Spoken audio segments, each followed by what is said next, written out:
Yeah.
Welcome.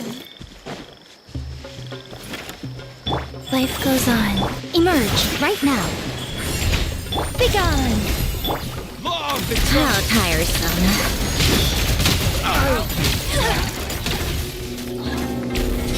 A spot of tea time entertainment. Sacred name. Fortune was right here, right now, right here.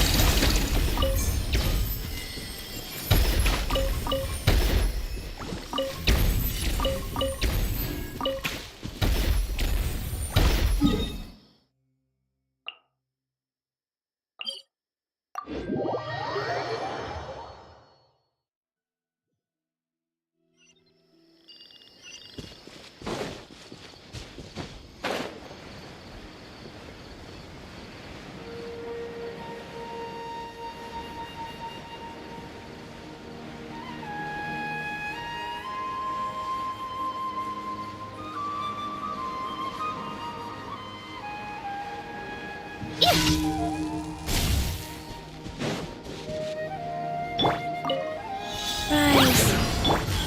Emerge right here. A sight to behold. Take a break.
Yeah.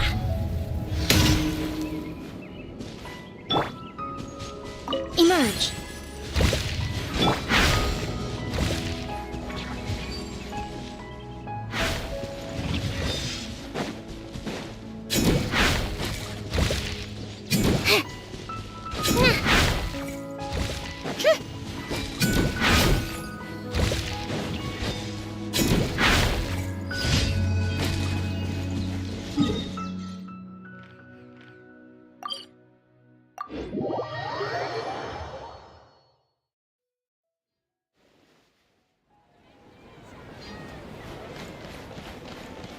Come on, keep up.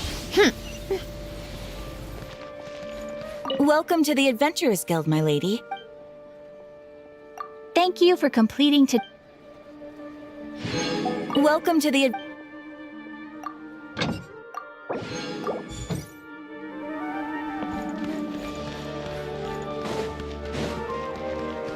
Take Take a break.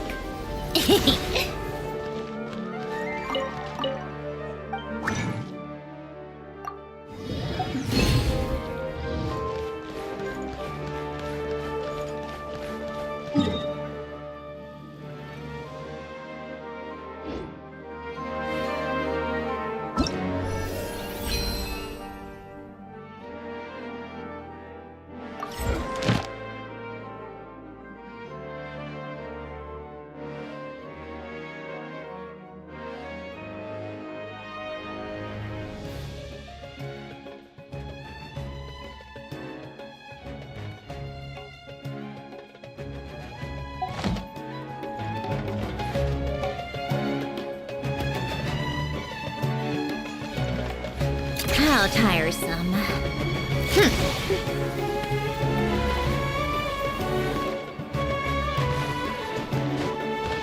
Take a break. Pick up the pace.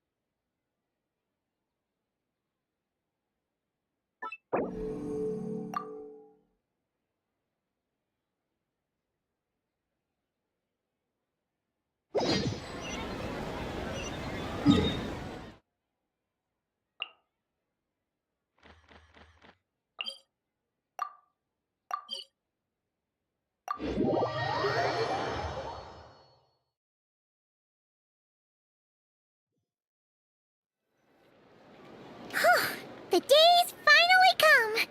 We're off to meet the Tsaritsa of Snezhnaya. What is she planning? And why does she need the nosedies? Soon, we'll have our answers. Guess this'll be the end of your journey that your brother mentioned. What is he expecting you to find there?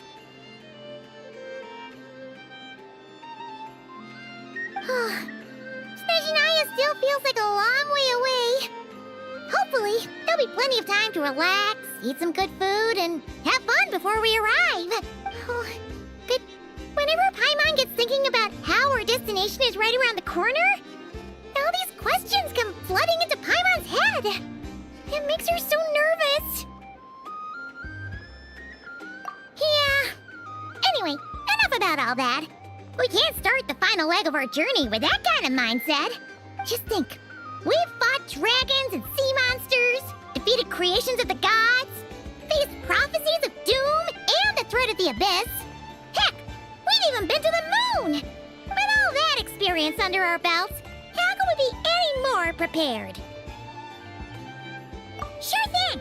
Now, stick close to Paimon, the best guide you could ever ask for, and let's charge straight for the finish line!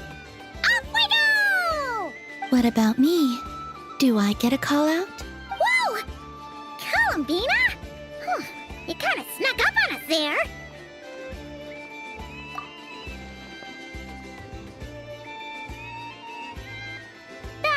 Don't look at Paimon! Paimon didn't sell you out this time. Oh, so it was you! Alright, guess there's no hiding it now. All your friends have gathered at the flagship to see you off. I invited Sandrone, too, but she said she had to go back to Snezhnaya.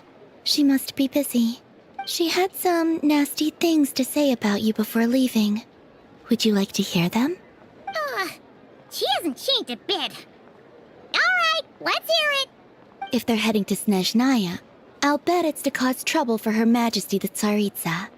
Attending a farewell party for people like that would not be a good look for me right now. Also, please tell them not to count on getting help from a Fatui Harbinger in Snezhnaya. Our time working together was not terrible, precisely, but we're on different sides. So when you get there, don't do anything to make life difficult for both of us. Well, that definitely sounds on brand for her. The attitude, the reasoning. Alright, we'll do our best to keep our distance then. No, you've misunderstood. I think she means that she'd like you to go see her. As long as you don't make things difficult for both of you, you'll be fine. Huh. You really have to read between the lines with Centrone. Go on, get to the flagship. Everyone should be there by now. I told Lauma that you once treated me to a truly unforgettable meal. Today, I want to return the favor. It's my gift to you. It's definitely nice to be treated, but hopefully by this point, you know that you don't owe us any favors. The moon of Nodcry will always give you a warm welcome.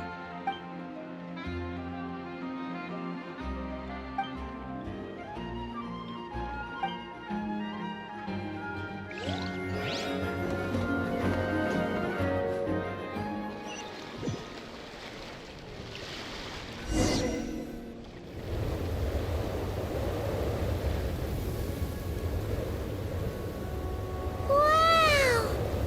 Pure white as far as the eye can see!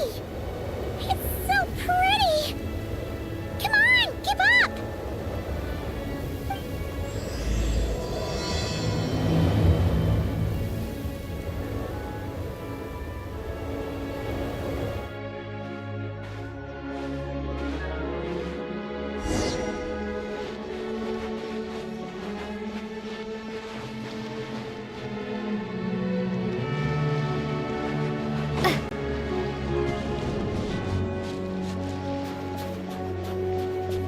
Look! They look similar to the ones in Nodcry! You know, just minus the effects of Kuvaki. That's a sure sign that we're officially in Snezhnaya now.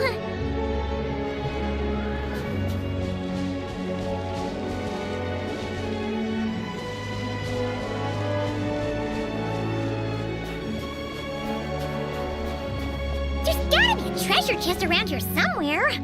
No adventure is complete without a chest or two. Wah!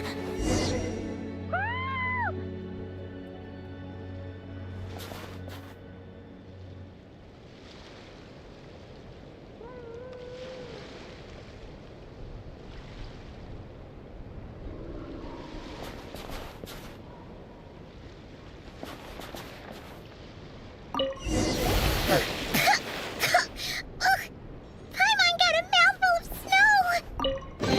Ooh, it's so cold! Paimon's gonna snuggle up to you for a bit to get warm!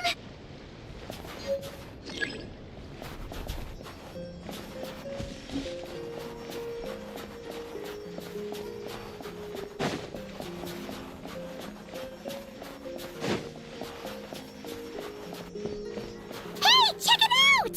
Those are bears, right? Oh, look how big and fluffy they are!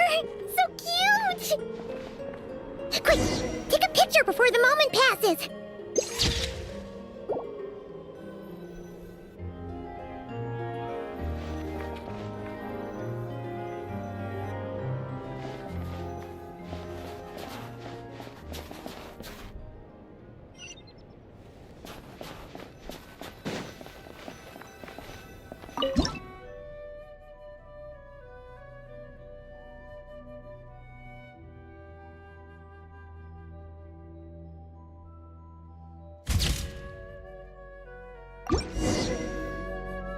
Let's see how your camera skills are these days. Oh, wait a sec. Paimon sees something.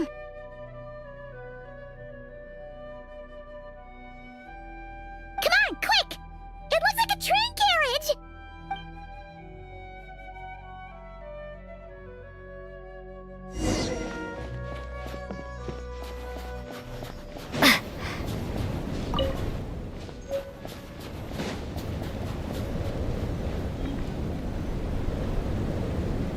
Paimon's heard that Snezhnaya has loads of railways and trains. This must be one of them. But why is it abandoned? Ooh, it's still so cold. Ooh, I don't know. Maybe. Ooh. Also, is it just Paimon or is the snow getting heavier? Oh, thanks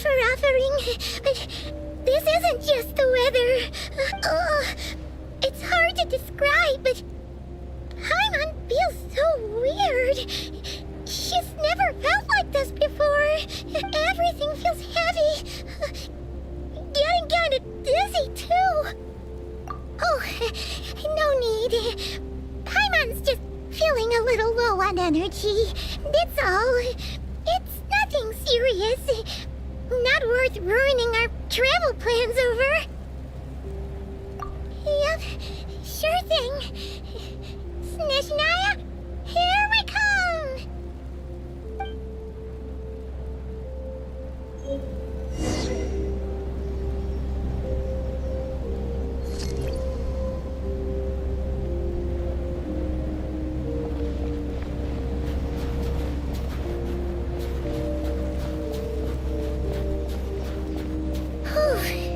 Seems like this snowstorm is getting worse by the minute. Paimon can barely fly.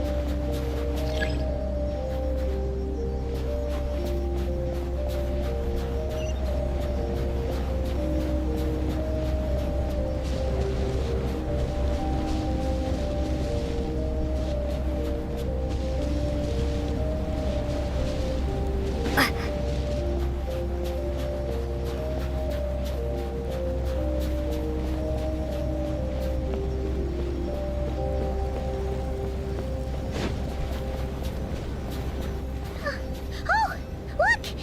There's a cabin over there. Phew. Let's get out of this storm.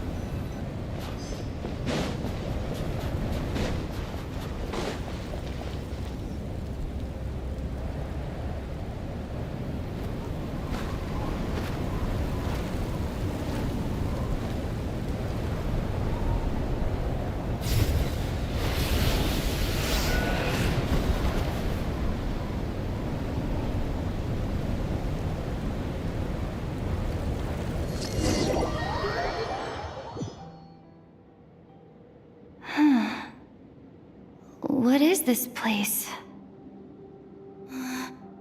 Where's Paimon? I need to find her. Fast!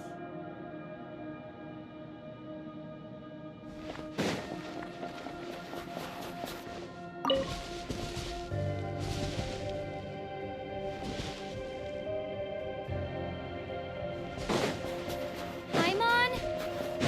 Paimon!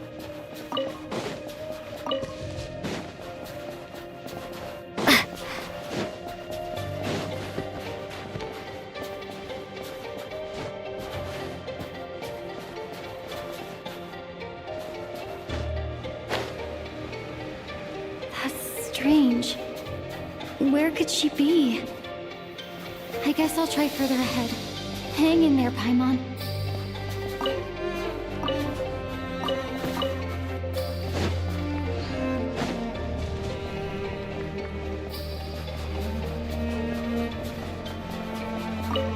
Is that a train carriage? Maybe I can get up from the inside.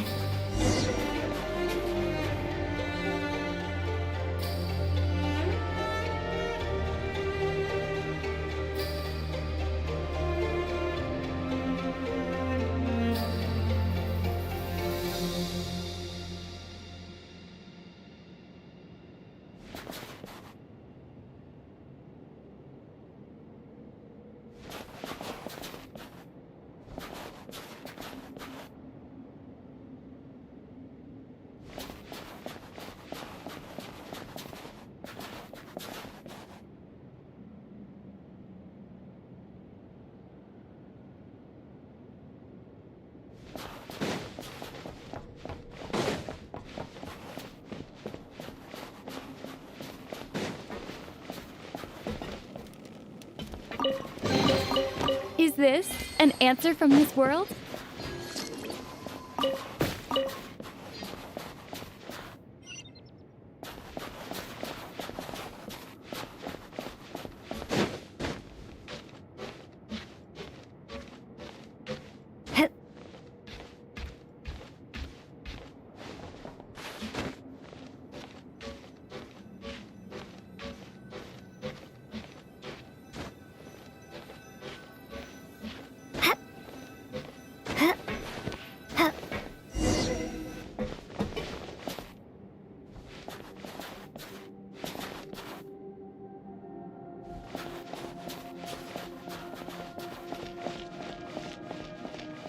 It says here, Krasnik's torch, civilian model.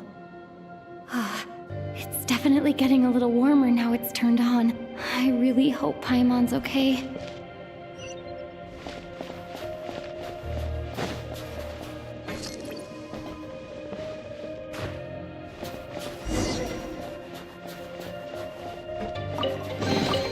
Is this an answer from this world?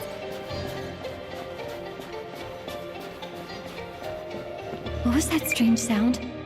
I can't tell if... Paimon? Paimon, is that you?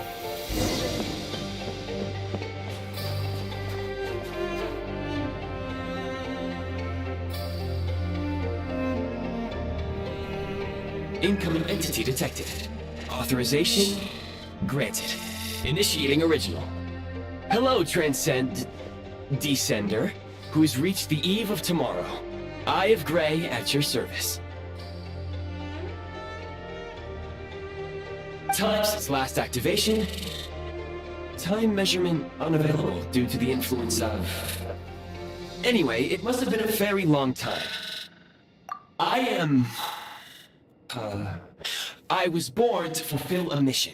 To reach tomorrow. To this end, I must... Strange. What was it? Wait, huh? Why is my body like this? Apologies. After a long period of inactivity, it appears that a lot of data has been lost. Anyway, I was created so that humanity could reach tomorrow.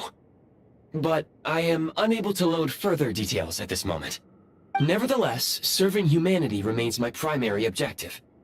I have detected a drop in your surface body temperature.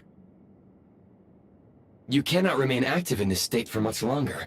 In accordance with my preset programming, upon reactivation, I must ask the one who awakened me the following question.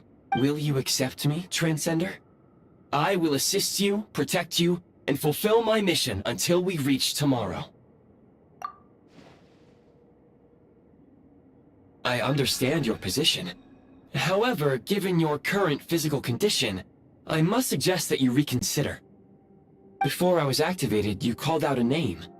Presumably that of your missing companion?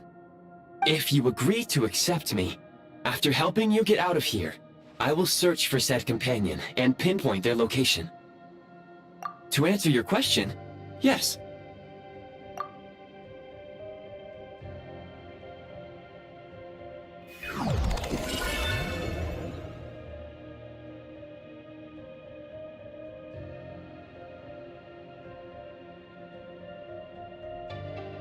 You have made a very wise decision. Now that we have reached an accord, you will be my new user. May I ask your name? Very well. I will remember this name until the mission is complete. I need to recover my body, retrieve the power to unlock tomorrow, and help the suffering masses to reach the far shores where the empty Ark floats.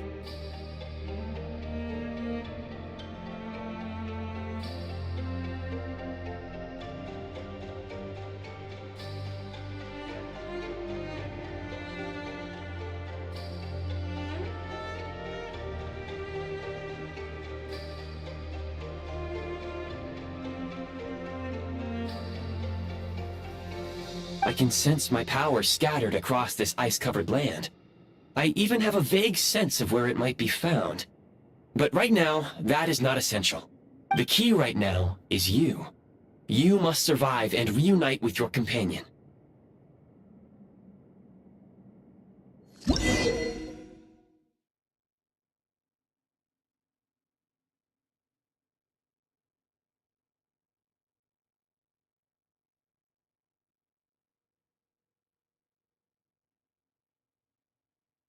You may now execute the command, Demolish. Use it to remove the Prime Ice blocking the path and obtain Prime Ice units. Prime Ice unit count has been updated.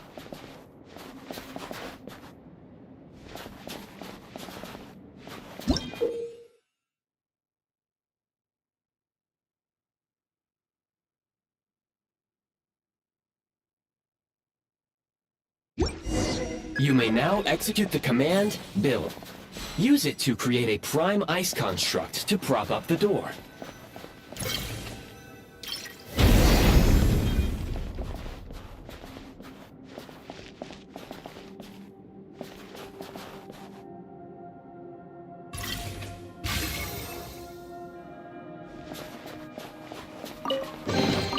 Is this an answer from this world?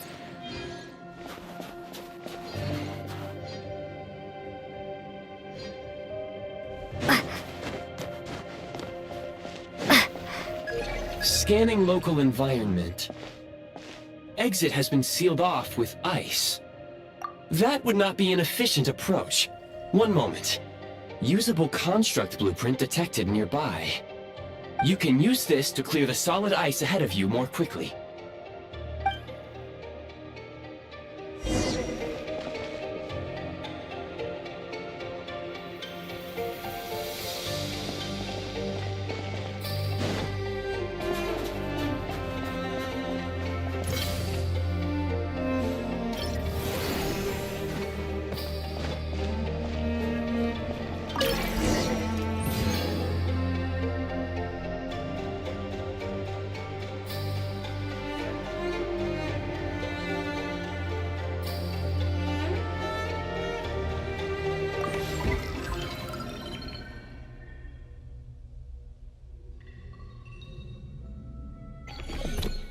Construct blueprint added to records. You may now execute the command, build heat source. Generate a temporary heat source to rapidly melt the solid ice.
Is this an answer from this world?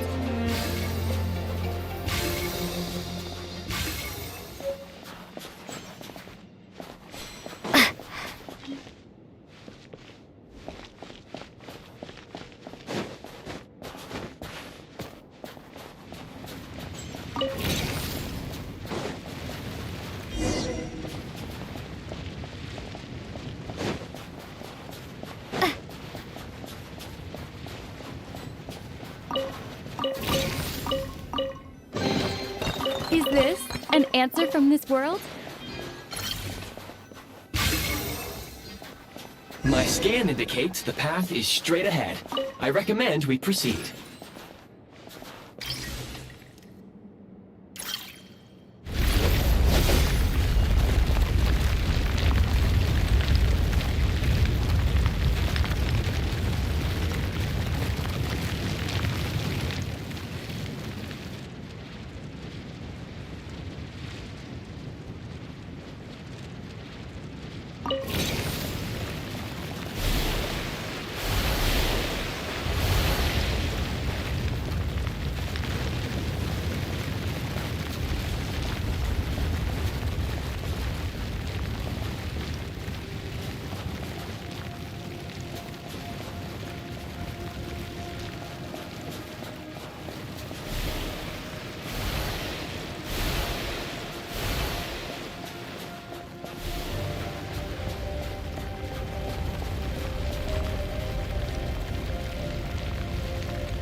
Kresnik Crystal located.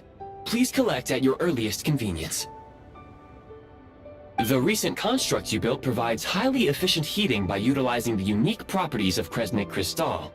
Unfortunately, prime ice constructs have a very short lifespan and cannot be stabilized during the development period. Hence, the authorization to use Kresnik Crystal was granted. That said, I have already forgotten what warmth feels like. Yes, perhaps then we can warm ourselves by the fireside together. But for now, all you need to remember is this. If you collect Kresnik Crystal, I can extract the energy within and use it to maintain your body's surface temperature.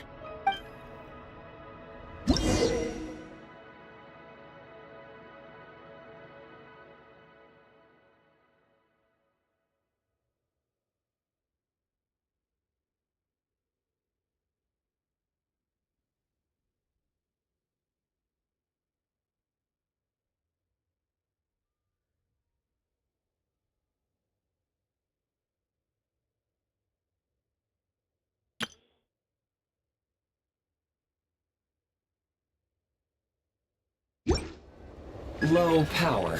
Please use Kresnik Crystal to replenish energy reserves.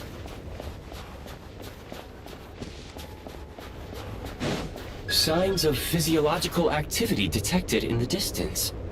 It is highly likely to be your travel companion, Paimon. Go. Go now. Be reunited and sing together. May all the people be united as one. May all of life rejoice in unison.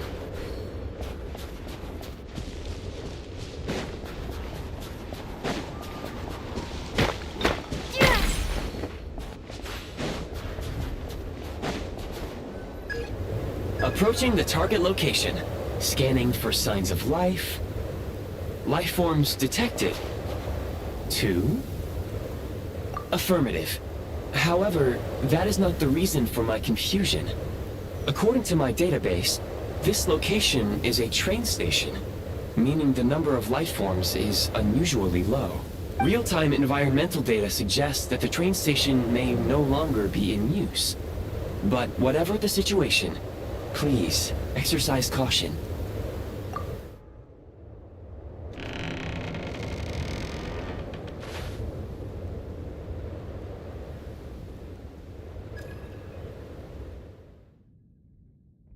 Paimon!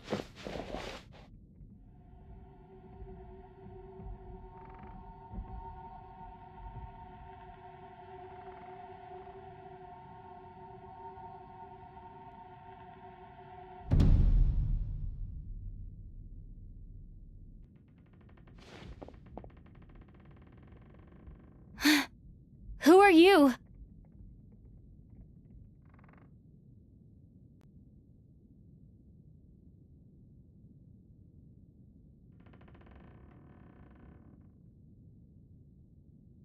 Don't worry. She's only sleeping. You must be the Traveler. She called your name repeatedly while attempting to battle her way through the blizzard. Newcomers to Snezhnaya struggle to adapt to the sheer cold at the best of times. Lately, even the locals are suffering, with a powerful monster having summoned a bitter snowstorm. You two must be very important to one another. You should take more care not to get separated. Your eyes. Are you Conrian? There are indeed some Conrians left in this world who survived the cataclysm. But I doubt that is news to you. It would be unwise to interrogate my identity here. Focus your attention on your travel companion instead. We will meet again very soon.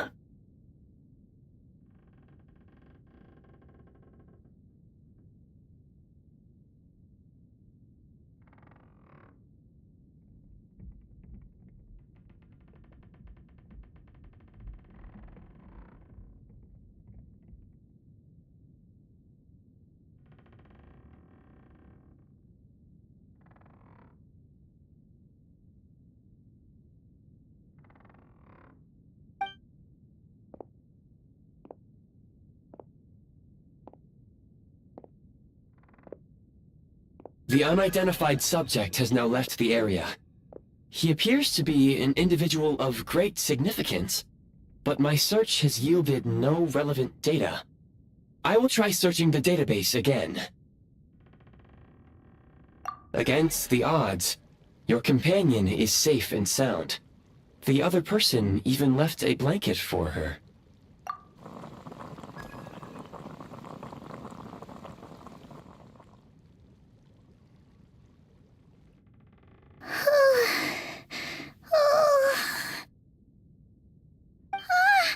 Traveler!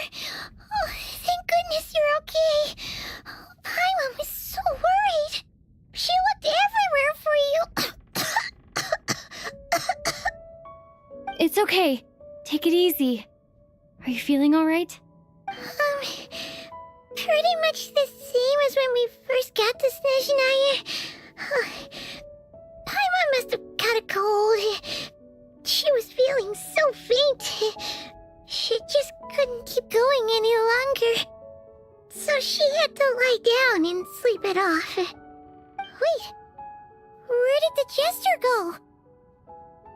Yep, the director of the Fatui. The Jester Piero. So, you met him? The Jester must know everything about the Tsaritsa's plans.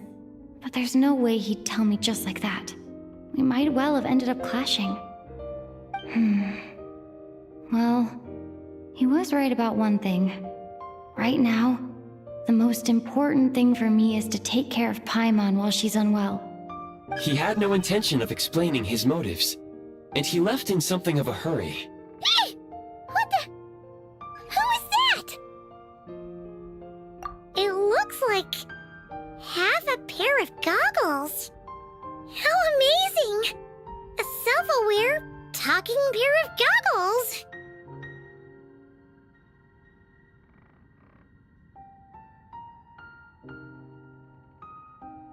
Snezhnaya was once the land of the Fae.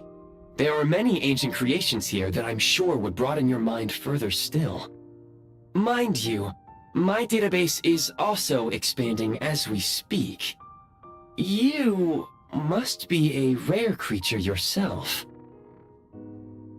Oh, wow! Well, thank you so much.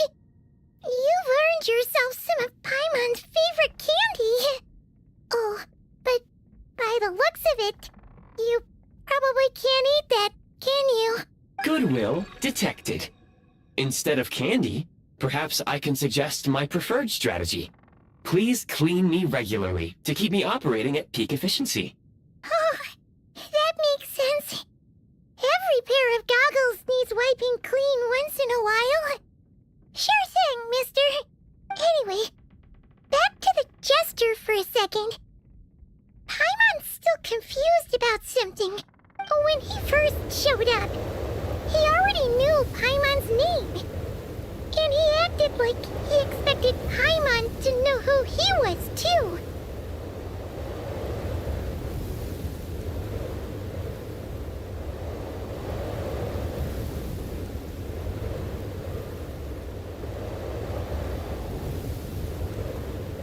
Paimon could tell that he was Conrian from his eyes.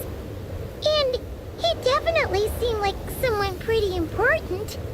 But beyond that, Paimon didn't know anything about him.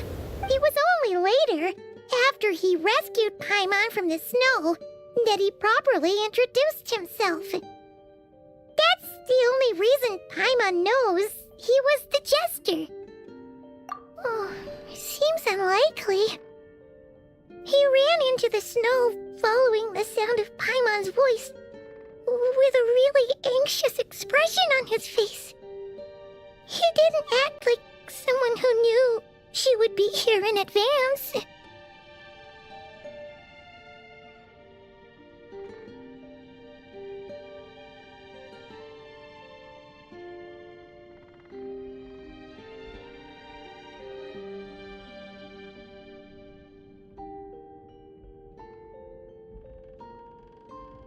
And after bringing Paimon here, he just stared out at the snow. He didn't do anything to Paimon at all. In fact, he barely said anything. Wouldn't even answer any of Paimon's questions either. Paimon didn't feel unsafe around him, and he didn't seem to have any ulterior motives. For all we know, he might have just ignored Paimon's questions so she'd give up and go to sleep. Please allow me to interrupt. Fatui and director are unfamiliar terms. May I ask for clarification? Wait, you've seriously never heard of the Fatui? Oh, they're like the Tsaritsa's inner circle. Really powerful people. And the director is their boss. Understood. Since they hold elite positions and serve their god directly, it stands to reason that they would conduct themselves with due decorum. I am inclined to agree with your assessment, Miss Paimon. I did not detect any ill will from the gentleman in question.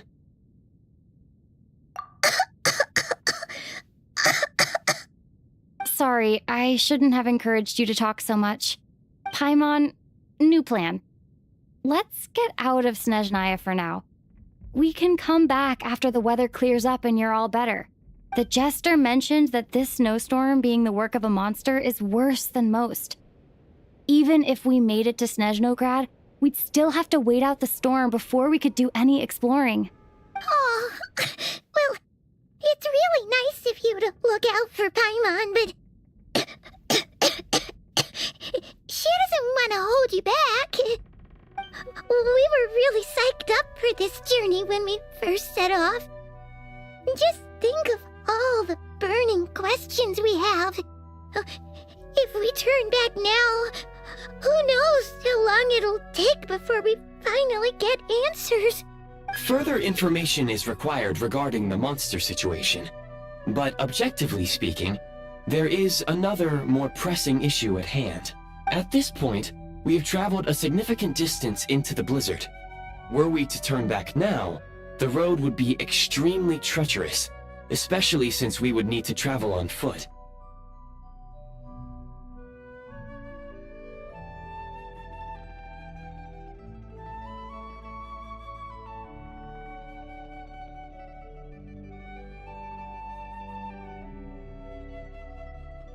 If, however, we continue onward, there may be a better solution. Do you remember what I said as we neared this location? I told you that this is a train station.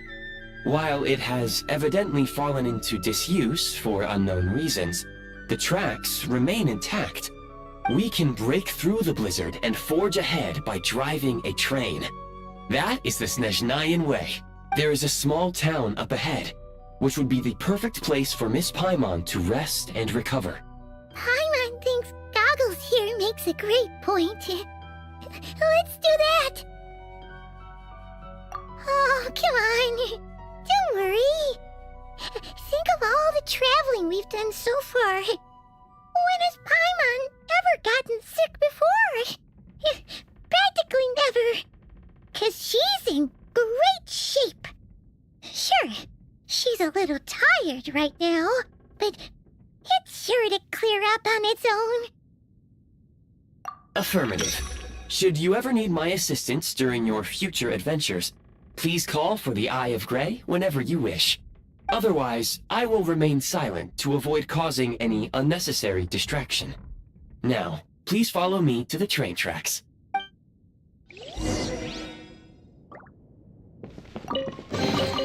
I'll keep this close.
Please confirm when you are ready to depart.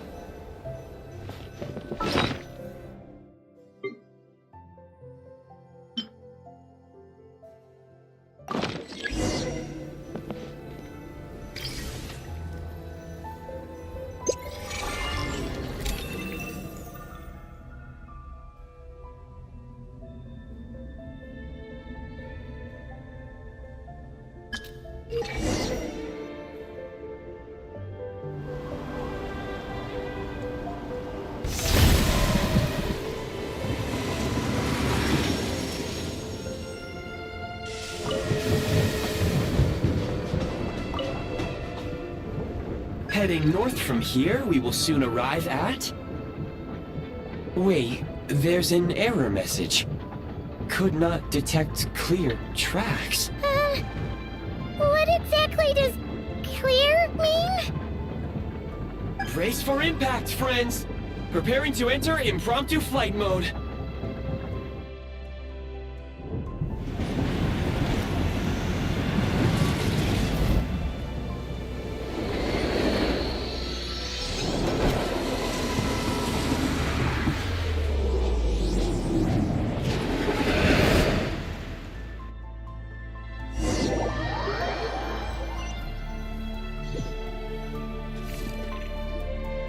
How strange.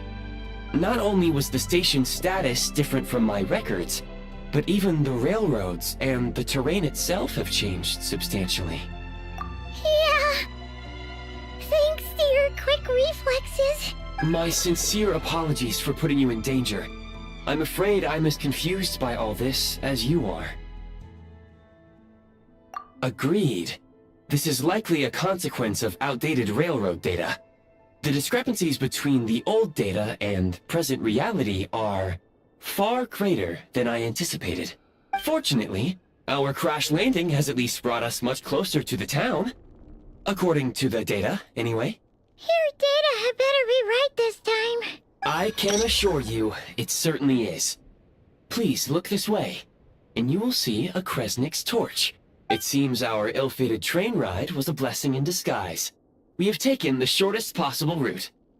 Rest assured that I will take user preferences into account next time I plan a route. Next time, I will get it right.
Excuse me?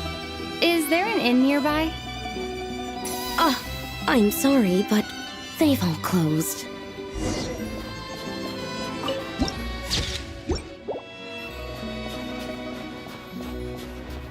Oh, sorry to interrupt. We're looking for a place to stay. I can't even afford to warm my own house, let alone run a business.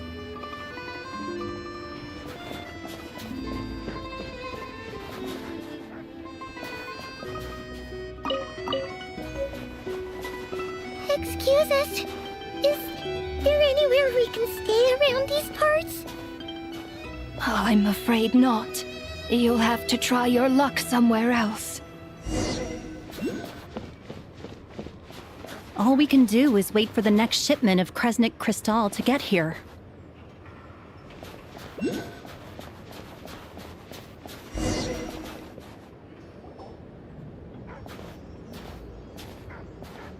Hi there. Do you know if there are any inns still taking guests in this town? Doubt it. They're probably all closed. No one has enough Kresnik Crystal to heat their own homes, let alone a business. Oh, what a bummer. I clocked you a while back. You adventurers or something? We don't get many tourists in inland Snezhnaya these days. Why is that? Because of the snowstorm? In part. But the bigger reason's Project Stuzha. Since it's Her Majesty's will, we have to put up with it whether we like it or not. Oh, sorry. I assumed it was common knowledge by now. Basically, the Tsaritsa is planning something big. Something that requires an enormous amount of energy. Even if they used all the surplus Kresnik Crystal in Snezhnaya, it still wouldn't be enough to meet demand. So, the Vetcha passed a resolution requiring all factories and households to reduce their energy consumption. The policy has thus been charmingly named Project Stuzha, meaning bitter cold. Bitter cold? So, like, it's gonna be a cold winter, folks? You're all gonna have to find a way to get through it? That kind of idea? Pretty much. When you're broke, you scrimp and save. When it's cold, you huddle together for warmth. There's always a way to stretch things out to make ends meet. Trouble is, if you stretch someone out like an elastic band for too long, who knows if they can ever bounce back. You know what? Come with me and see for yourself.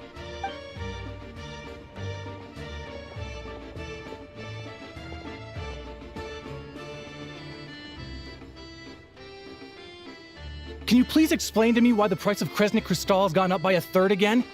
Even as our purchase quota has gone down. You only come here twice a month. This won't even last us a week. The supply and pricing of Kresnik Crystal are based on current production volumes and price data. We Fatui are only responsible for delivery and security. I'm not in a position to explain to you how the figures are calculated, but I assure you, they are as fair and reasonable as possible. Oh, so our lives mean nothing to you? How can you expect anyone to survive a single night in this weather without heating? Since you insist on making me repeat myself every single visit, I will remind you again. There is no monopoly on the trade of Kresnik Crystal. You are free to purchase the shortfall from elsewhere on the market. What market? Nobody else is selling. And when they do, they charge 8 times the normal rate. It's robbery is what it is. Which is why the Snezhnegrad Vetche passed a resolution to support border communities. Without which, you wouldn't even be able to buy Crystal from us to begin with. So if you're here just to argue, move aside and let the next person in line come forward. Everyone's feeling the cold here. You... All right, everyone, let's calm down for a second. A few words, if I may. We're all subjects of Her Majesty the Tsaritsa, and I'm sure every one of us is dedicated to her great cause. We all know how cold it is. And the more it snows, the harder life gets. Everyone's struggling already. Let's not make things even more difficult for each other. But Liaison Shishkin, there's clearly something wrong with this quota. I have a family in Marepasak who tell me they can buy at least double our Crystal allotment. Oh, believe you me, I had the same reaction when I first saw the numbers. Couldn't believe what I was reading. I even wrote a letter to confirm the true figures, but... I'm afraid the quota really is as low as you've been advised. Still, you must understand that calculating these energy quotas is a complicated balancing act. They have to factor in population, town size, industrial application. Our top priority must be to keep the largest Kresnik's torch burning continuously. Only then can we sell the remaining Crystal for household use, and in doing so, we must make sure that everyone is treated fairly. As our Fatui comrades said, they are only responsible for delivering the goods. They need to keep accurate records, and they do not have any authority to modify the rates or quotas. That's right. Our duty is to do things by the book. Tell you what, listen. I know how anxious and upset everyone is. As a matter of fact, I was just discussing it with the mayor. What we can do is open the lower combustion chamber of the Kresnik's torch to the public. You can come to me directly to register, and I will allocate time slots accordingly. I can't guarantee there will be ample energy for household use, We can at least make sure you'll be able to boil water and cook food each day. Let's hang in there and make this work together. All right? Fine. I don't see any alternative. So, this is Project Stuja in action, huh? Oh, no wonder nothing's open for business. People are barely getting by. You were looking for an inn, right? For your, Fae friend? Oh, Paimon's not a fae. Just Paimon. She must have caught a cold or something. We only just got to Snezhnaya, and we're still getting used to the climate. I have a small place in Stratomaros. I don't stay there very often, though, so it's pretty basic. But if you're not picky, you're welcome to rest there for now. It's not much, but I've got blankets and a warm fire.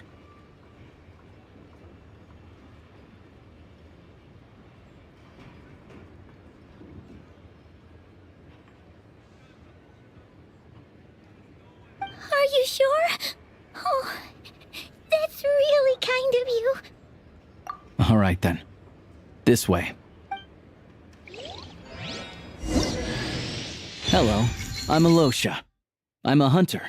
Though, if you've talked to any highwaymen, you might have heard a different side to my story. But anyway, let's keep that between us for now.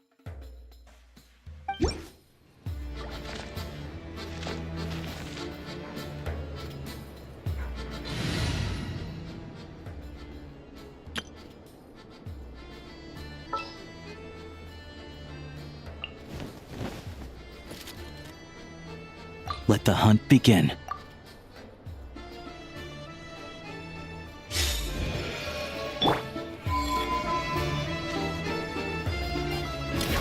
Gotcha.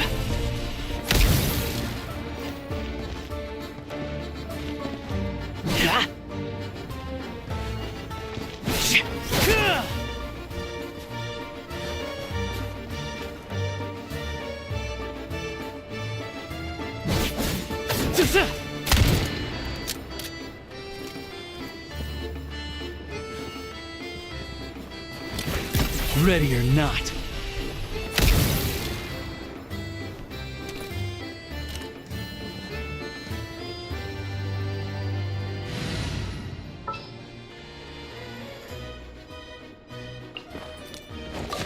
Despina's on the case.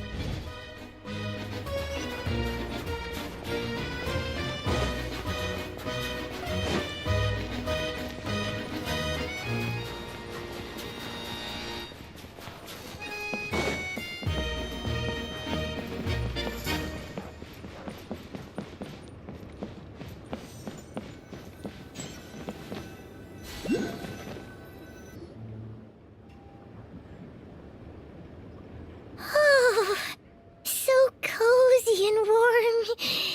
Paimon's getting nice and toasty. Oh, wait. Paimon only introduced herself so far, didn't she? This is Paimon's best friend, the Traveler. Good to meet you. I'm Alosha. Most travelers find the Snezhnayan climate to be a shock to the system at first. But as long as you keep yourself warm, you should be fine. Still, you should keep an eye on your condition. When people are too quick to dismiss a cold, it can easily end up turning into something more serious. Don't say that. Paimon's too young for chronic health issues. They aren't in town right now, and they won't be back anytime soon. The train station has been closed ever since these power shortages began. I do a lot of hunting, so I spend most of my time exposed to the elements. But even the animals wouldn't survive long in a storm like this, let alone a hunter. Nothing to do but sit tight in town until the weather improves. I get that you're in a hurry, but even if the station were open, that doesn't mean there'd be any trains. We could end up stuck here for a long time, I'm afraid. What? Your own train? Wait, hold on. That train? The one that suddenly fell out of the sky and crash-landed on the ice? Oh, we got lucky and found it in a cave. Oh, then our luck ran out and we had a little accident. Pretty crazy for a random find in the mountains. Well, as long as your train's good to roll, you might get to Snezhnegrad after all. I've been doing some digging recently. Turns out, the real reason for the current energy crisis in Stratomeros is that some of the supply is being seized for a private stockpile. But to expose what's going on, I need to catch them in the act.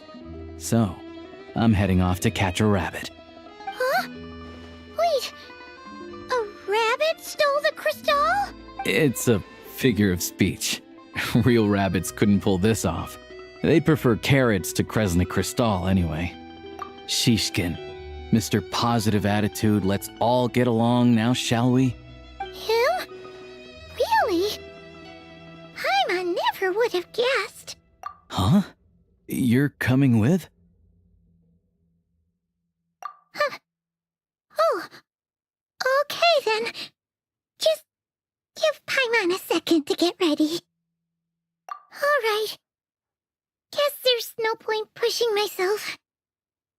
Paimon will stay here and hold the fort then. Be careful, you two. Oh yeah, there's one more introduction to do. Tagarin, get in here. Oh, a doggy. Oh, angry doggy. Oh, Tagarin doesn't like being petted then. He likes to think he's above that kind of thing. He's my hunting partner, so he'll be joining us when we head out. Carrots aside, we'll need to stay completely undetected. We can't risk spooking our rabbit, or there's no telling which burrow he'll scurry back into. First, we need to find a way into the train station and see if we can find any real freight data.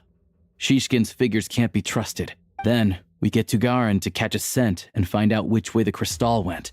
What are you eating? Oh, check it out! When you're all out of carrots, try jerky! Good doggy! Good doggy! A fellow dog lover, huh? Yup! And rabbit lover! Carrots are great too, you know. Good to know. Eat up, Tugarin. We got a lot of work to do.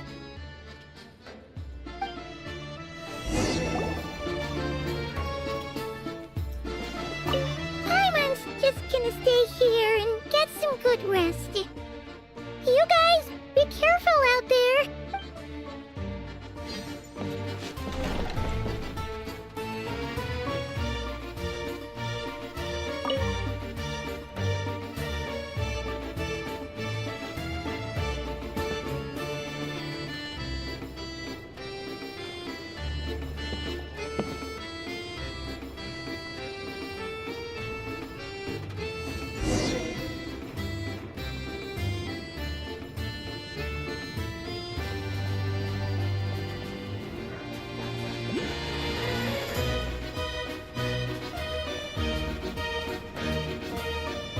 Wait.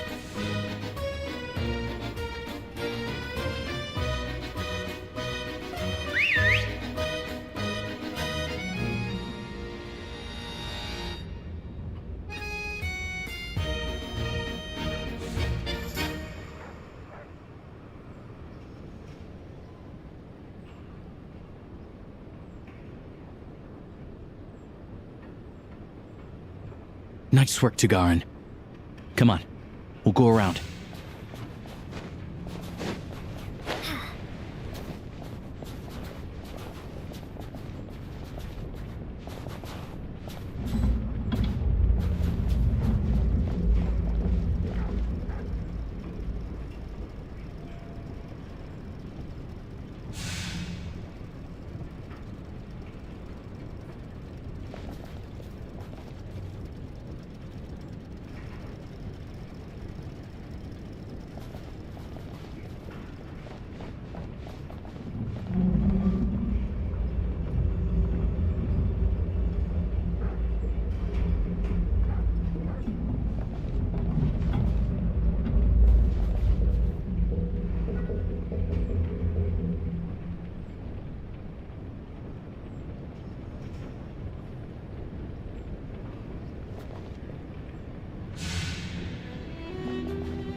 This way. We'll enter from the upper floor.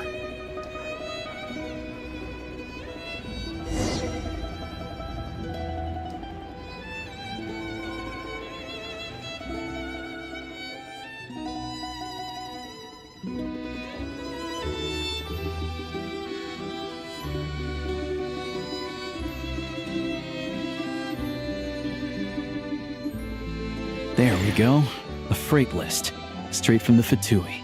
So Shishkin won't have had the chance to doctor the figures. Looks as new as the day it was printed. I guess no one bothers reading these unless they have ulterior motives.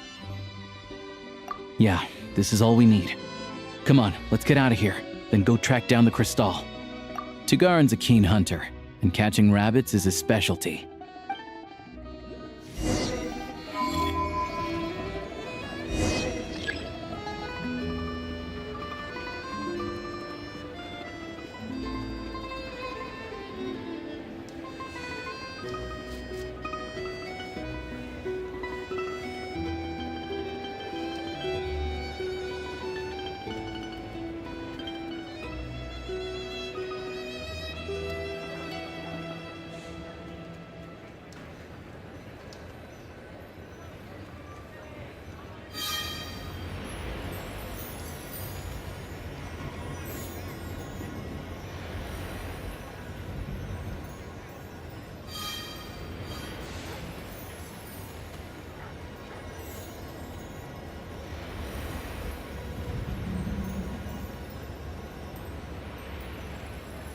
Anywhere there's a stove, there'll be the scent of Crystal. That's normal.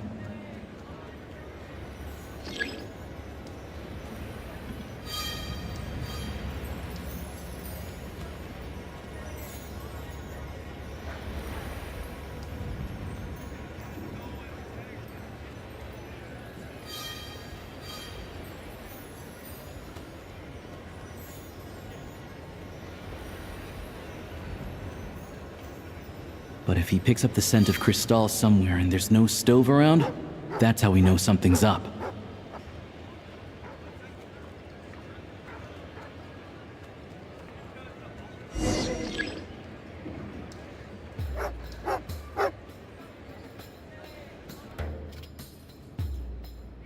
This must be the rabbit's warren. Good job, boy. Sure enough, there's a tunnel. You stay here and keep watch. I'm gonna take a look inside.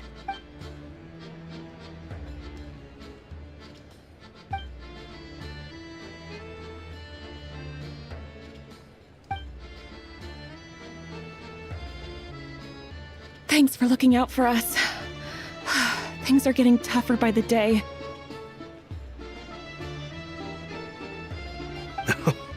No need to thank me. It's my pleasure. Sure as Her Majesty the Tsaritsa watching over us, every sacrifice will be worthwhile. Let's grit our teeth until the blizzard passes. These days of hardship will be over soon. Maybe for everyone else, Liaison Shishkin, but for you, the hard times have only just begun.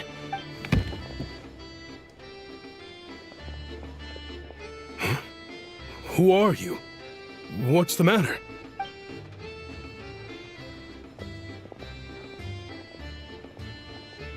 I just had a question for you. Why, when times are as tough as this, would someone hoard more Kresnik Crystal than they could ever use? All the crates here are from the most recent shipment, but they weren't brought here for sale. Instead, they were secretly stashed away. Would you be able to shed any light on the situation, Mr. Shishkin? Me? Why, I have no idea. But look at how much there is. It's quite a godsend. Now there will be plenty to go around.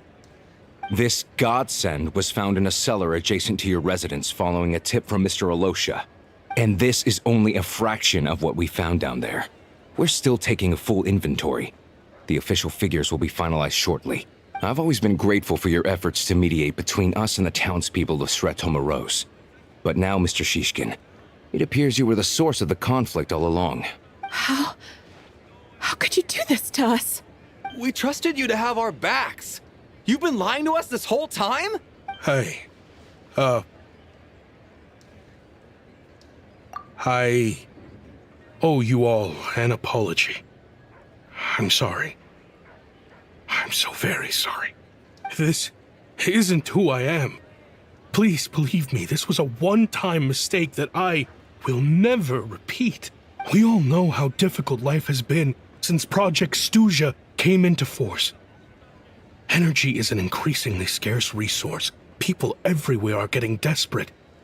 But some places have been hit harder than others. I grew up in Alatir, a small village with no train station. Deliveries of Kresnik Kristall have ceased there entirely. If nothing is done, they're all going to freeze to death. You know as well as I do how downright impossible it is to buy Kristall these days.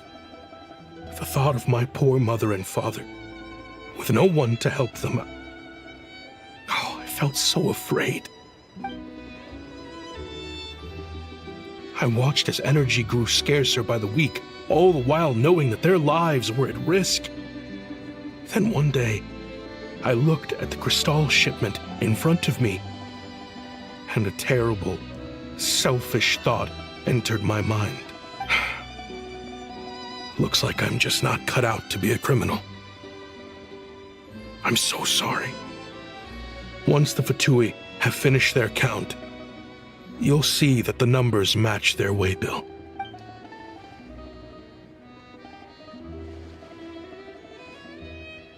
I have the official Snezhnayan quotas here. Anyone who has already purchased energy, please make your way over here to correct your transactions. I'll make a batch purchase of Kristall worth 3 months' salary for you all to use free of charge. As for Alatir, I'll think of something else. You don't have to go that far. Yeah, owning up to your mistake is enough for me. You've done plenty of good for the community in the past. I'm not looking for a handout. Drop the act. You claim this was a one-time mistake, but the real reason there's only one shipment's worth of stolen Kristall in your basement is that you have an accomplice. Reporting in, sir. We've conducted a full search of the mayor's house. As expected, we found many crates full of Kristall, half of which were still in their original shipping containers. This wasn't your first time at all. You've been colluding with the mayor of Stratomeros for a long time now. The train station's currently out of service, but it does open for a short window every time there's an energy delivery. And every time a train pulls in, you're there on site to take inventory and oversee the workers unloading the cargo. The mayor handpicks said workers. Per his instructions, they transport the Kristall by tunnel at night to the mayor's house, and he sells it out of town. But since he can't get the goods out of town by train, he had to arrange an alternative method of transportation. This meant slower sales, which gave me plenty of opportunity to catch him in the act. Wait, the mayor's involved in this too? Preposterous. What proof do you have of any of this? Basic math. I've spent a lot of time lately counting carriages as the snowstorm rages. Counting carriages? What? The energy consumed by a train depends on its total weight. And since energy is a limited resource right now, it's fair to assume that every carriage is packed full. So, if we take the energy required for the Kresnik's torch, add the sales figures you provided, then compare that figure to the train's theoretical cargo capacity, guess what? The numbers never match. It's always off by 1 or 2 carriages worth. This time, you set a new record. 3 carriages missing.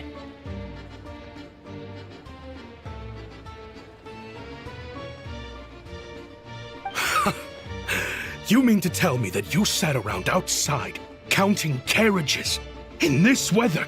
I'm a hunter. I have 2 options. Hunt or starve. Well, I've heard enough. The evidence speaks for itself. Take Shishkin and the mayor into custody and escort them back to Snezhnegrad.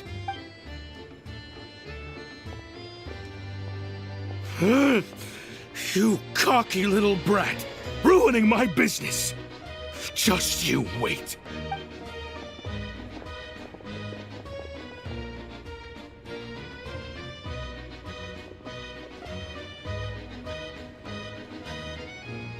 Yeah, something felt off, so I just followed my gut. Math isn't my strong suit, though.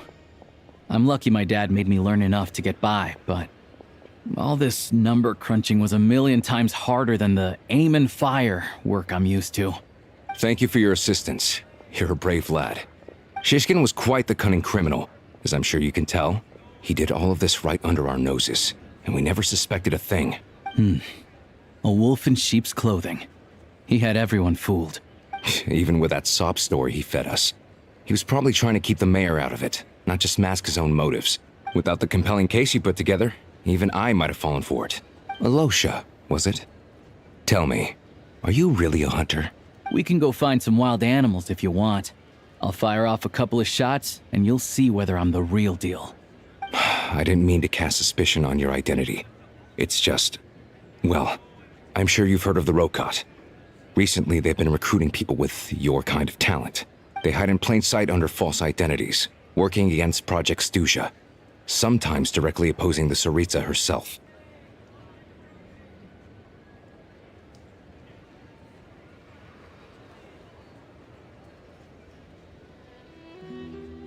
They aren't a violent organization, and their goal is to improve the lives of the common folk. But still, as a member of the Fatui, I wouldn't be doing my job if I didn't keep tabs on them.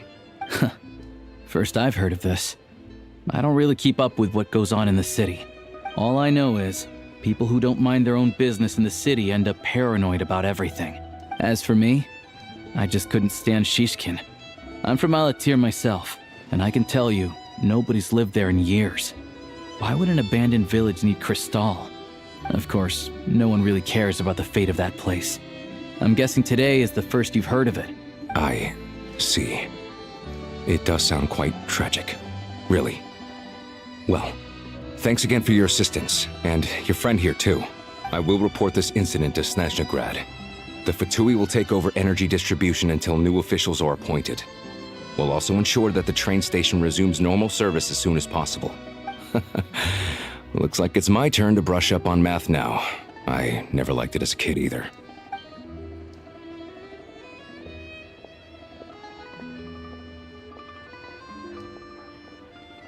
Don't mention it. Isn't the soldier overseeing the delivery supposed to verify the quantity of the goods? Was he just careless? Or was he being paid off too? Who knows? Excuse me. I'll take a share of Kresnik Kristall too. Thanks. I need to take a detour before we head back. There's someone I have to deliver this Kristall to.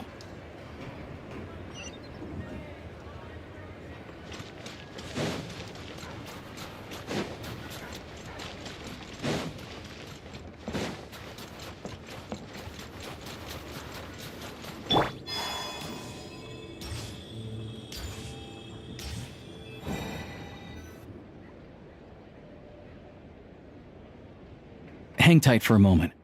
This old lady, she doesn't really know who's who anymore.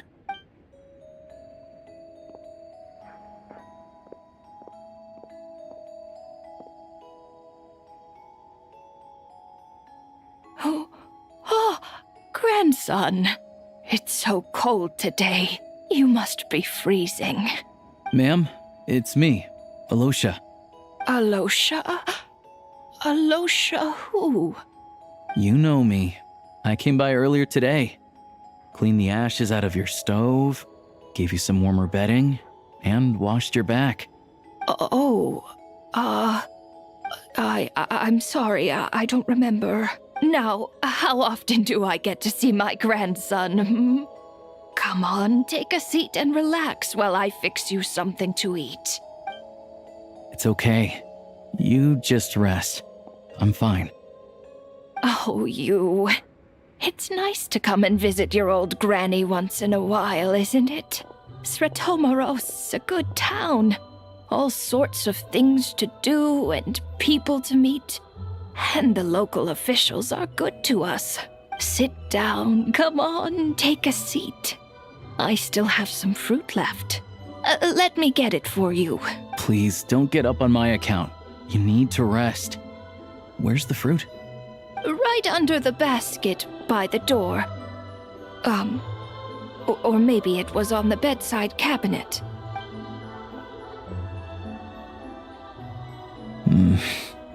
Well, grandson dear, do you like it?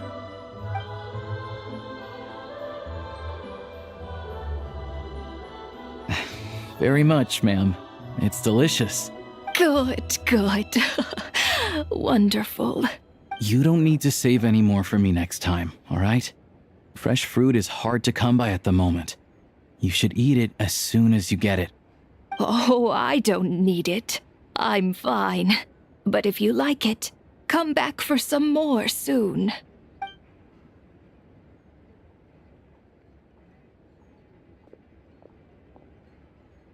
Some kind soul must have given these to her.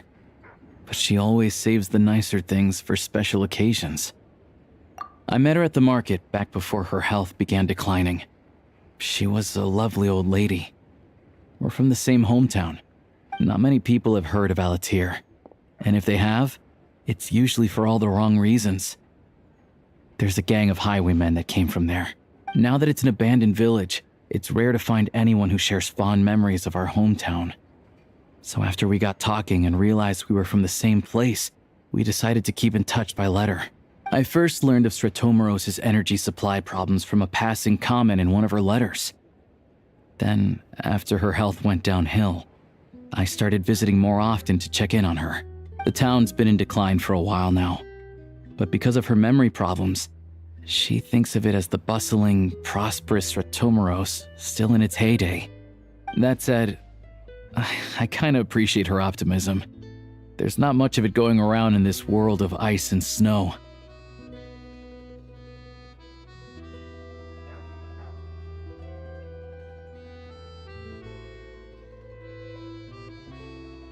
It's fine.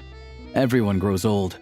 In Snezhnaya, some people believe that in your final moments, you'll sense a familiar presence by your side. You turn to look at them, but their face is blurry. So you focus hard, trying to make out who it is. And when you finally see their face, the Grim Reaper reaches out and takes your life. She still calls me grandson, though. So at least I'm not a blurry face in her world just yet. Come on, let's get back and see how Paimon's doing.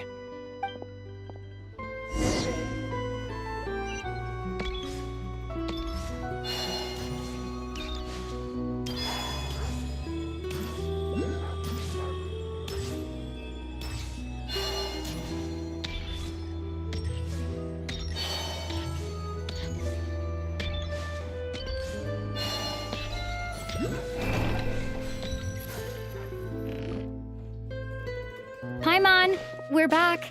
Are you feeling any better? Yep. Paimon's not cold anymore, but she's still a little dizzy. Flying probably isn't a good idea right now. Paimon might lose her balance. But Paimon's sure she'll be fine. It's probably just from getting hit on the head by that pile of snow when we first arrived in Snezhnaya. Her complexion's looking much better. Let's keep an eye on her. Sure, but enough about that. How did everything go on your end? Are you all set? Did you have any trouble? I'll explain. It's a bit of a long story.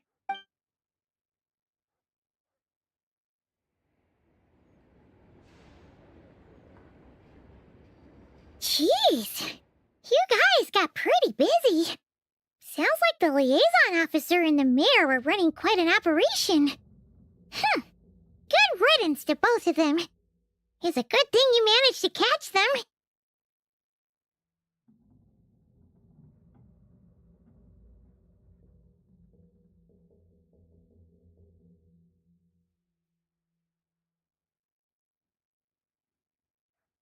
So, you said the train station will open again soon, right? And everyone has enough crystal now? Yeah. Well, enough to survive at least. Project Stuja isn't going away anytime soon. People will still have to scrimp and save to make ends meet. Don't know. The goal of Project Stuja is to gather energy for the Tsaritsa, but no one knows where that energy's going. It's never been made public. The thing is, we were told that the project would only last for 6 months, but time and time again, they keep extending it. Extending it? Does that mean the Tsaritsa's plan isn't going very smoothly? That's what everyone suspects. In principle, Any proposed extension needs to pass by majority vote in the Snezhna Grad Veche. But even though opposition has been growing, any detractors end up caving into political pressure from the rooster, Pulcinella. He's the chair of the Snezhna Grad Veche and a key figure in the voting process. He has the backing of many powerful and influential people.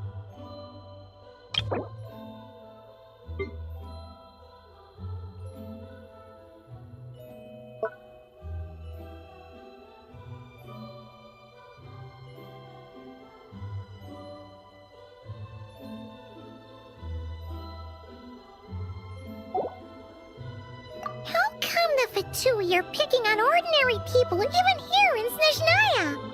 I don't see it like that. Fundamentally, the Fatui will always think and act in the Tsaritsa's interests, but that doesn't mean they don't care about the plight of the common folk. The only reason Sratomiro still receives Crystal shipments is because of a relief proposal put forward by the Rooster himself. Then there's the Fatui soldiers providing support in every corner of the nation. Even the Northland Bank provided some mora for disaster relief, and they're as conservative and indifferent as they come. It's just that the rich and powerful in their fancy palaces live in a completely different world from us.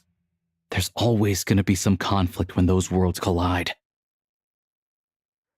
Yeah, well, even though we all believe in Her Majesty the Tsaritsa, there are still many differences of opinion on how best to tackle the big issues of the day. Regular folk don't have an easy way of getting their voices heard in Snezhna Grad, while the rich and powerful are either unwilling or afraid to speak out for all sorts of complicated reasons. The Rokad provides the disaffected with false identities and an outlet to vent their frustrations.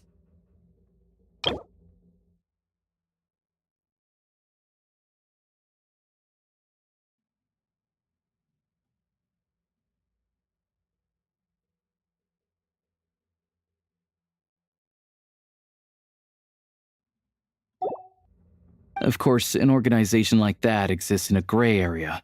The moment the Veche think they've crossed a line, there's sure to be a crackdown. But so far, they've been doing their best to help the common folk. Like us, don't you mean? You didn't hesitate to join in. You're not new to this, I can tell. That's because we're adventurers. It's our job to help people out with commissions and get to the bottom of things. Sounds like we're going to get along. So, what's your business in Snezhna Grad? Aside from taking your friend to see a doctor, of course. I want to meet the Tsaritsa. It's complicated. I've had run-ins with many of the Harbingers along the way, and I really need to know what the Tsaritsa is up to. Her ultimate goal, what the Gnosis mean in all of this. Since I've made it this far in my journey, I have to find the truth, whatever it takes. Wait, so... no way. Are you who I think you are? Sounds like you've heard of us then. We're getting more famous by the day. I didn't realize I was in the company of giants. Honestly, we're all as curious as you are about what the Tsaritsa's planning, and why it has to involve us freezing to death in the snow. But getting in the same room as her won't be easy. The common folk aren't permitted to meet her at the best of times, and right now, she's probably not even in Snezhna Grad. Word is, she's heading east on a campaign to slay a monster.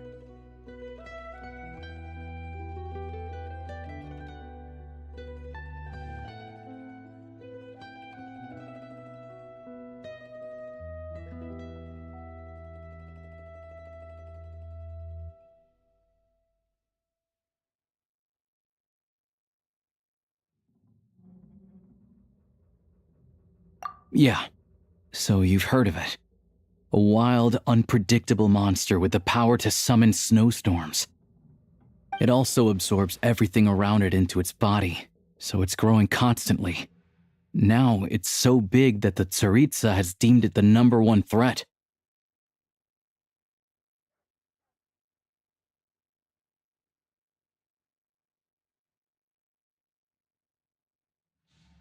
Luckily, as it grew, it became increasingly less mobile, so it doesn't pose an immediate threat to this town or to Snezhna Grad. I'm sure that Tsaritsa and her personal guard, the Druzhna, won't have any trouble defeating the creature between them. It's just a question of how long it'll take. Suffice to say, you won't be seeing her anytime soon. You'll have to wait until she gets back. Fair. Well, the Fatui will be taking over management of the train station for the time being. Things should be up and running by tomorrow. Once it's open, we can see about getting your train towed to the station. Whoa! That's gotta take a lot of manpower. The Fatui aren't exactly spotless in this whole mess. Plus, we helped them out. Should be easy enough to negotiate.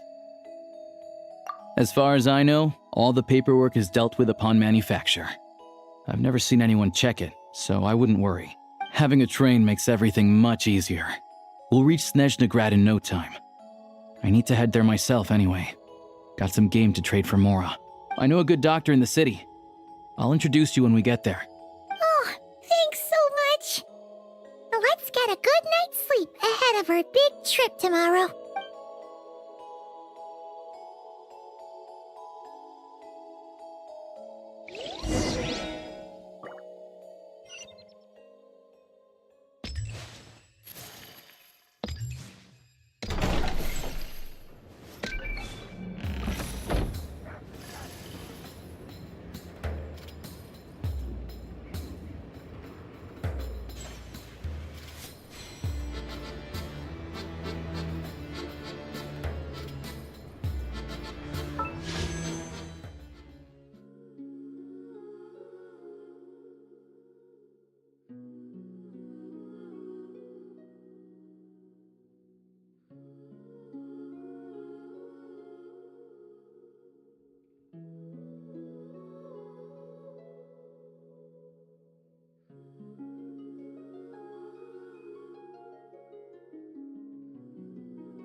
Drive carefully, all right? You don't want to end up in this situation again. Also, I don't think I've seen a train like this before. Is it a new model or something? Not a fan of small talk, are you? Anyway, take this. It's an up-to-date map of the Snezhnayan rail network. All the track switching is automated. So, as long as the train's moving, you don't need to worry about collisions or anything. We'll leave you to examine the train's conditions yourselves. Fingers crossed nothing's broken. I doubt Sratomaros has any engineers with experience working on this model. Shouldn't be a problem. Thanks for everything. All right then. Have a safe journey. And make sure to check everything's working before you set off.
Our destination settings have been applied.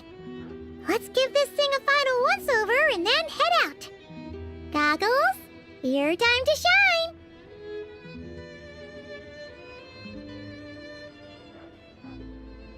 Affirmative. Running vehicle diagnostics. What's this? Engine, green. Wheels, green. Frame, minor damage, but no impact on function. Diagnostics complete. All systems nominal. Neat! Huh. Paimon still can't get over the fact that you just found this tech lying around in a random cave. I've lived in Snezhnaya my whole life, and I've never heard of an interactive, talking train autopilot.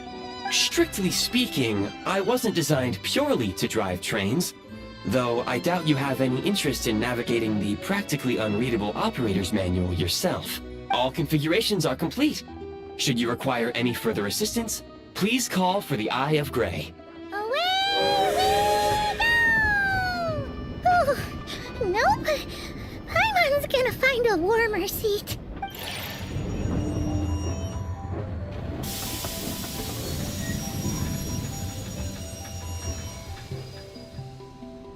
Huh? What's going on?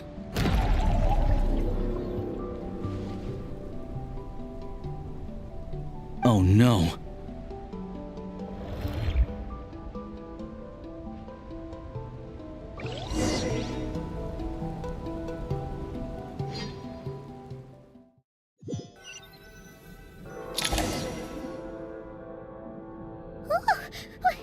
What is this place?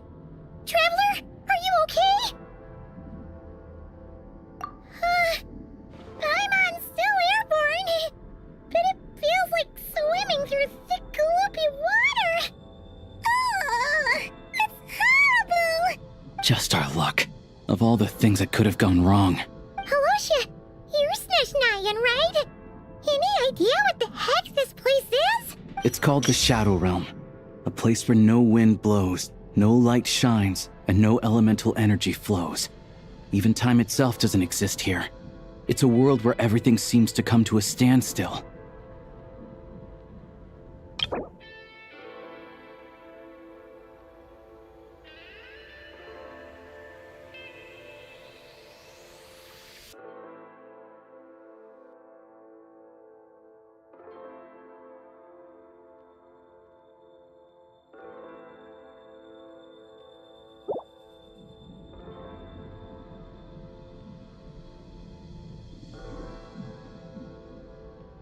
I've only seen it a few times before, and this is my first time inside. It's a dangerous place. Most people who get sucked into the Shadow Realm are never seen again. And the few who do make it back, they're never quite the same. Huh? Then what the heck do we do now? Oh, maybe Goggles knows something. Goggles? Great! Now we're done for! Hold it together. Let's not get ahead of ourselves. I heard a story once about the world of shadows. If it's true, there's a way to escape. We just need to find the exit.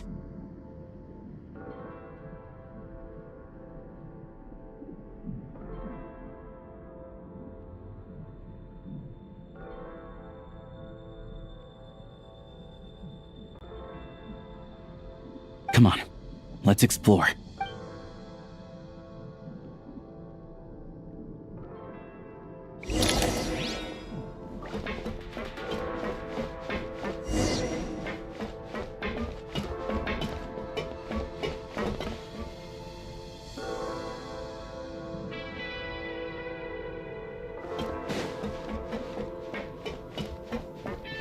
Look at these Fatui! It's like they've lost their minds! Their shadows have been devoured. They're no longer amongst the living.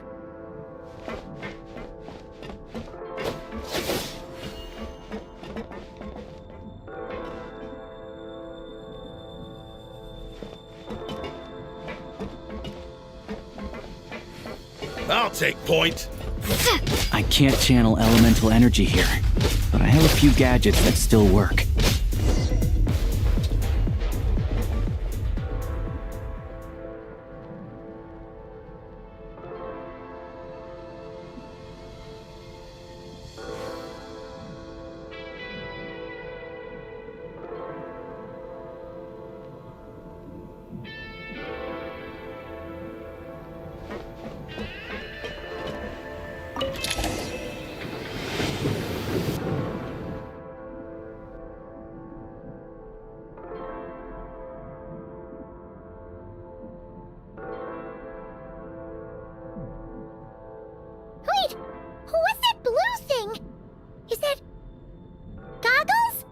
Guess we'd better find a way over.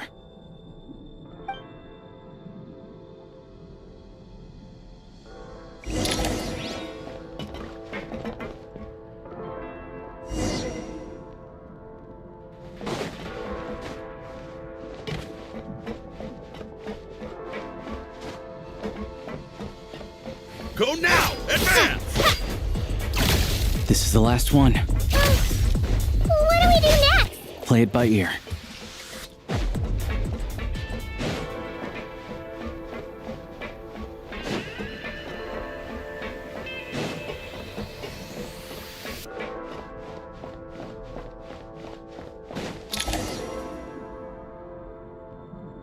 Goggles!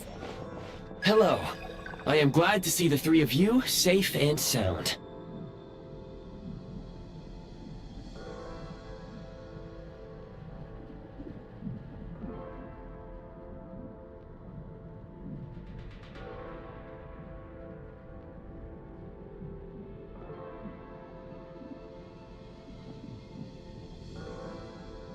For now, at least.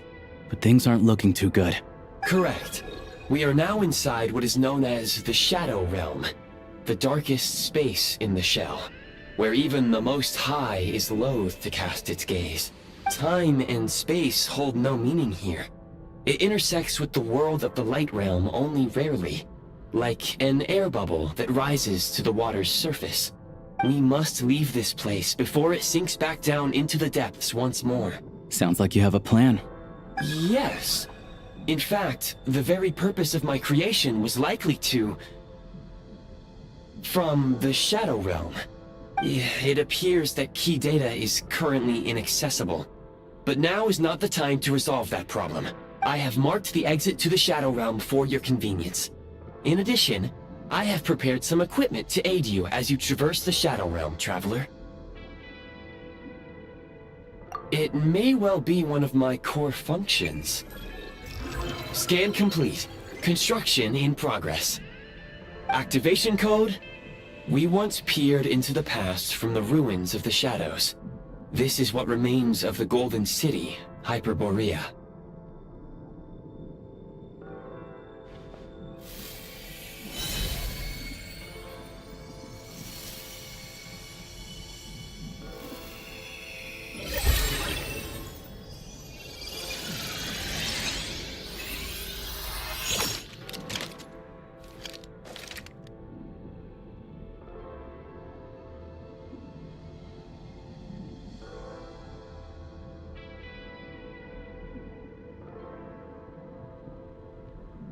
Whoa!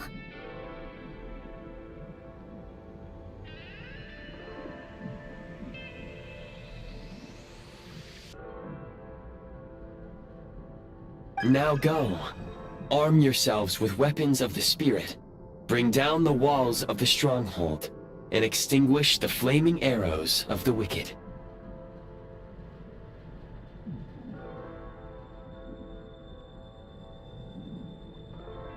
Is this a gun?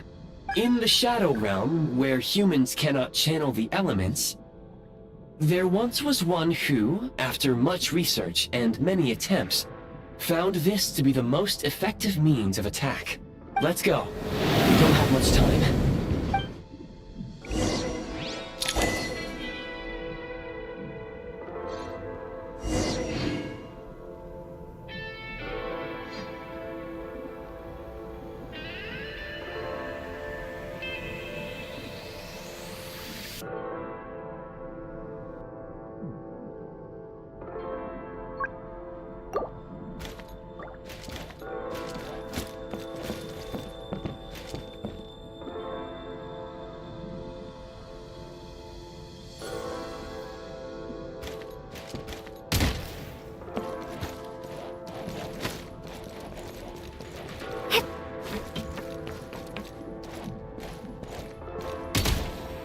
When you encounter small obstacles, you can simply clamber over them.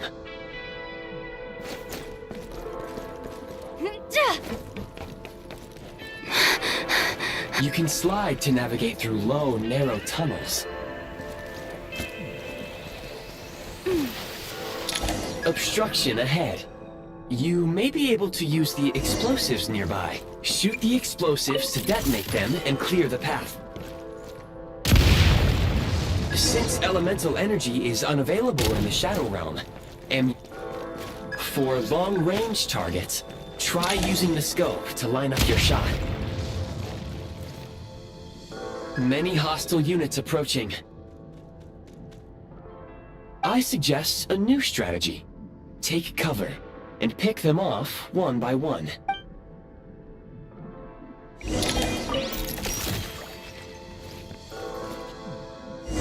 Defenses have been breached! Charge! It's over.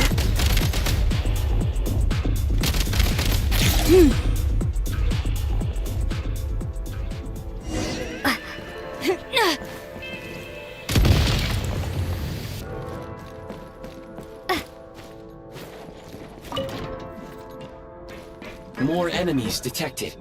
Try attacking with the newly unlocked Assault function.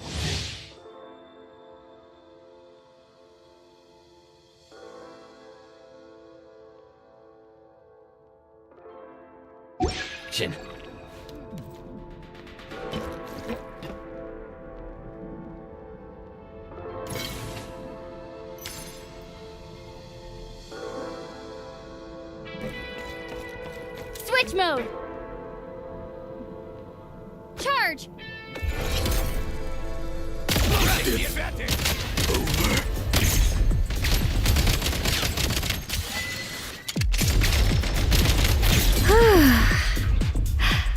Time to catch my breath.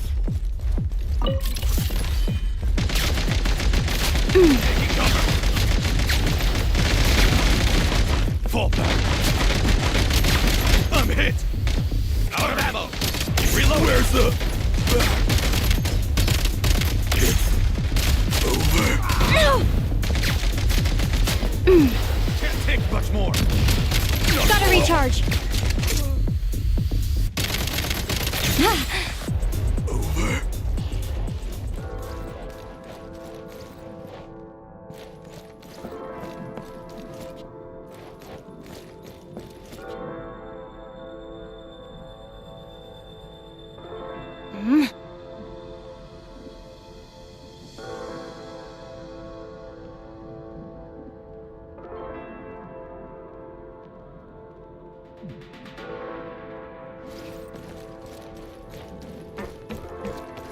Nice.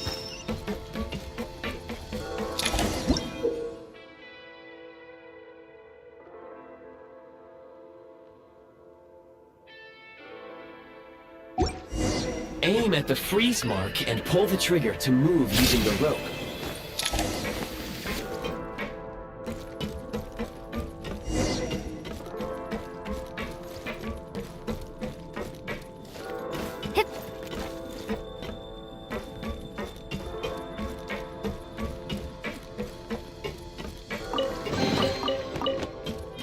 Time to catch my breath.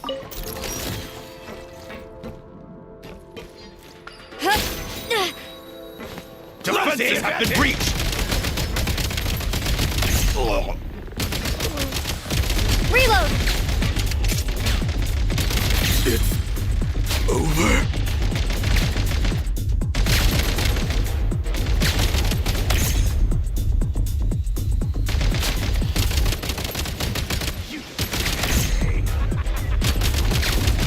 Some supply points can restore a small amount of stamina. Press on.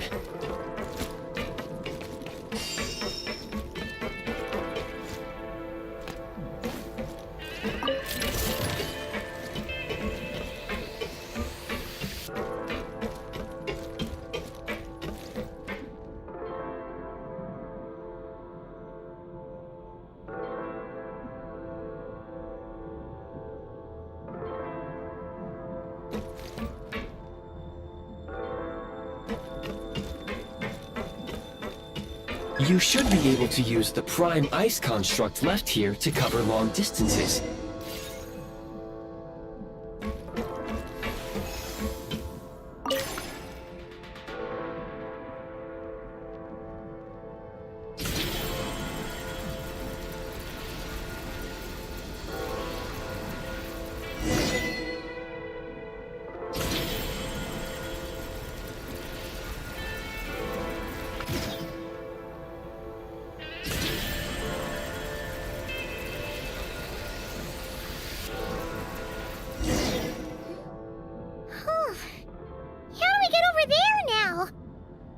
recommend using this grappling gun.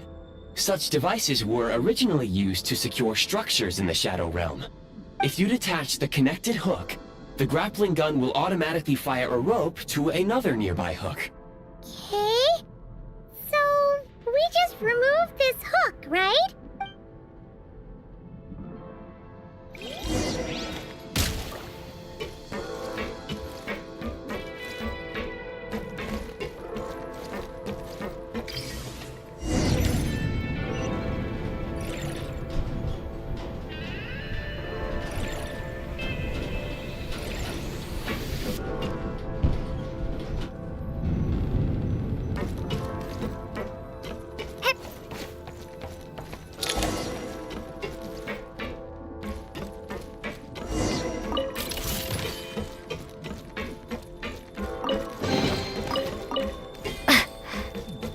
Nice.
Sprint at the Prime Ice Launcher to reach high places with ease.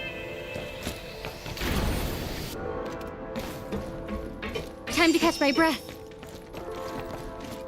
Press the adapted breach bolt. Over. Gotta recharge.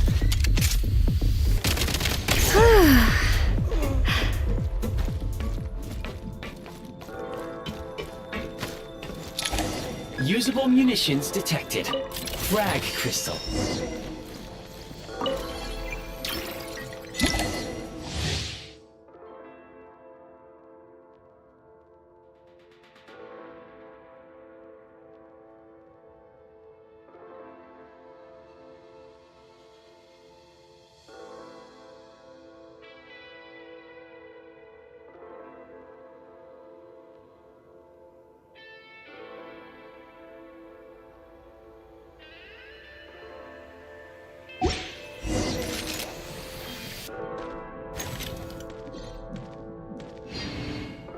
Demolition time! The advantage. Fall back.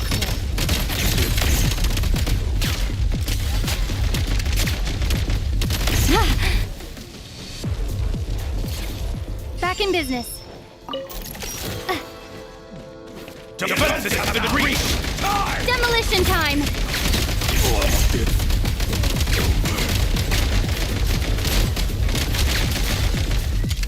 Out of ammo. Where's the... Back up.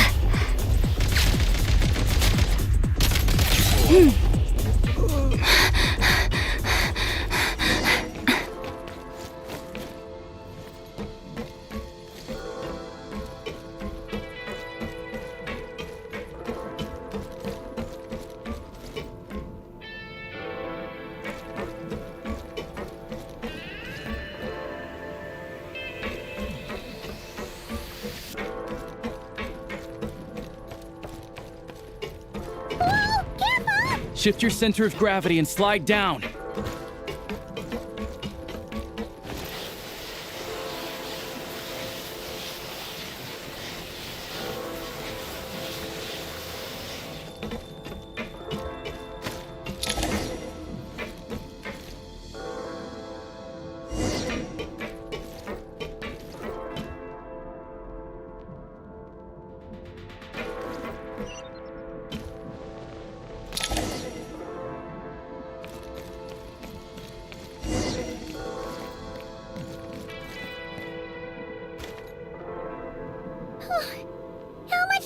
is this gonna take? The exit is right ahead. We are very close now. However... It's like they're trying to keep us trapped here. That platform and the carriages are swarming with undead Fatui. Guess we gotta storm through. Nice.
You may find switching to assault mode makes your attacks more effective.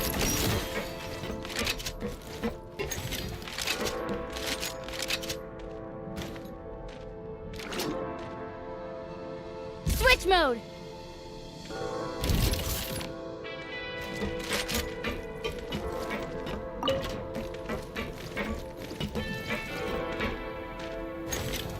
Demolition The time. advantage is ours!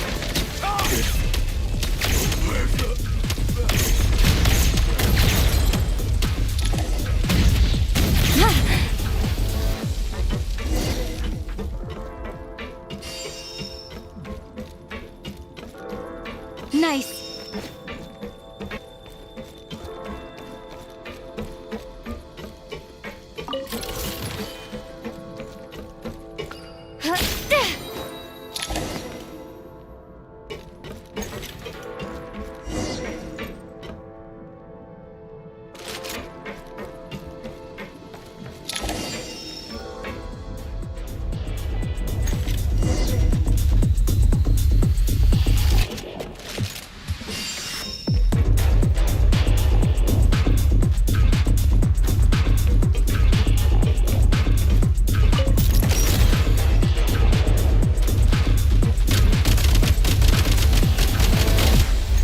Demolition time!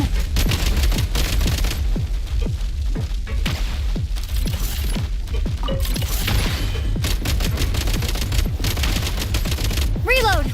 Come on!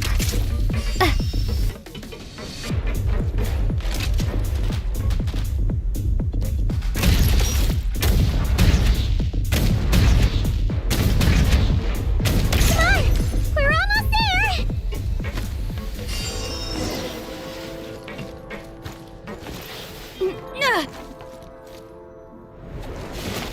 Huh? Why is everything shaking so much? Looks like the Shadow Realm is about to sink back down into the depths. The exit is right here. You mean this weird bubble thing? Wait, how exactly do we... No time to think. We just gotta go for it.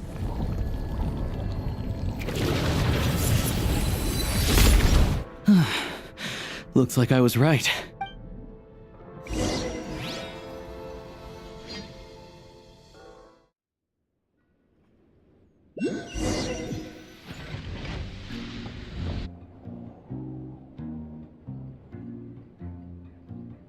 I can't believe the Shadow Realm manifested right on the railroad tracks. It's almost unheard of. Lucky we made it out. All thanks to you and that awesome gun. Ah, so you have heard of the Golden City before? Yeah, it came up a whole bunch in Nokrai. You're a pretty neat surprise in that sense, aren't you, Goggles? We had no idea they left cool gadgets like you behind. Make no mistake, it was a team effort. For a first-time firearm user, your performance was quite outstanding, far beyond my expectations. As Alosha said, it is highly unusual for the Shadow Realm to manifest in a place like this, but we should still watch out for similar dangers ahead. Oh, let's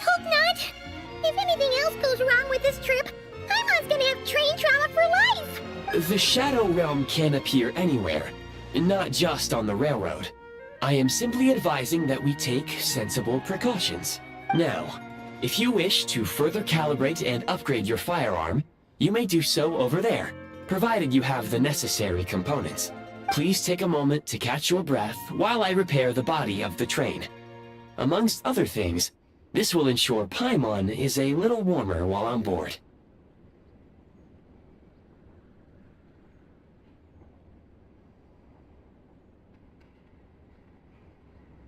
Oh, thanks, Goggles. You're a trusty train conductor. Well, maybe trusty isn't quite the right word, considering. Anyway, at least you get the job done. Yes, of course. And just like the Eye of Grey, I am sure it will be a great asset to you in your future adventures. If not the trustiest, then it will at least get the job done. Let's get some fresh air while the Eye of Grey fixes the train. Yeah, sure. Paimon wants to forget all about the Shadow Realm. It was so creepy in there. Stretching our legs might help take our mind off things.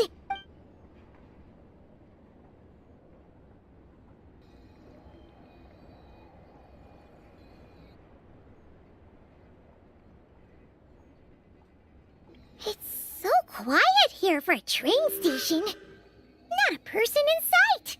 Just abandoned houses.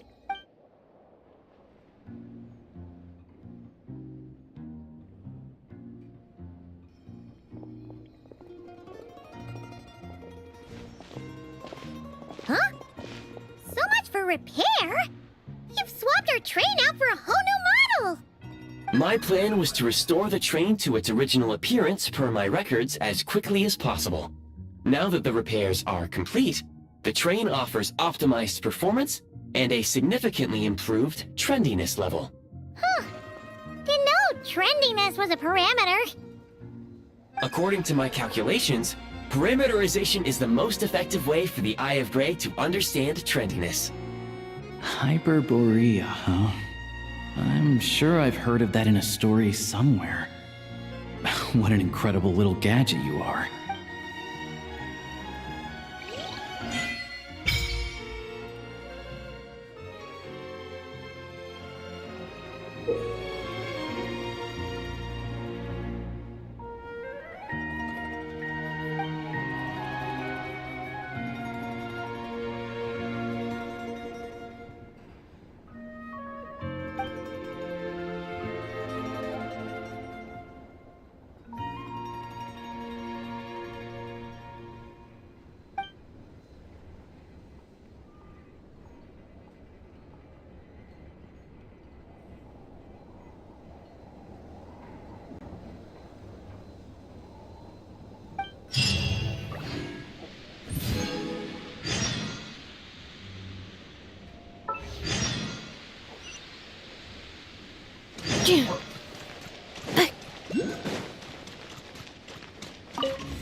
Combat data updated. Please rest assured that I will not blow the roof off again.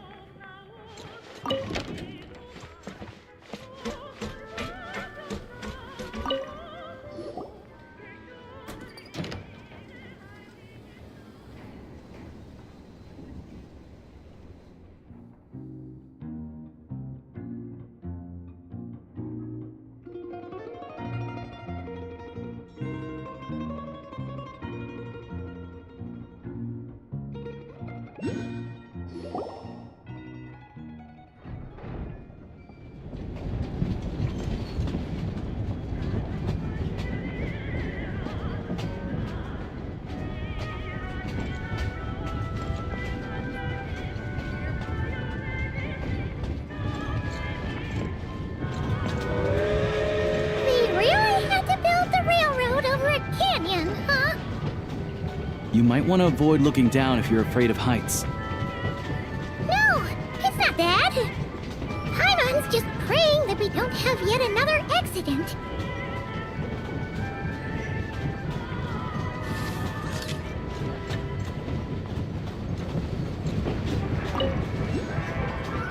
That mountain is breathtaking.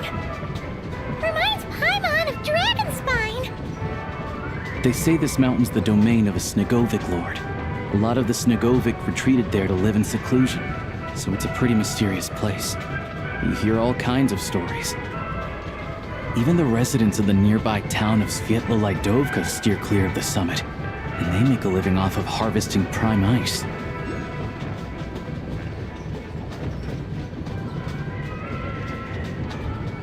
Look, Snezhnograd's just up ahead.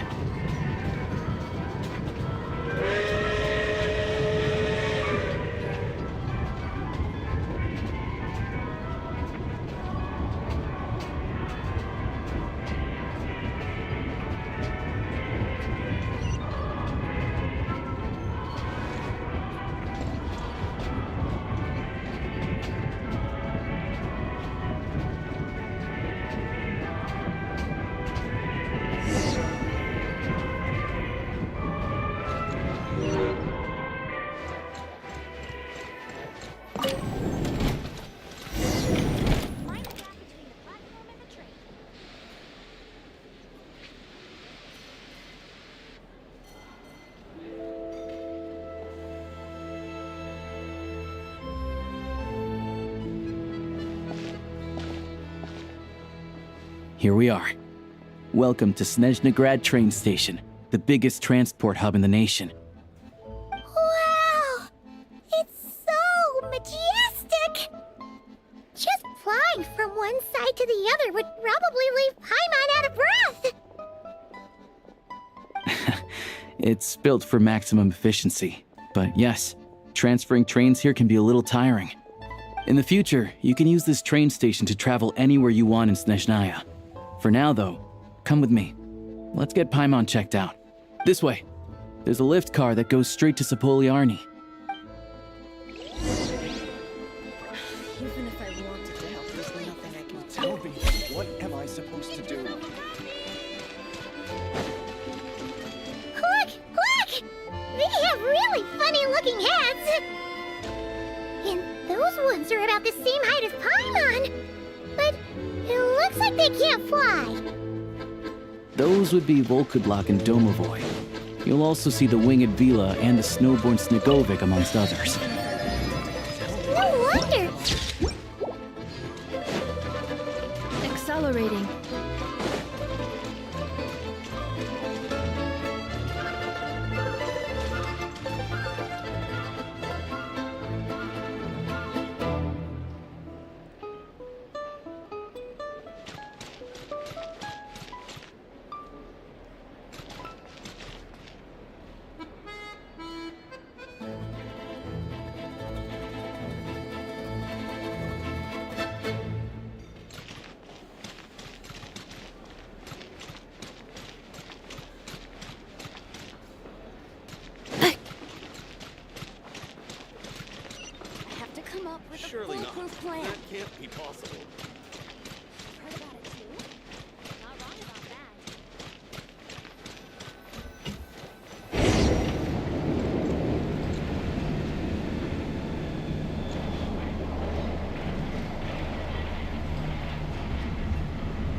sharp decrease in To the left is the Market of Zolny.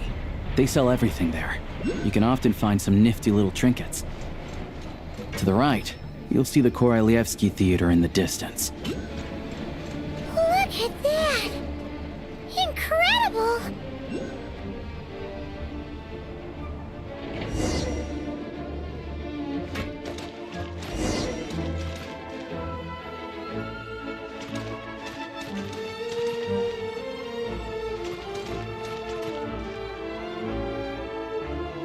Should I really come with you?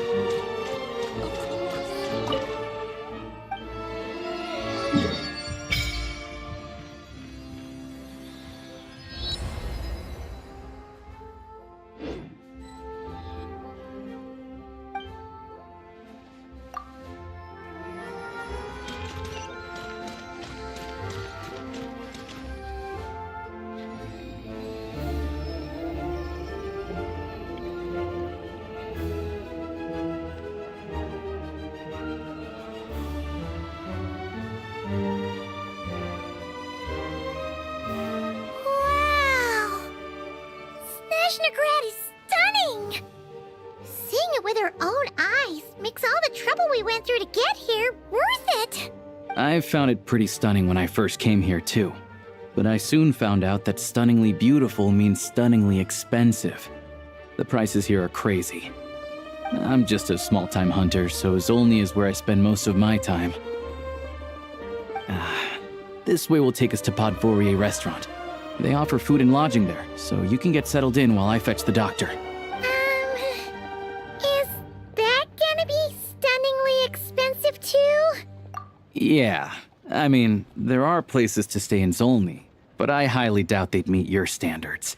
Most of the stoves are out of crystal, the windows are drafty, and at night, four-legged roommates come out to play, sharpening their claws on the roof beams and floorboards. Yep, no way! Not a chance Paimon's staying anywhere like that. Maybe we can split the cost of the room between us? Paimon still has some savings left. Fine then. It's your treat. Paimon will save her money for buying a nice little cake. Don't worry, you'll get some too. I'm glad to see you've perked up. If you find yourselves in the mood for some sightseeing later, there's a few places around here worth seeing. This way leads to Zapolyarny Palace, which serves as the Tsaritsa's audience chamber and also her personal quarters. The adjacent block is kind of a city in its own right. That's Glupov, the headquarters of the Fatui. Inside, there's a munitions factory known as the Armory Palace, producing a constant supply of all kinds of equipment for the Fatui. A lot of important research happens there, too. And over there is the Snezhnegrad Vecha, where all the big shots meet regularly to make policy decisions. These places are best admired from a distance. I'm sure I don't need to explain why. Yeah, they probably have super strict security. We're not looking for trouble right now. The downtown area is near the center of Zapolyarny. That's where you'll find the restaurants, bookstores, and gift shops. Another place of interest is the Northland Bank, which is over this way.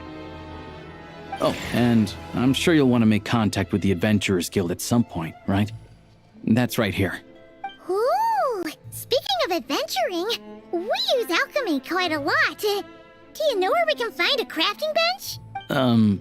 No one practices alchemy at Snezhnegrad, I'm afraid. Apparently, there's some historical reason for it.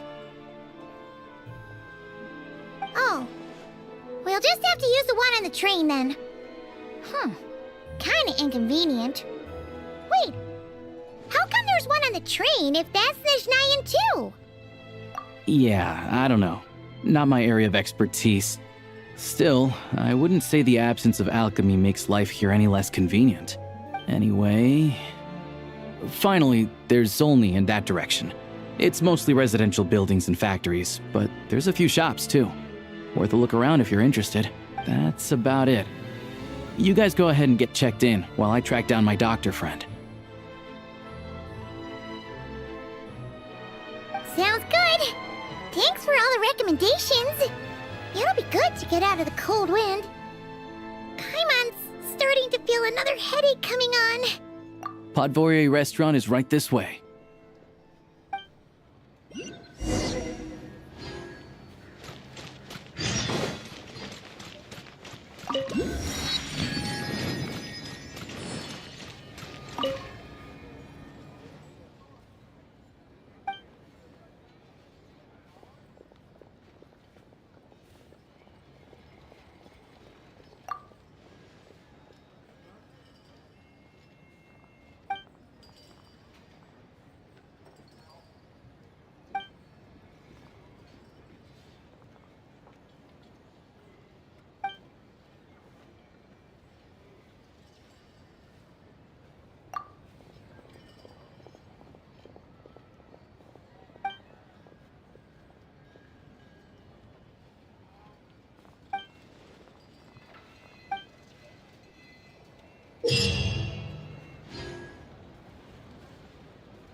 Oh, no.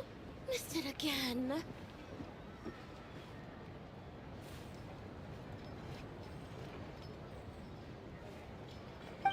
You all missed the good times.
Can I get you anything?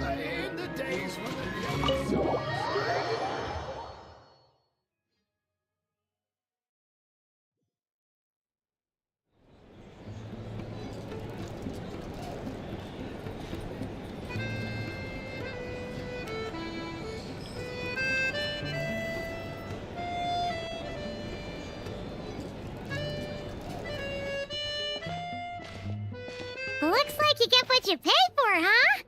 Paimon likes this room a lot. Yeah, much better now that we're out of the cold. Oh, thanks for taking such good care of Paimon. Honestly, she feels kind of bad for throwing a wrench in the works. If this were anywhere else, we'd be out investigating and adventuring by now. But instead, we're stuck here waiting for a doctor.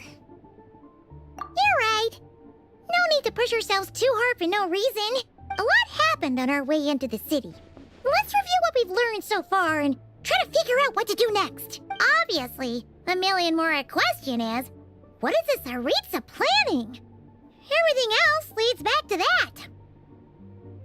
Sure was.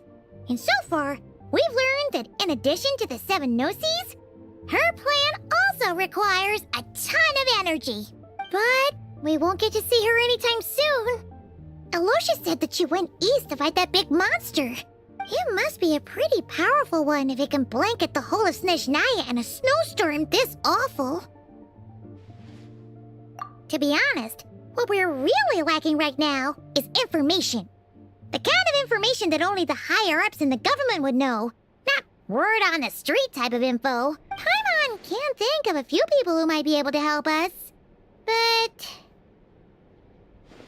Right! And when we left Nogcry, Sandrone specifically left a message reminding us which side we're on. So, it's unlikely they'd tell us anything confidential about the Tsaritsa's grand plan. Yeah, fair point. Besides, that Glupov place is right nearby. We've got nothing to lose, so it'd be a waste not to go. There's gotta be someone there willing to talk to us, right? Maybe Arlecchino or Sandrone? Or possibly Tartaglia. But it's unlikely we could sweet-talk Arlecchino, let alone Sandrone. She basically told us to stay in our lane already. Yeah, the last time was all the way back in Fontaine, right? Too bad we missed him in Notcry. Apparently, he came to help out. Hello. Is there a traveler and Paimon in there? That's Alosha! Come in! Hello, I'm Dr. Luneva. Alosha mentioned that one of you is feeling a little under the weather. I see. So you're my patient today, yes? And you're, Faye, I presume? Good question. Paimon's not too sure either, but she's definitely not the same kind of Faye as the ones we saw at the train station. Is that gonna be an issue? Not exactly. It's just, I'm used to treating human patients. Fae tend to be far more resilient than even the healthiest and most long-lived of humans. But don't worry, I do have some experience treating Fae. I've even diagnosed plenty of cats and dogs in my time. Safe to say, I have a fairly eclectic range of expertise.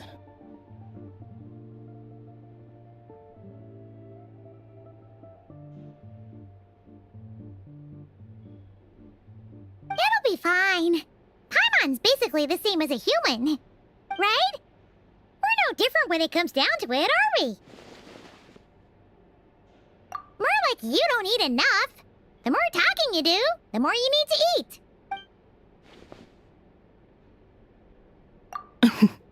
Now, please take a seat.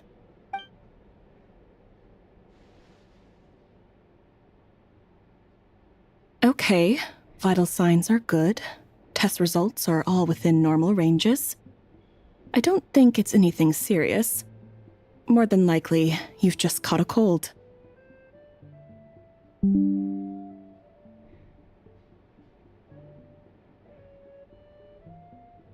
I can give you some medicine to tide you over, but as long as you rest properly for the next couple of days, you should feel better. Make sure to keep an eye on your temperature, though. If you find yourself with a persistent low-grade fever, or if your symptoms don't improve, just contact me again.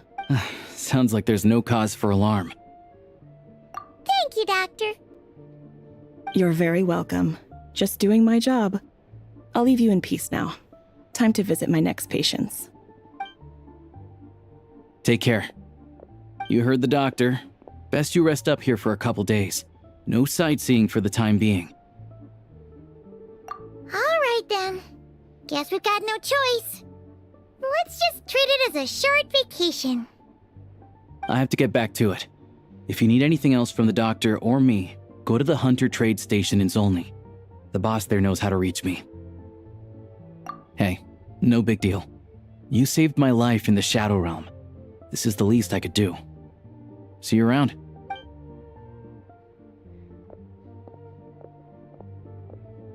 All right. Time to find Childe and see what he can tell me.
Hold on. Please display your invitation letter or permit. Glupov does not accept meeting requests without a prior appointment. You'll have to apply per the advertised booking process and wait until your invitation letter is issued. Might I ask who you're hoping to visit? Another one who thinks the rules don't apply to them. I don't understand why people think they can just talk their way in here. You don't just show up and land a meeting with the Harbinger. But I have to go through the motions for protocol's sake. Honestly, it's such a waste of time asking when I already know what the answer's gonna be. Wait a moment. I'll pass on your message. If Child is unavailable, you'll have to go through the proper procedure. Lord Child is a busy man. He's probably not in Glupov at present. If I were you, I'd cut your losses. No point waiting any longer. Even if you two are old friends as you claim, please understand that the Fatui Harbingers are often busy with their official duties. They tend not to stay in Glupov for extended periods. Next time, stick to the rules. You'll make life easier for both of us, Greetings, Lady Marionette. I'll take care of our guest here. It's her first time in Snezhnaya, so it's no surprise that she doesn't know the rules yet. I trust no choice words have been exchanged. No misunderstandings I should be aware of. No, Lady Marionette. No incidents to report. Whew, that was a close call. Good thing I played it cool. Is that right? Good to know. Wait, where's Paimon?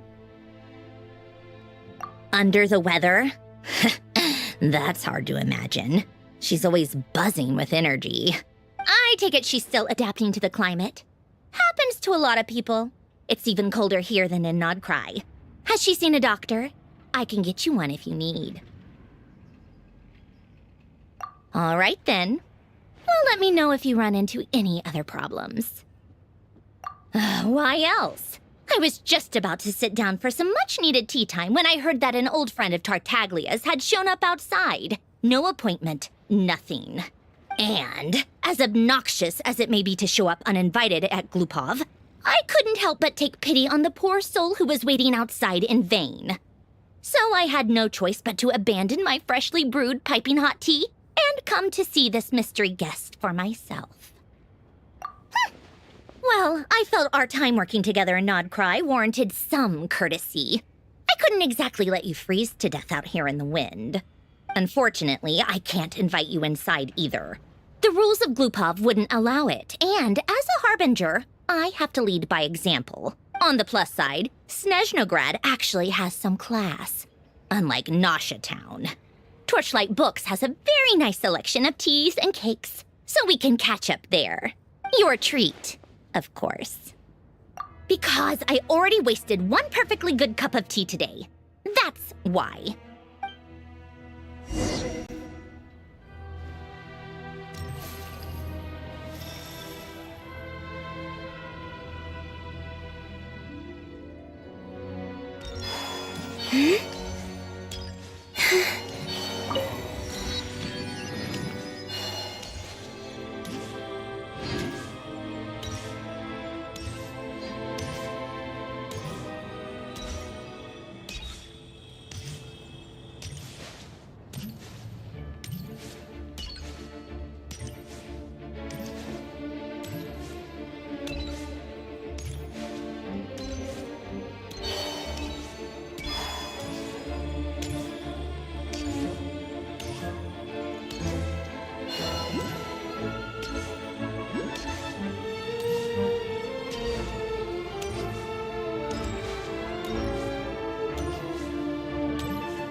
I've ordered for the both of us. No objections, I assume. I'm sure you trust my taste. Okay, let's get down to business. I'm guessing you don't actually have any urgent business with Tartaglia, per se. You just want information, right? Wanna take a guess? Of course you'd say that.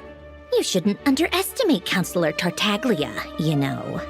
That's right. I'm sure you've heard of the Snezhnograd Vecha by now. Well, he's busy preparing some paperwork for their next meeting.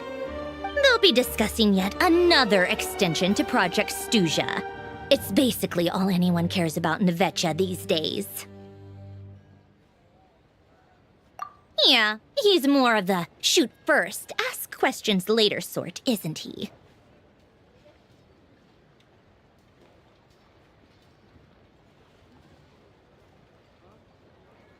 It all started with a very detailed letter that Capitano left for the jester, Piero, before leaving for Natlan.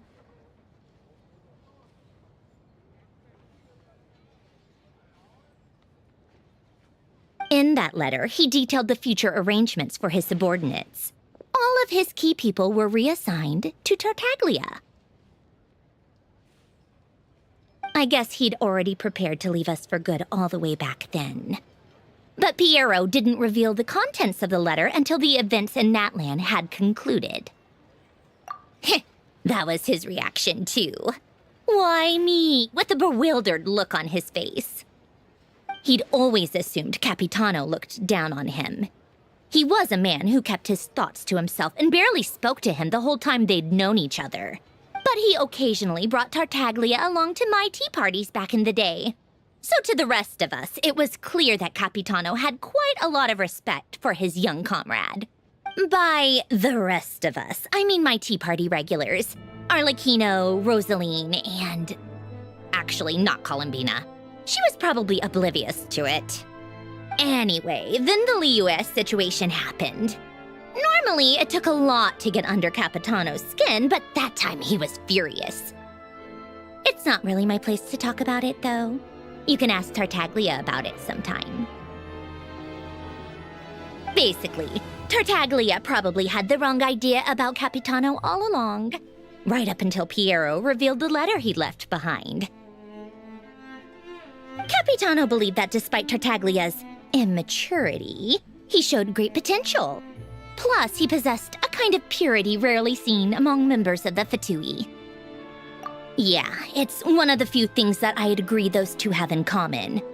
But there's one other reason why Capitano chose Tartaglia to assume command of his troops. He knew that after he was gone, several of the others would swoop in on his army like vultures. With the ones who stood to benefit the most being the rooster Pulcinella and Regrator Pantalone. Once they divided Capitano's troops between them, they'd be more powerful than ever. No one would be able to stop them.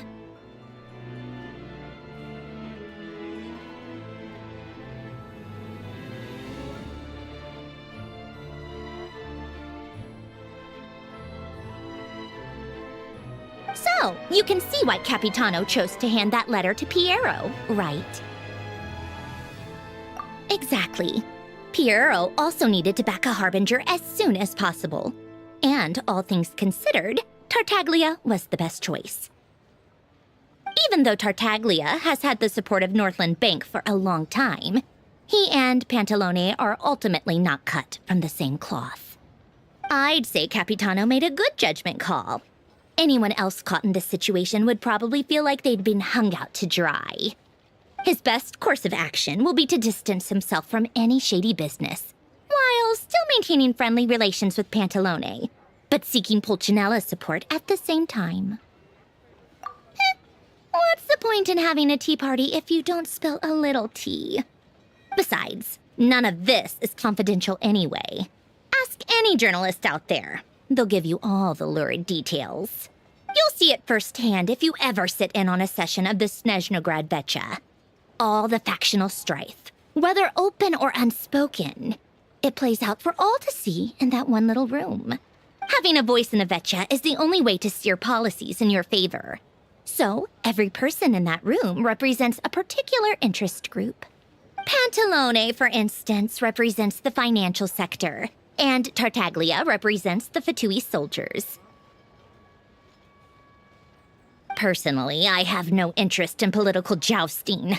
But since I have a number of engineers and researchers under my command, I have to make their voices heard. Then there's Pulcinella, the linchpin of the Vecchia. He represents politics itself.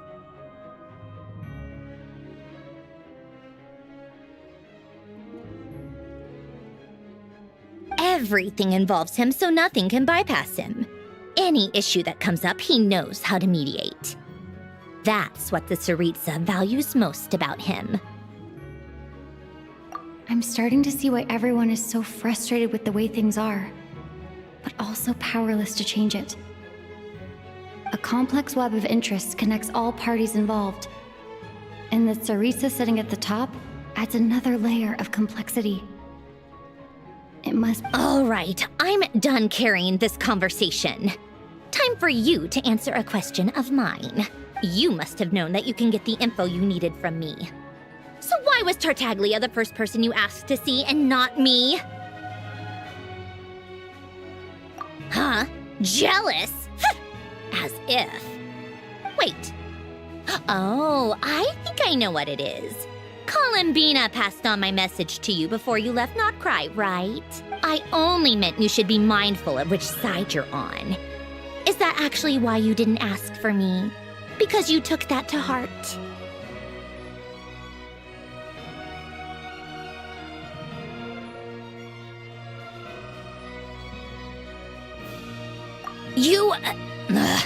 Fair enough. It's not your fault.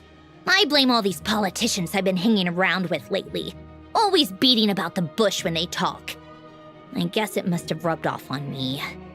Anyway, just ask for my help next time, okay? Little things like this are no problem. Lady Marionette. What now? Can't you see I'm on my break? Whatever it is, just leave it on my desk. I'll look at it later. Sorry to disturb you during your break, ma'am, but I'm afraid it's an emergency. Isn't it always? I've told you before, fixing the tracks and transporting ice blocks does not constitute an emergency. The equipment in Svietlo-Laidovka is in urgent need of maintenance. With how the weather's been recently, we suspect that the cause is a buildup of snow, exceeding the maximum weight limit. The supports on one of the machines broke and fell, awakening a dormant beast and leaving many of the ice miners trapped in a nearby ice cave. Luckily, Odette's team was nearby and launched a rescue operation, but we're still facing a severe manpower shortage for both the rescue and engineering teams. I guess that's it then. Our tea party will have to end here. I'm the only engineer you'll need. Do you actually want to come with, or are you just saying that? Nice of you to return the favor. I'll have a couple of people look after Paimon. They can let her know that you had to step out for a while. Given how urgent this is, I'm sure she'll understand. And honestly, I'd rather have your help than anyone else's. Between your skills and experience, you'd be reliable help. Then let's go. You, take 2 people to Podvorier restaurant. Find her room and watch it like a hawk until we get back. If anything happens to Paimon, you'll be answering to me. Yes, Lady Marionette. You look as though you've run into trouble.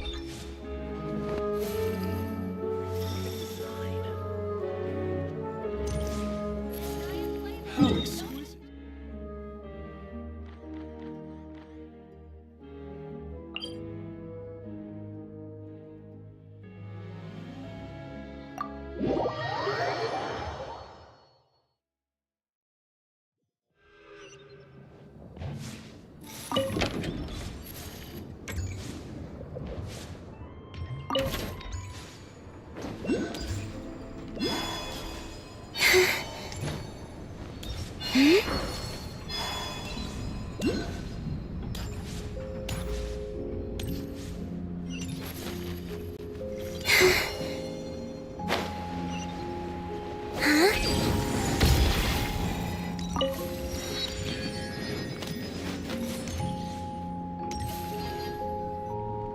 They weren't exaggerating. This is really dangerous. It's a good thing only one of them broke.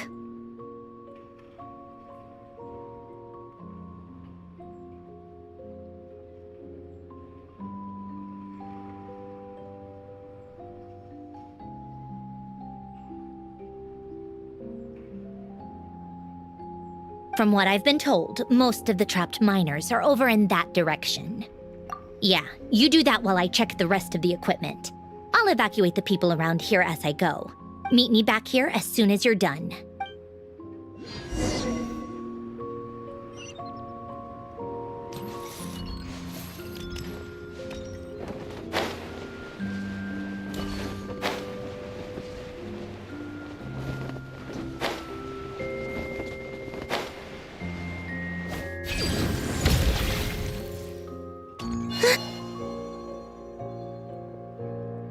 I have to be getting close.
Don't go any further.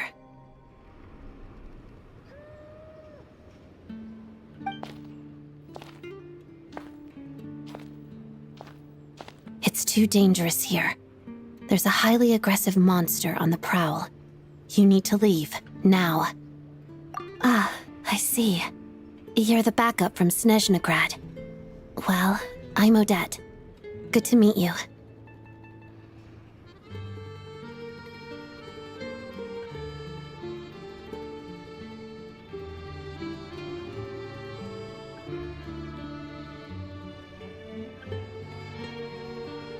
Ah, so this is Odette. She was the first member of the Fatui on the scene. There are 5 people trapped in the cave. Monster type is unknown, and so is its location. Let's go. Every second counts.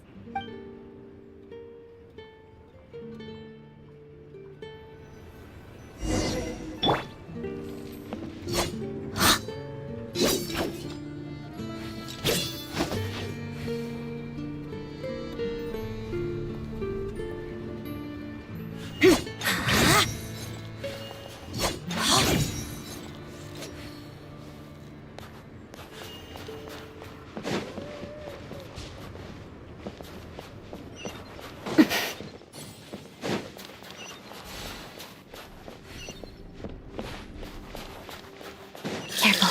Something's moving.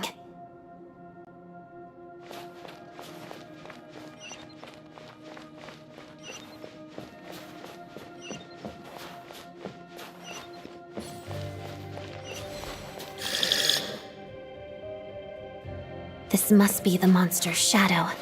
Looks like a tough opponent. Shadow move. Waltz of the snowflakes.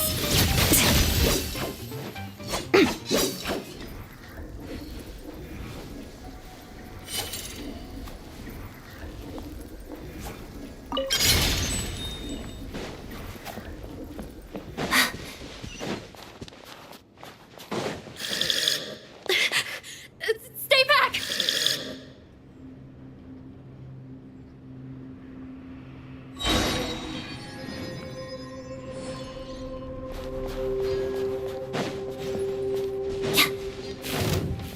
Let's begin. Crystalline Adagio.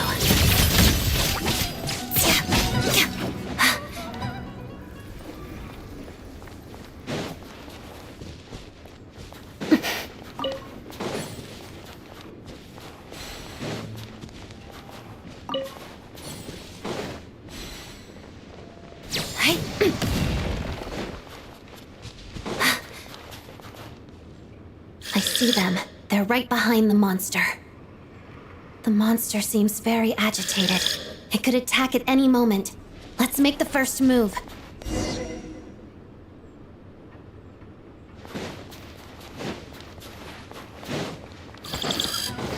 Take this! Thunderclap!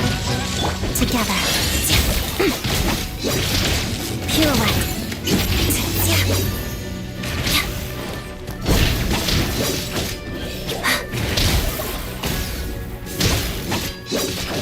Lightning Slash!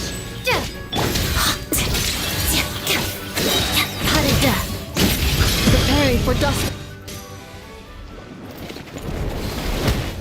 Oh, thank you for saving us. We'd have been monster fodder otherwise.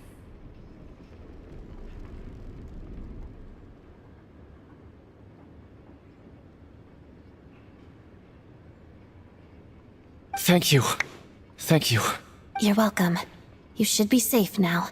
Follow this route out. She and I will stay behind to watch the rear. Thank you. Come on, let's go. This way.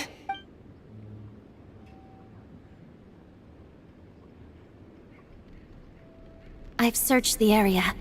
Pretty sure the monster made a tactical retreat. Yeah, but with us here, it won't be coming back anytime soon. It may be small, but don't be fooled. It's a ferocious beast. People are just food in its eyes. It's lucky we got here when we did. The trapped miners have been successfully evacuated. Time for us to leave. Wait, this place... There's something unusual about it.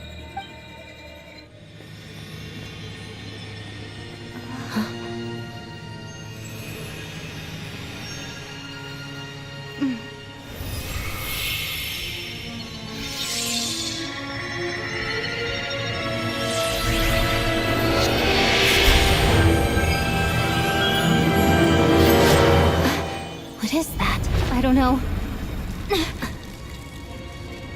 It's back? Guess it has family.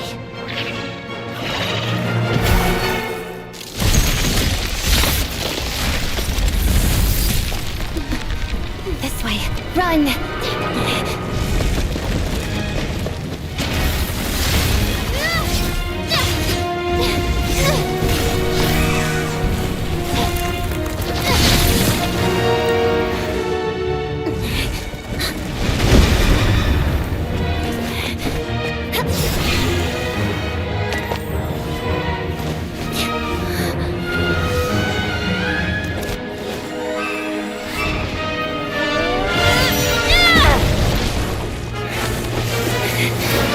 Thanks. Let's get out of here.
Accelerating.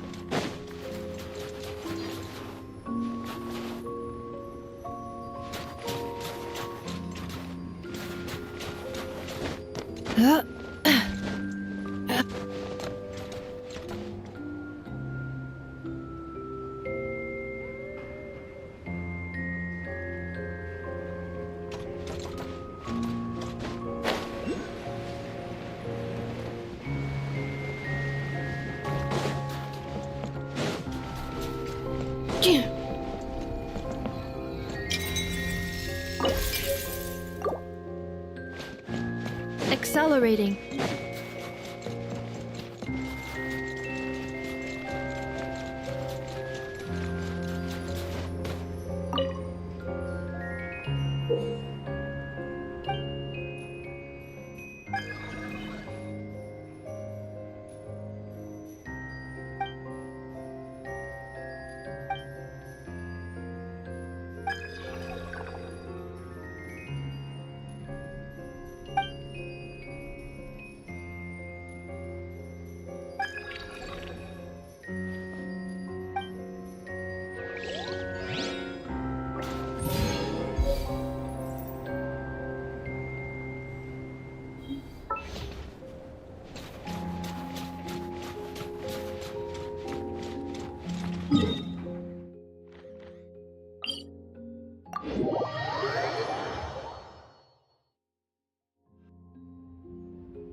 Cleanup sequence in progress. Based on data from past incidents, please avoid. Everyone's accounted for. We managed to rescue them all. We also placed a sign at the entrance to the cave, warning people to stay away. You really held your own today. I still don't know your name. Don't think I've seen you before. I'll remember the name. All right then. See you around. Hello, Lady Marionette. I hear the rescue operation was a great success. I knew I could count on you. What brings you here, Odette? Here for a performance? No, a Fatui mission. I happened to be nearby and heard the crash. She hasn't introduced herself then. Odette is the prima ballerina of Snezhnograd. She's quite the celebrity. If you ever hear people mention the two crowning jewels of the Korailievsky troupe, they're talking about Odette and the prima donna, Vodianitsa.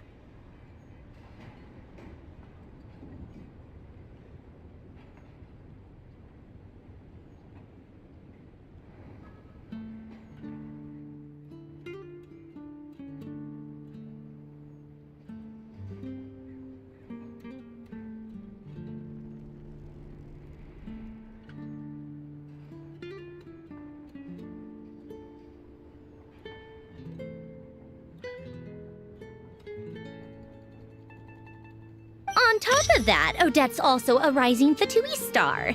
It's looking likely she'll inherit the title of the Fair Lady. She learned all her combat skills from Rosaline herself.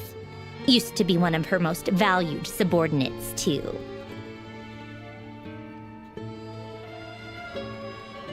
You flatter me, Lady Marionette. If she's Rosaline's protege, that makes me... never mind. There's no need to bring it up. No point making things awkward. How's progress on your end, Lady Marionette? Equally successful. I finished reinforcing all the equipment. Took me a little longer without Polonia's help. But the outcome is the same, of course.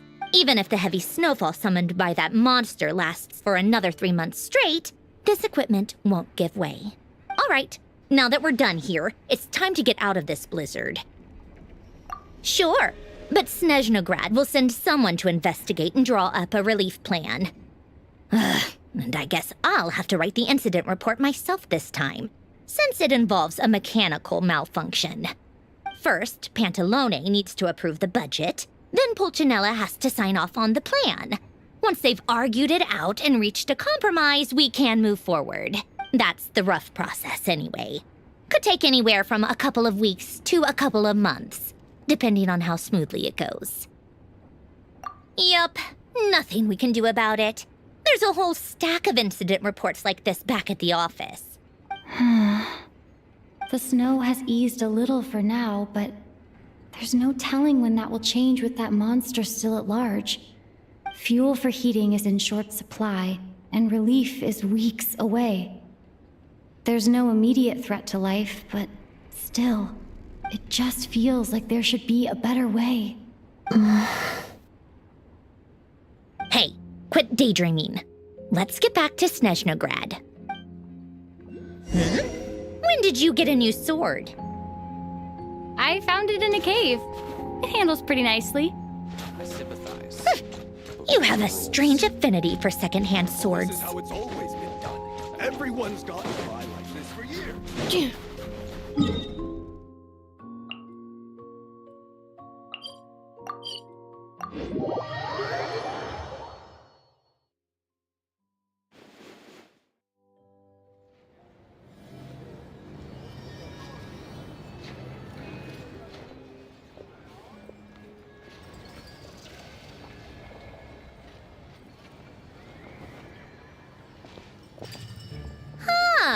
Well, if it isn't Counselor Tartaglia, Mr. Big Shot himself.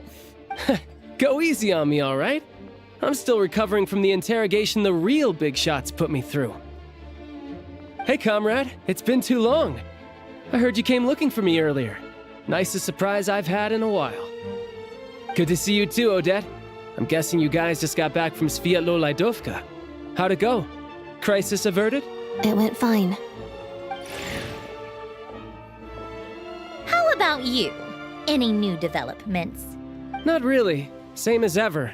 Growing opposition to Project Stuja, and the usual rebuttals are starting to ring hollow. The results of the mock vote were pretty dire. Pulcinella was fuming. I've never seen the old man so angry. That's not good news. It takes a lot to rattle him. Yeah, obviously, if push comes to shove, there are ways to crack down on dissent. But. Sorry, I have to ask something. This is going to sound blunt, but may I? Huh? Of course, fire away. It sounds to me like everyone's tearing their hair out trying to figure out how to deal with opposition to Project Stuja. But what exactly is this project's purpose? And how can it be so important that even people like you two refuse to stand up for the ordinary people of Snezhnaya? Interesting. I gotta hand it to you, comrade. You sure don't mince your words. Excuse her? What does she mean? Refuse to stand up for ordinary people? Oh my gosh. How does she dare speak to the Harbingers like that? Are you interrogating us now? It's okay, Sandrone. Let me explain. I think I understand where she's coming from. If I could, I'd take your side right now. In fact, my position's very similar to yours. I've only held back on casting a dissenting vote in the Vetcha because the Tsaritsa would never let me get away with it. Still, I have a responsibility to the Fatui armed forces, so I do what I can to make their voices heard. Most of them are just regular folks from small towns far from the capital.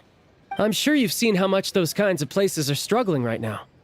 Oh, and for what it's worth, I'm from Arepasak myself. Things aren't going so swell there either. The Tsaritsa wants to create a better, safer future for the people of Snezhnaya, but she's thinking long-term. I don't doubt that from where you're standing, Project Stuja seems to be creating all sorts of issues for everyone. But considering the Tsaritsa's vision for the future, these are sacrifices worth making. Sounds cold, I know, but I promise it's not as black and white as it seems. Maybe Sandrone and I can't oppose Project Stuja outright, but we're constantly raising our concerns in Vetcha meetings. And even though we can't put an end to it, there are plenty of other ways to make a difference. We're trying everything we can think of, and so is Pulcinella. I respect Her Majesty, the Tsaritsa, and trust her decisions. But at the end of the day, I'm still just a normal guy who cares deeply about my homeland. And my family, who all live here.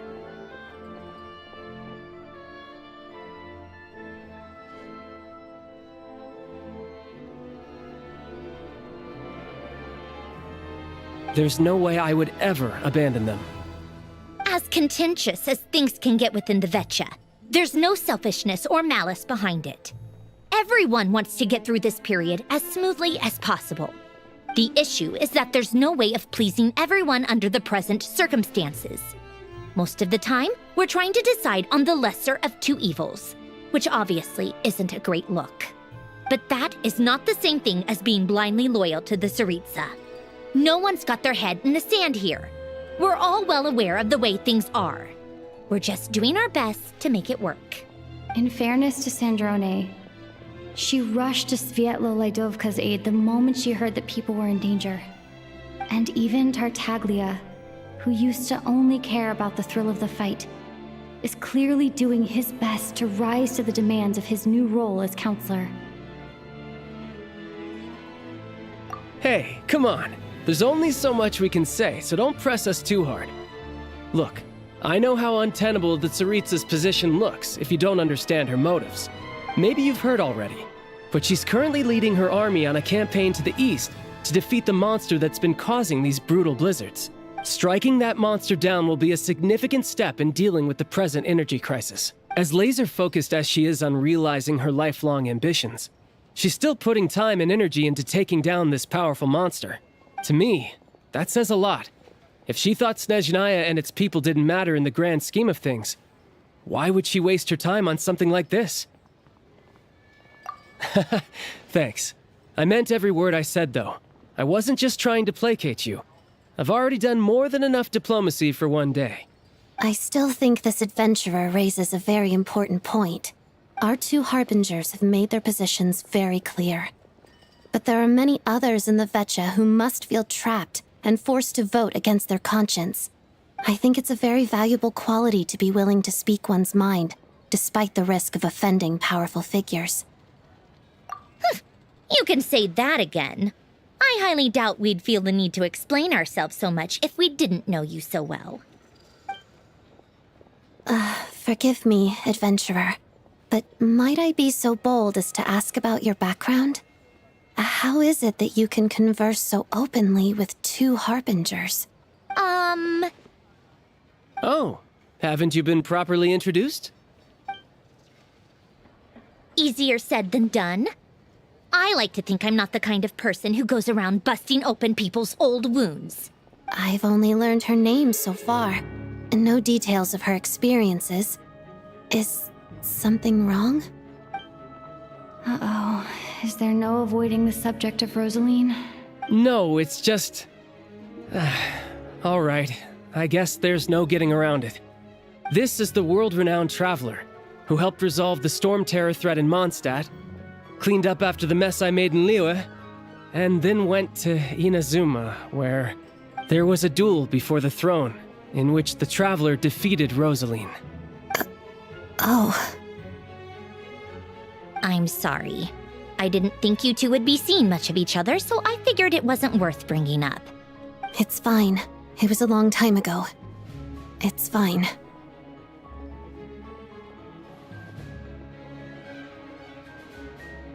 Sorry, I just remembered that we have a rehearsal coming up. Please excuse me. I should get going.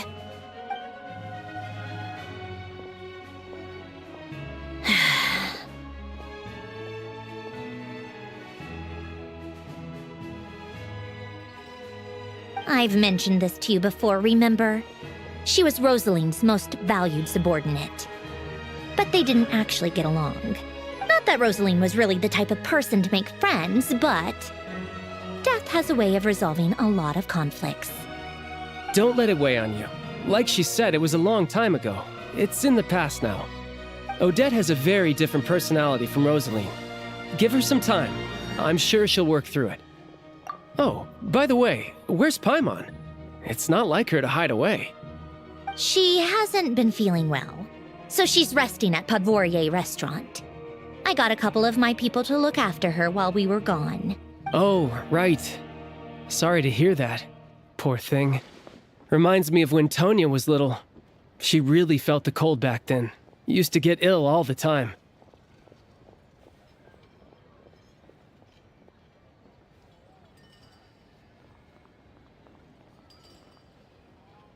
I felt so bad for her seeing her lying in bed, coughing. She was so mature for her age, though. Whenever someone came to visit her, she'd greet them with a smile and would never complain. I'm sure Paimon's a good kid, too. You're a little short on manpower, right? Let me have a couple of my people take over for yours. I'll send my most capable and reliable. They'll make sure Paimon can recover in peace. Well, that would be great. Your people are more qualified. Hey, don't mention it. I'm sure you have things to do. Hopefully this takes a load off your mind. So no more accusing me of not being on your side, all right? Already? That was quick. I'm afraid I can't help you there. Our director's recent movements are confidential. Even we're not in the loop.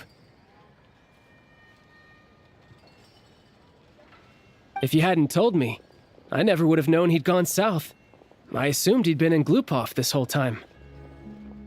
Well, I guess I'd better go sort out Paimon's security situation. I have some other work to catch up on at Glupov anyway. Me too. I have an incident report to write up. Let's leave it there for now. I guess everyone's in a difficult position. But Tartaglia's right. I have things to do. Things I want to do, and things I ought to do. To start with, I should go ask Alosha if he knows of any way to help Sviatla Ledovka.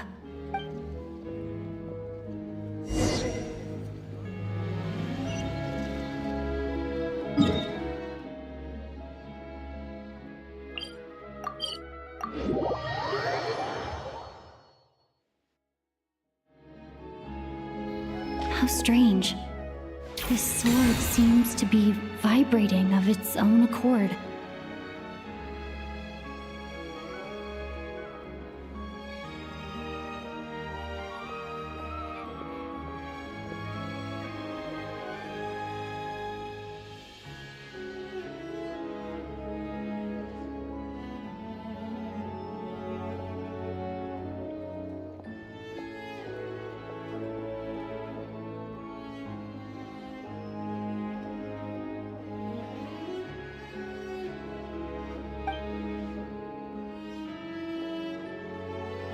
It's a very faint vibration, but it's getting stronger as I get closer to the Statue of the Seven.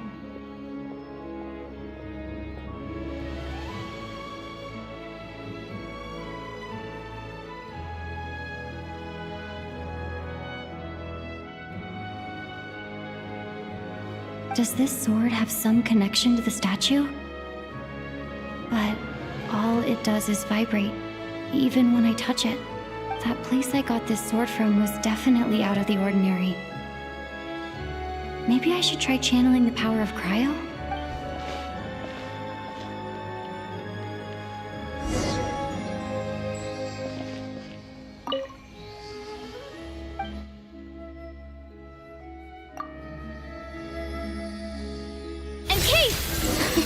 It worked! There really is something special about this sword.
I don't really understand what just happened, but I'm pretty sure this sword just got a little more powerful.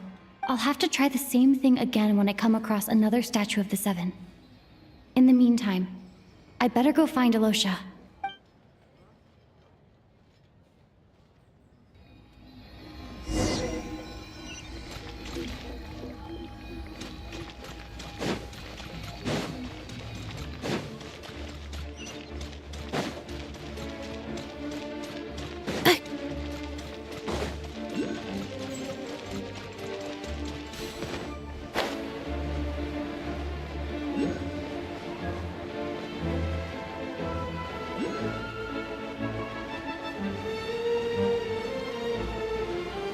Sharp decrease in environmental temperature. Assessing heat retention options. Please consider adding a warm jacket, gloves, and other such insulation devices.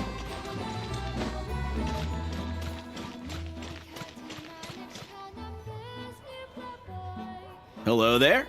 How can I help? Ah, sure thing. Give me a second. I'll go fetch them for you.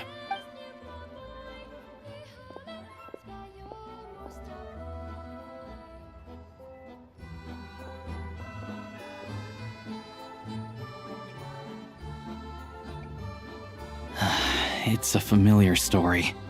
I've had similar experiences. Although Snezhnegrad doesn't deliberately delay or withhold relief, those first few days of waiting for help are always the hardest. It's a fundamental contradiction. If emergency relief can't be delivered in time, what's the point in even calling it emergency relief? Not necessarily. I think there's a good chance that Kresnik Krystal from Stratomeros will start flowing into the market. When we resolve Stratomeros' energy issue, it's like we open the floodgates. A huge backlog of crystal is now available to the townspeople. There's no way they can use it up at once. A lot of them will probably stockpile it and slowly work their way through. Probably a good idea, since energy prices are only going to keep rising. But there will always be people who urgently need Mora. Exactly. At the current prices, selling crystal is an easy way for an ordinary person to make a fortune. Hey boss, how much do I have left in my account? 1 second, let me check. So, You're planning on buying the crystal out of your own pocket? Yeah. I don't know if I have enough, so I'll chip in a little extra and buy as much as I can afford. No, it's fine. You're new to Snezhnaya, and you have your own living expenses to worry about. Besides, you're already providing the train. Here's your Mora. See what you can find at the market. But I doubt there'll be much crystal left. Yeah, well, can't hurt to take a look. Let's see. Huh?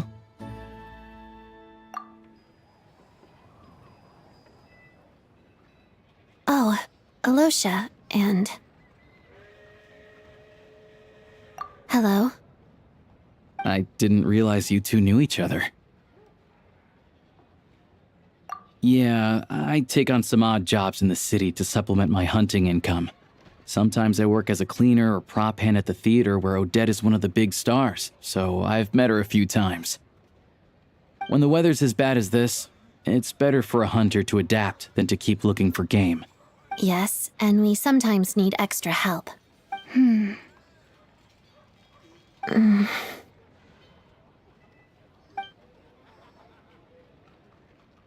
Wait, why is the atmosphere so awkward?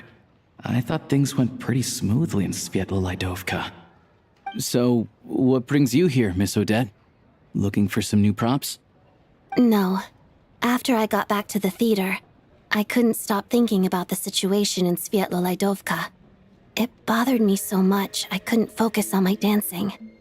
So I decided I'd come here and see if there's anything I can do. You too, I presume. I suppose that's why you're here. I didn't feel comfortable expressing my true opinions in front of the Harbingers. Not least because ordinary Fatui like me don't even know what Project Stuja is all about. Without knowing the full picture, I can't make sense of it. And at some point, if things aren't making sense to me, I can't just keep going along with it.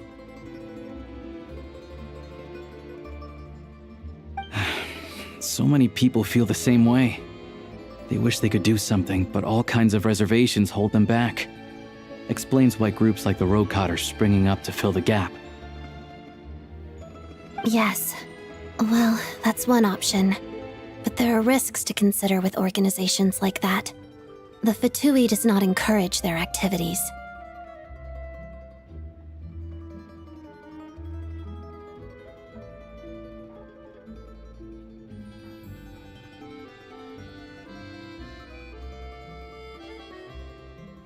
Right, because things can get out of hand, and it's hard to hold the right people accountable when they do.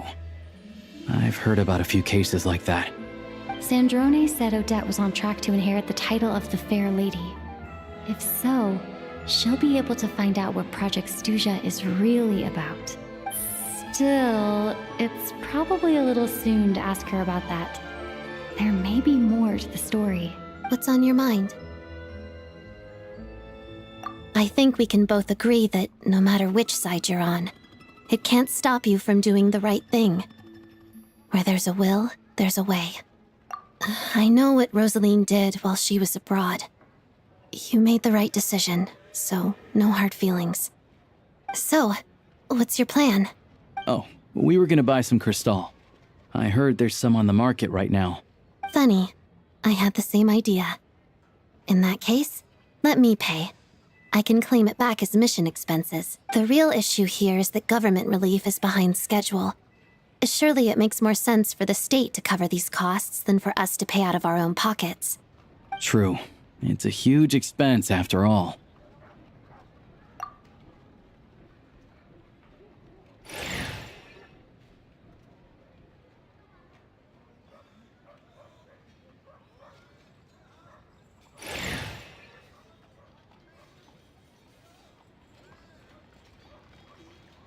Let me see. I'll take it all, please. And I'll be needing a receipt. Right. Choose mission budget under the expense category, but be sure to specify emergency rescue operation in the description. Otherwise, the normal reimbursement limit will apply. Let's book this train. Regulations say that if we need to transport Kresnik Crystal during Project Stuja, extra carriages can be added 1 hour before departure.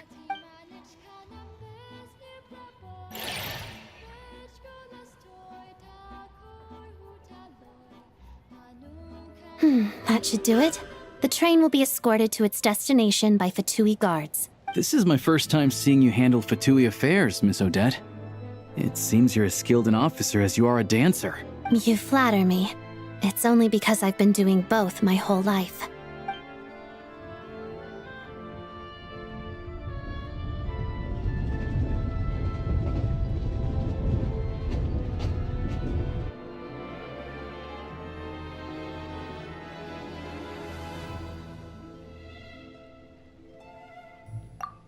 Anyway, I bet you've been non-stop today, am I right? Any idea how Paimon's doing? What's wrong? Who's Paimon? Her travel buddy hasn't been feeling well. She caught a cold right after they got to Snezhnaya. Sounds like she's important to you. I can't believe you've been dealing with this on top of everything you've been doing to help the people of Snezhnaya. I've got nothing going on right now, so I'll join you. I want to see how she's doing. May I come too? I have some candy that someone gave me back in Svietloleidovka. Plus, I know a little bit about relieving cold symptoms. All right then, let's go.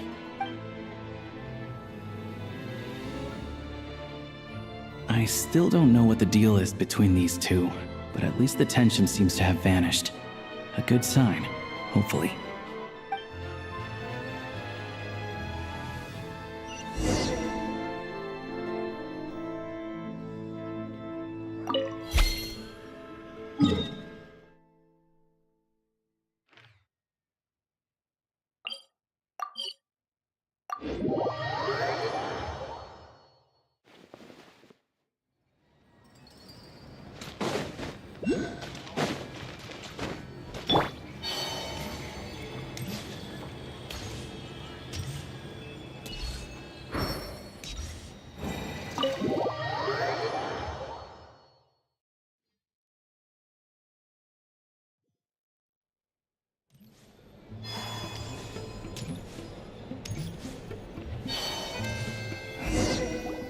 Hello. Sorry, but there's a sick person recovering in this room. Can I help you? What happened? Oh, please, excuse me. Are you the Traveler? Could I take a quick look at your Adventurer Handbook? Master Child said I should verify your identity.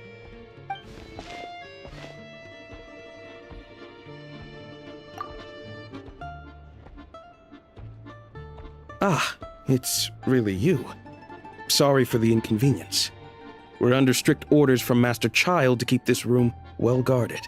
At the same time, we can't interfere with Podvoye Restaurant's business. That would only seem all the more suspicious and draw unwanted attention to this room. Besides myself, a few of my colleagues are stationed in and around the restaurant, in plain clothes, of course. Rest assured, you're in safe hands.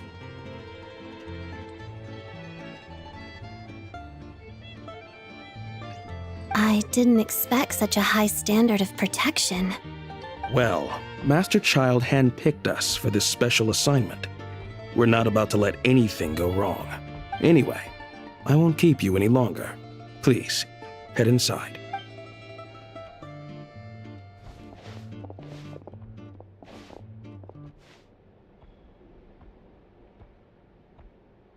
Traveler! Alosha, you're back! Oh, hey! Who's our new friend? Hi, I'm Odette. The Traveler and I crossed paths a few times. Another friend from the Fatui, huh? You're practically a member yourself by this point. Paimon's definitely on the mend. We should be back to our usual travels in a few days' time. Seems like that doctor was right. It's just... Paimon's limbs are still feeling a little chilly. I have just the thing. Whoa! What's this? Is that a flame inside an ice cube? Wait, is this real ice? How's it not melting? And how does the fire keep on burning?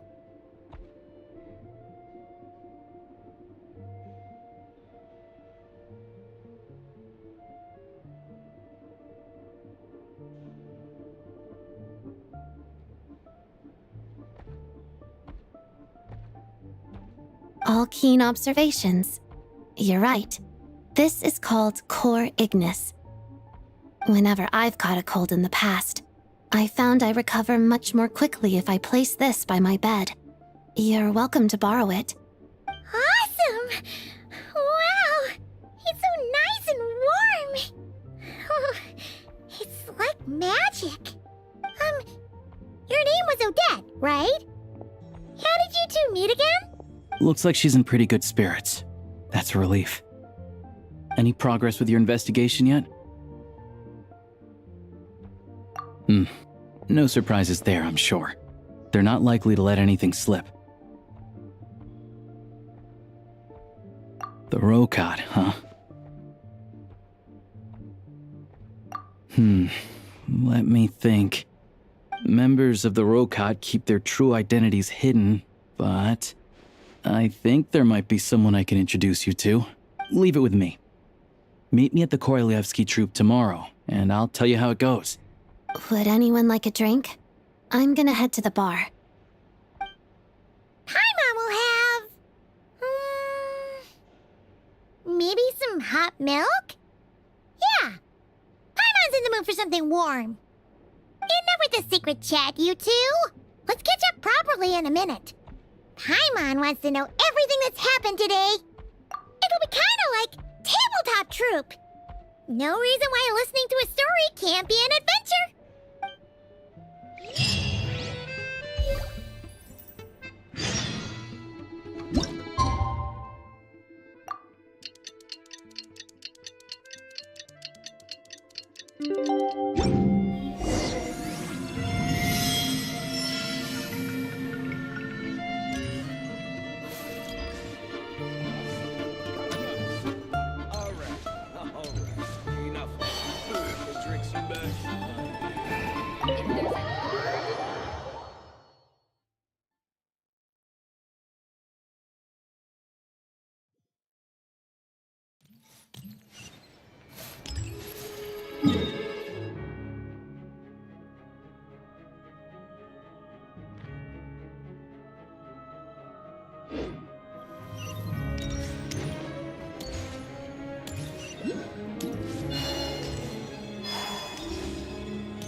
Ah, you made it.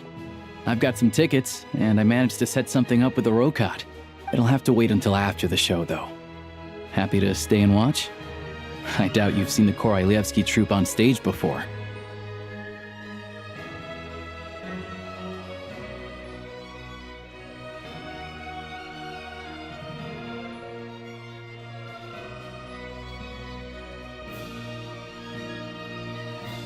Pleasure. Here, this is the way in.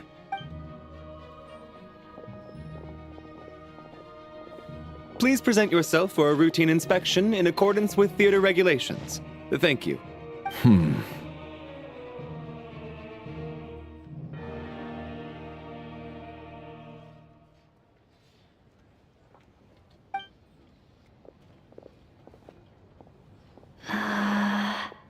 Is that guy with the fatui? Looks like he's waiting for something.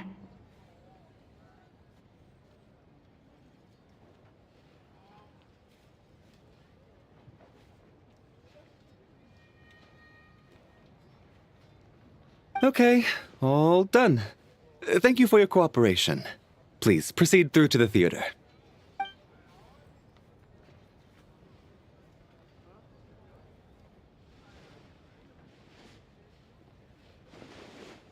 What's up?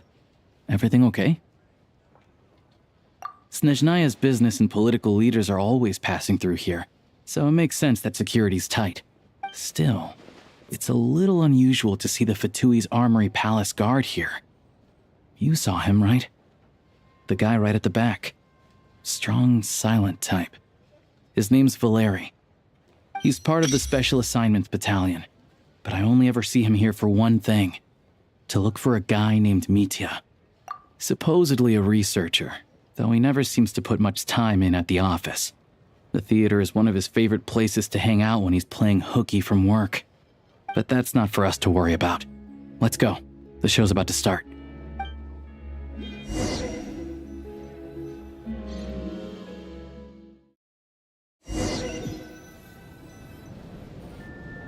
What do you think? Pretty impressive, huh?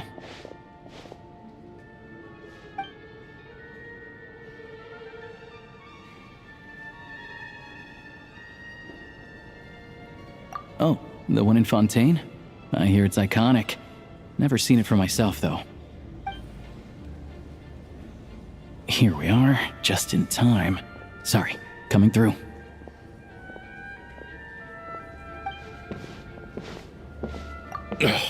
If you're gonna show up late, keep your mouth shut. What's his problem? Whatever. No point arguing with people like that. Look, there she is. That's who I'm introducing you to later. She's the lead singer of the troupe, Vodyanitsa.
This leads directly to the green room.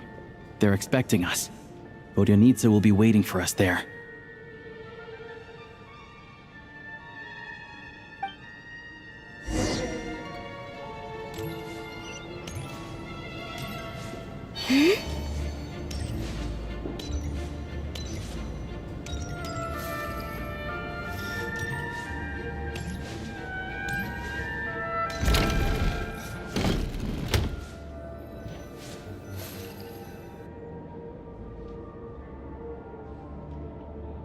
Hey there. Excuse me. Can you believe it? I am so mad right now. Come in. Oh, it's you two. Huh? You know each other? Oh, wait. Is this who you were telling me about? The one you met yesterday and couldn't stop thinking about?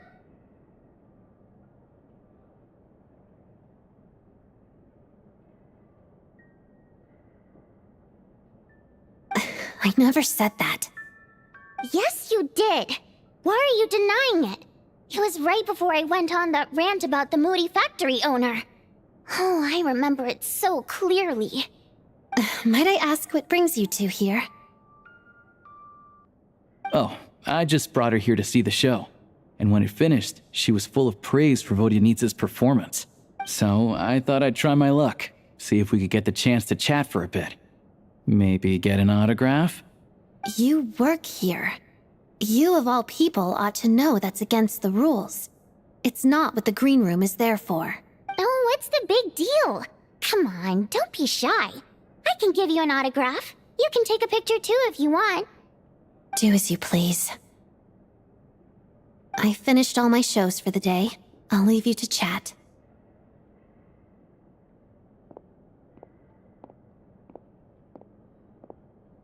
I wasn't making that stuff up, you know. Odette's just too proud to admit it. She thinks very highly of you, and so do I. You did the right thing in Svietloladovka. We're good. Odette's out of earshot. I'll lock the door. Confidentiality, of course. The Rokot is very strict on that. Whoa, Alosha! Not out loud! Not with an outsider here. Relax, I've taken care of it. Look at this. The President's reply sent this morning. Wait, so she's been approved to join? You told me last night that you wanted to get intel from the Rokot. Unfortunately, Rokot intel is only available to members. But ever since you set foot in Snezhnaya, we've been working together. I've seen the way you work, your character, and your motives. Everything about you is perfectly in alignment with what we're trying to achieve in the Rokot. So I figured I might as well cut to the chase.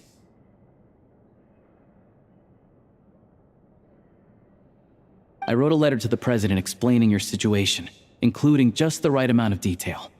His approval came very quickly. Of course, it's still your decision whether you want to join or not. We'll respect your choice. Well, assuming Odette was telling the truth and she didn't misjudge you, I guess we don't need to worry about you blowing our cover. Still, you gave me a real fright. I didn't know that's why you came looking for me. So, that stuff you said about admiring my performance, was that just because Odette was here? Did you actually mean it? Now you're talking. That's what I like to hear.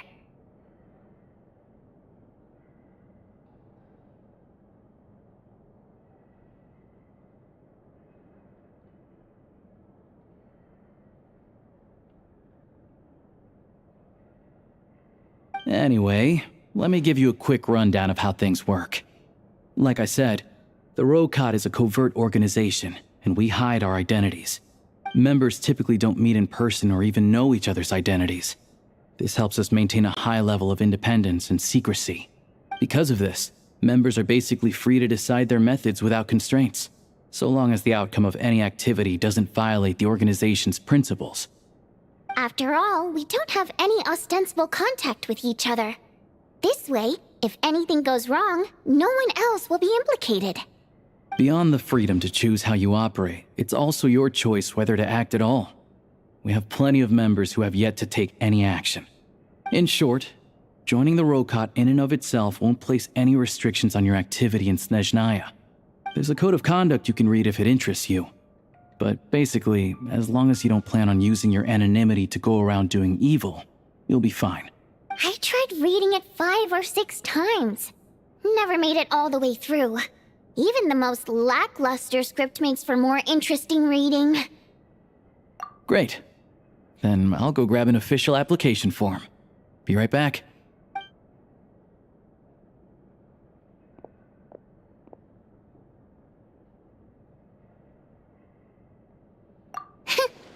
Well, Alosha has this pet dog, you see. His name's Tagarin, and this one time, Alosha brought him backstage.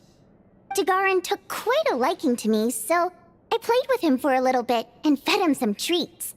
Then, the Rokot was out on a mission one day, and even though we were all in disguise, Tagarin recognized me right away. Just a coincidence, really. We didn't report it to the higher-ups, though, to avoid dealing with the fallout. Like my job at the theater, for instance. I really needed to make ends meet. By the way, what were you complaining about just before we came in? Did everything go okay with Chuganov? Everything did not go okay. That's why I was so mad. I tried to make some small talk with him before I went on stage to fish for intel about the Iskra manufacturing plant. But he wouldn't take the bait. No matter what I said, he kept dodging the question. And then he started complaining. He said he didn't appreciate his second-rate seat in the stalls because he usually gets a private box. I mean, what did he expect? Everyone knows that if you want a box seat, you buy a ticket well in advance. But instead, he sends me a letter the day before the show when we're practically sold out. I had to juggle things around just to get him a half-decent seat, hoping he would appreciate the gesture enough to share some information. But nope, he didn't give me anything. Yeah, meeting Chuganov in person has definitely been a disappointing experience. Oh, you probably don't know who we're talking about, do you? Chuganov was that older guy you were sitting next to today. I'm sure he didn't make a great first impression on you either. To the citizenry, he's a family man and a kind boss. But our interactions with him tell a very different story. It's one thing to ask for a favor, but he acts like it's his right. He always expects special treatment. Take the ticket situation, for instance. I've actually gotten him a private box in the past. But not only was he not even grateful, now he's acting like I've sold him short this time. Not to mention that he's never paid for a single one of his tickets.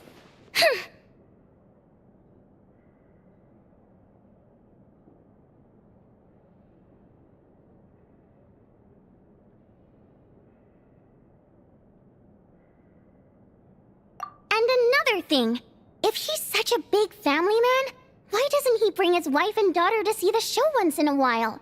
I've never seen them here, not even once. Calm down, Vodyanitsa. If you won't do it the easy way, we'll have to try the hard way. But first things first. Here's your application form. Go ahead and fill it out.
Looks like I'll need to make a few little tweaks here and there.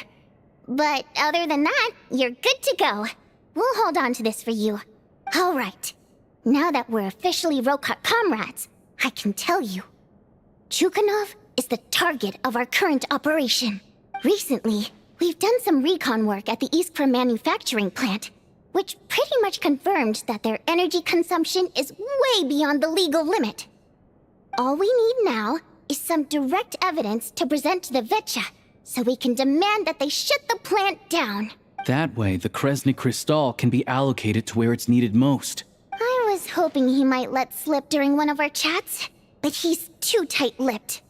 We'll have to find another way. I'm meeting another regular theater goer tonight, Mitya. But Valeri's here too, and he's probably looking for Mitya, so he may end up being a no-show. Don't you worry. He must know how to dodge Valeri, or he wouldn't be showing up on time for every performance. Mitya is a renowned energy expert. Although we can't get any direct evidence of the excessive energy consumption at the plant, we can accidentally let the information slip to him. The authorities should take someone like him seriously. So if he starts raising questions about energy use at the Iskra manufacturing plant, there will be a proper investigation. Also, we're not allowed on site, But he has clearance. So all we need is his cooperation. Yeah, so that's the other thing we're trying to figure out. Though I think we're far less likely to make any progress on that front. Still, I hear that Mitya is a bit of a chatterbox. So, who knows? Maybe if we catch him in the right mood, he'll let something slip. What do you think? Sound like something worth your time? Okay, in that case, you guys find a seat somewhere nearby. Pretend you're a couple of buddies there to eat, and keep your ears peeled for useful information. He's a huge fan, so I doubt he'll have his guard up around me. But you two need to be convincing. If he suspects anything at all, he might stop talking. Sure. Don't worry. We'll make a believable pair of buddies. Perfect! You've sold me already. Now, help me tidy this room up a bit before we head out. Okay. What needs tidying? Everything!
I love the snow. It's so beautiful and peaceful. And I can have snowball fights with the Kuhenki. Shall we have one now?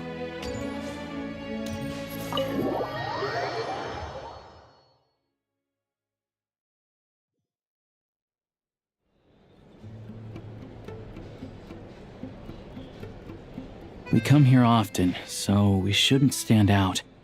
Let's sit here. Now, it's up to Vodyanitsa. Let's see how the conversation goes.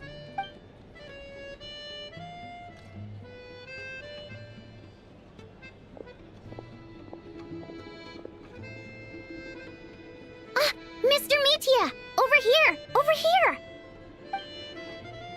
Oh, sorry. I got a little held up on my way here. Now we have even less time than we planned.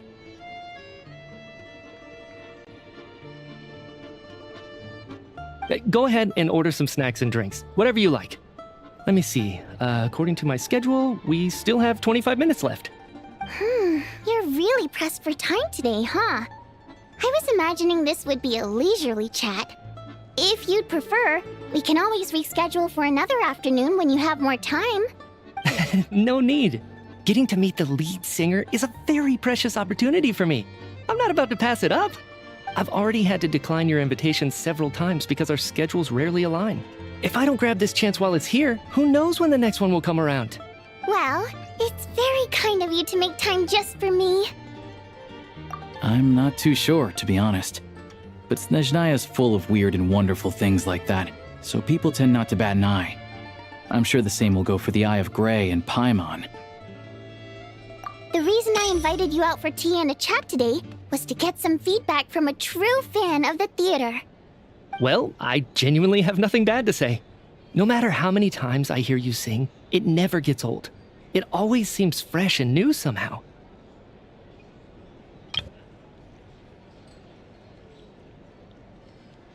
Maybe it's because the more times I listen, the more details I notice. Or maybe you simply improve with every performance, delivering it better each time.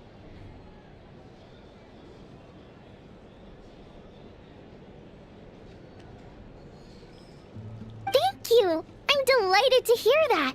Could you give me any specific examples? Oh, yeah. The piece you sang today, for example. Beneath the Frozen River? Hey, what's with you? I'm just praising a good performance. I always used to find that such a bleak and lonely song. But the more you listen, the more you realize that it's not as cold and nihilistic as it appears. When you really dig down into it, there's a certain level where you're surprised by the emergence of hope. Wow, I'm impressed. I didn't expect you to pick up on that. Actually, I only tried out that angle after talking with a composer. Still, Beneath the Frozen River wasn't on today's program.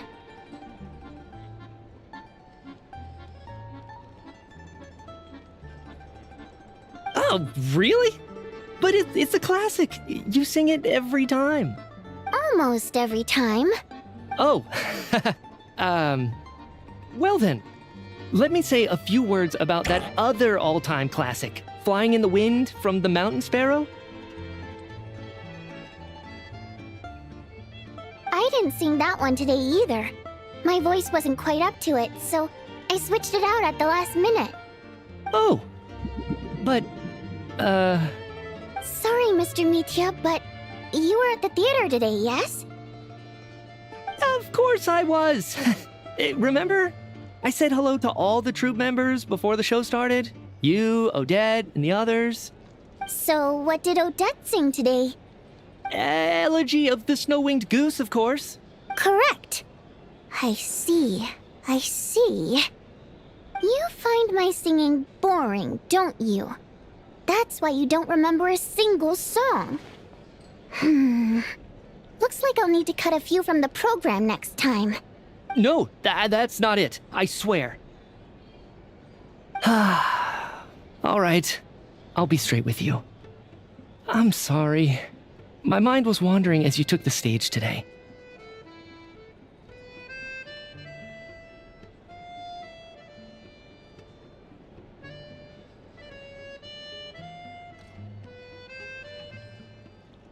I enjoy watching your shows because the exquisite performances stimulate the mind. It always sparks some inspiration for my research. So whenever I get stuck at work, I come to the theater for a change of pace. Odette's dance during the Elegy of the Snow-Winged Goose today was simply incredible. It got me wondering what she's been going through recently. That look of sheer defiance in the face of utter tragedy? It was so inspiring. I started scribbling in my notebook right away.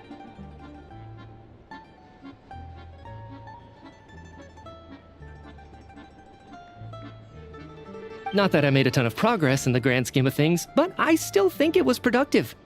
By the time I snapped out of it, the entire show had finished. So what you're saying is, you didn't listen to my singing at all? Unfortunately not. I'm sorry, I don't know which is more disrespectful. The fact that I don't always come for the show itself, or the fact that I missed your performance. Seems like things are getting a little awkward. Mitya just stepped into a conversational minefield. If there's one thing Vodyanitsa doesn't like, it's people who show disrespect for her performance. This meeting was so hard to set up. Don't tell me it's already falling apart. It's fine. I suppose this is affirming in its own way. At least, it shows that our performance really touches people's hearts, right? Don't let it bother you. It certainly doesn't bother me.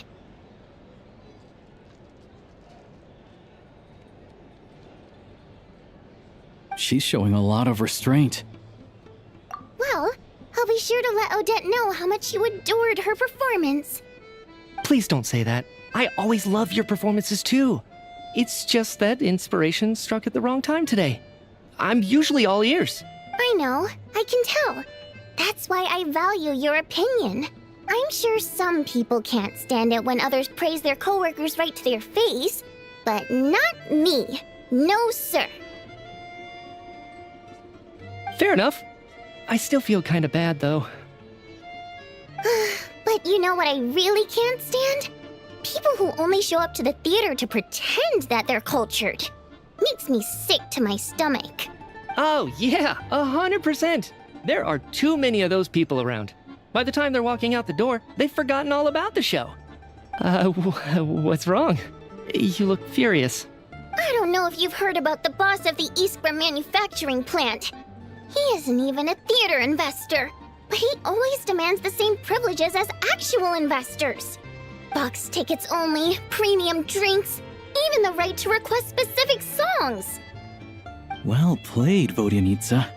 Seems like she's harnessing her rage to steer the conversation back on track. Now that you mention it, I've interacted with that guy before. I gotta say, everyone holds him up as an example of a benevolent businessman, but I don't know. I don't see it. Yeah, he couldn't care less about what's happening on stage. He's just there to flaunt his social status. I hate that I have to prepare programs for guys like that. What's the big deal with that factory he runs anyway? I asked around a bit and heard some pretty shocking stories. Sounds like he's just another greedy capitalist. Oh, really? Yep, the things people are saying are pretty damning. Low wages, insanely long working hours, equipment running around the clock. And as if that's not bad enough, he also strictly forbids his employees from giving any kind of interview. Project Stuja has now been extended so many times, we're at the point where crystal rations for the common folk are barely enough to survive on. Yet he even wants to get his greedy hands on them just to boost his own profits. If the rumors are true, he's in serious violation of the law. Interesting. So you've heard about it too. What? So it's really true? Who knows? I've only heard the same rumors you have. But there's no smoke without fire. The Rooster's been coming down on us hard lately, demanding that we track and trace every single batch of Crystal. My coworkers in the Department of Energy have been tearing their hair out over it. The Rooster? I didn't realize he cared that much. Yeah. Even though there are no restrictions on Crystal trading, the poor will wind up freezing to death if we let the rich buy as much as they want. That's clearly unfair. Looks like we'll need to arrange an investigation into the Iskra manufacturing plant as soon as possible. I never knew you kept up with current affairs beyond the theater, Miss Vodyanitsa. You really have a heart for the common person. Most Fae in your position have long been indifferent to the plight of humans. Well, those of us who choose to live in human cities are naturally going to pay attention to any significant upheaval. Isn't the Rooster a Fae himself? I'm just surprised to learn that even someone with as much experience as him is getting so stressed out over Project Stuja. What is the end goal of this project anyway? This is it. We're finally going there. I'm sure Mitya can sense on some level that she's fishing for information. But since their conversation is so relaxed, he might just let something slip. It's stressing me out too. If I'd only made better progress with my research, things wouldn't have dragged on this long. Oh, so your work is related to Project Stuja? That's right. The Armory Palace needs a brand new energy source. Not the power of the Light Realm, and not elemental energy. Right now, the only thing that meets the requirements is the power contained within stellar linchpins.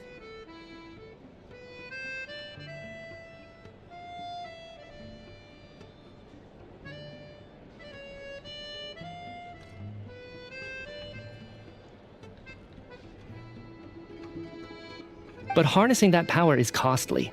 Each step of the process requires enormous amounts of Kresnik crystal, from extraction to quantification to attempts at conversion.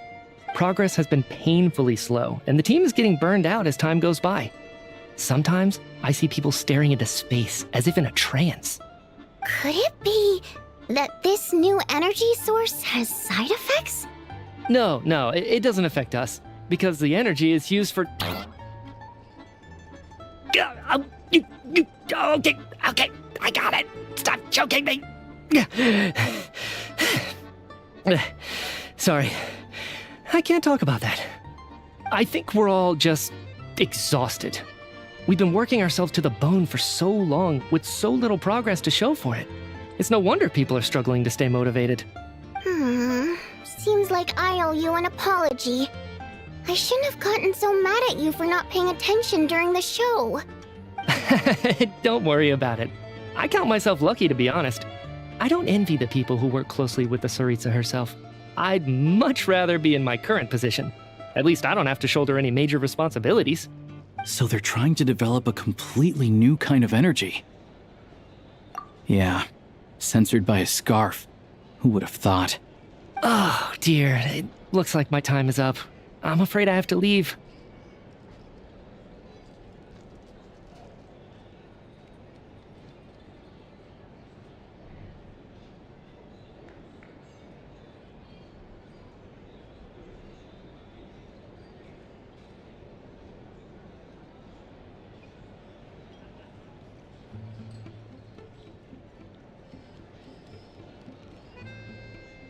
I'm so sorry. We ended up barely talking about the theater.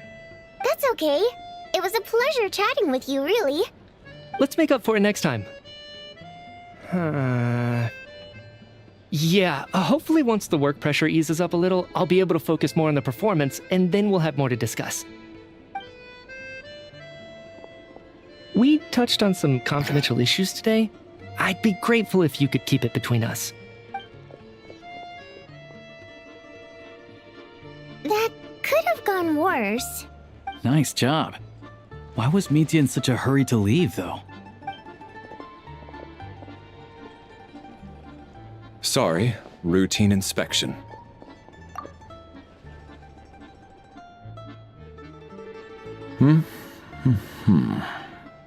Okay, let's go. So he wasn't rushing to get back to work. He must have calculated that Valeri would find him here in exactly 25 minutes. That's frighteningly accurate. One of the main duties of the Special Assignments Battalion is to ensure that important figures stick to their schedules. All right, time for us to get going too. Excuse me, check please. We'll settle our check too, then. Oh, hello there. Mr. Mitya paid the check before leaving. He also asked me to pass on a message. He said it was an honor to share his tea break with Miss Vodyanitsa and her two friends. Wait. So he knew we were here all along?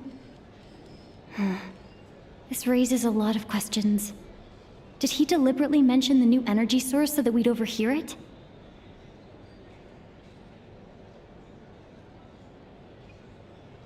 Maybe his work isn't confidential after all.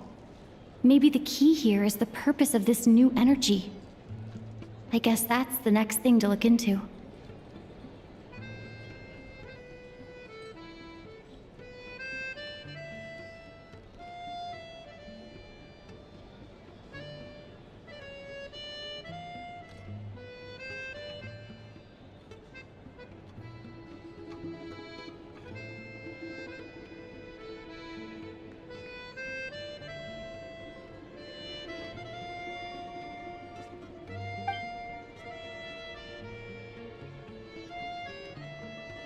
Vodyanitsa and Alosha have both left. Time to head back and call it a day.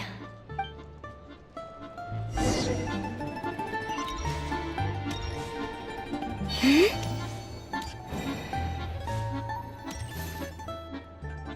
back! Here pretty early today. Paimon was just gonna mention that. After she woke up today, Paimon felt like her temperature was completely back to normal. But her strength still hasn't returned. Still, there's some good news. Paimon thinks she might have figured out the source of the problem. It's like there's some kind of mysterious power affecting Paimon. Paimon's never felt this way before during any of her travels.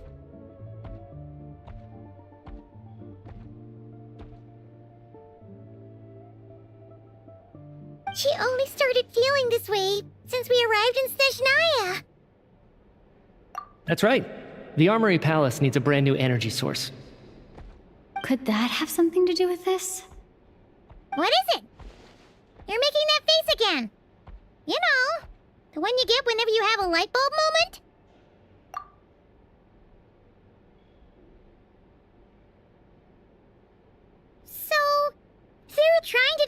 new energy source here? And you think that might be why Paimon's feeling unwell? Well, Media denied that the energy they're researching has any side effects. Although, he did say that people working on the project have been having issues with their concentration and short-term memory.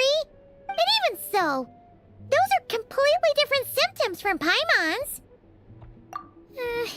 It's pretty faint, so it's kind of hard to tell. But if anything, it seems like it's coming from roughly the same direction as the Armory Palace. Sure, Paimon's with you there. But how, though? The Rokat only has a limited amount of intel. Oh, great point! They argue about Project Stuja every day. If we could sit in on one of their sessions, we might pick up some new leads. Good idea! Oh yeah, while you were out, Paimon tried all the yummiest looking desserts in the Potforia restaurant. This one seemed right up your alley. So, Paimon saved some for you. Come try it once you finish writing your letter.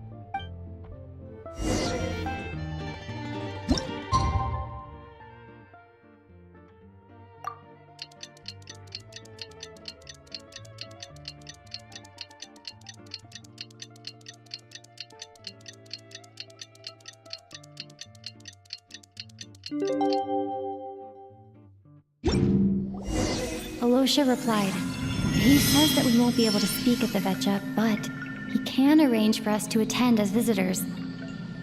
Time to get ready, then head to the Snezhnograd Vetcha. You're back! Paimon's been working on the crossword puzzle in the newspaper. It's actually pretty fun. Oh, shoot! Paimon forgot the next word. Oh, she had it a moment ago. Think, Paimon, think.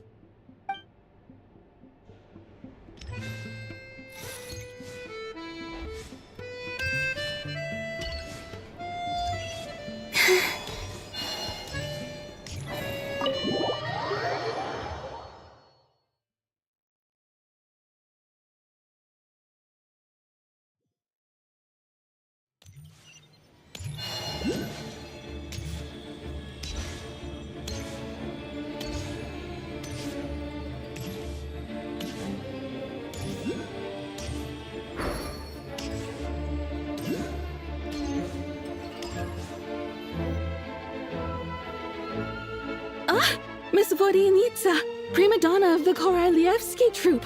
What a surprise meeting you here. Will you be sitting in on a session of the Vetcha? Sorry, I'm not taking interviews today. Oh good, you're here. The session's about to begin. Let's get inside. Please wait, Miss Vodyanitsa. Could you introduce me to your new friend?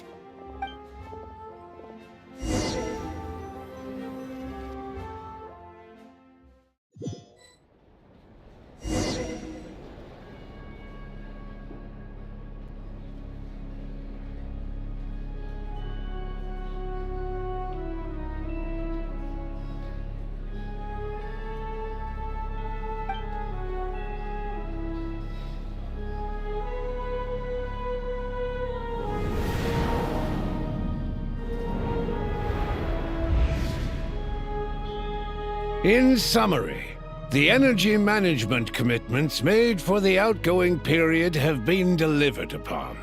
Furthermore, both the production and consumption of Kresnik Kristall show clear signs of stabilizing.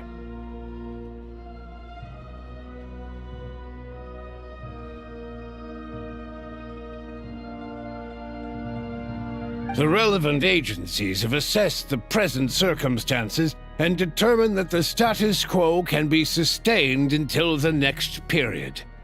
For detailed statistics, I would refer you to the industry reports that have been distributed to all persons present.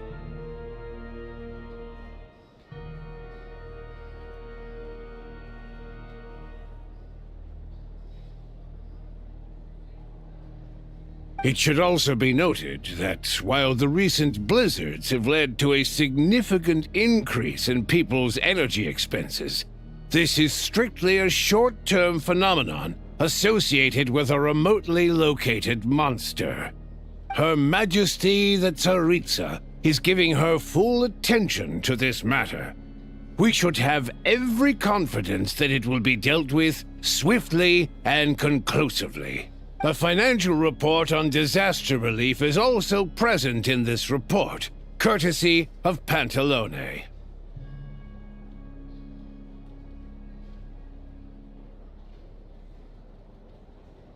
They cover the same old ground every single time. The rooster never seems to mind, but everyone else is getting tired of it. There's a general lack of trust. People aren't seeing any tangible benefits that affect them directly. Of course, none of that will be reflected in any of the reports on the table. Yeah, if it weren't for these hard copy documents, I could have at least made something up. Oh, don't mind me. I'm just out here trying to hit my interview quotas. Bring out the Kvass. Ever read it? Best-selling newspaper in town. If I remember correctly, you guys don't even have a sales permit. You have to sell from stalls on the street. Okay then, best-selling street stall newspaper in town. Still counts. Order! We will now open the floor to the representatives. If there are no further substantive issues to discuss, we will then proceed to a vote on this motion.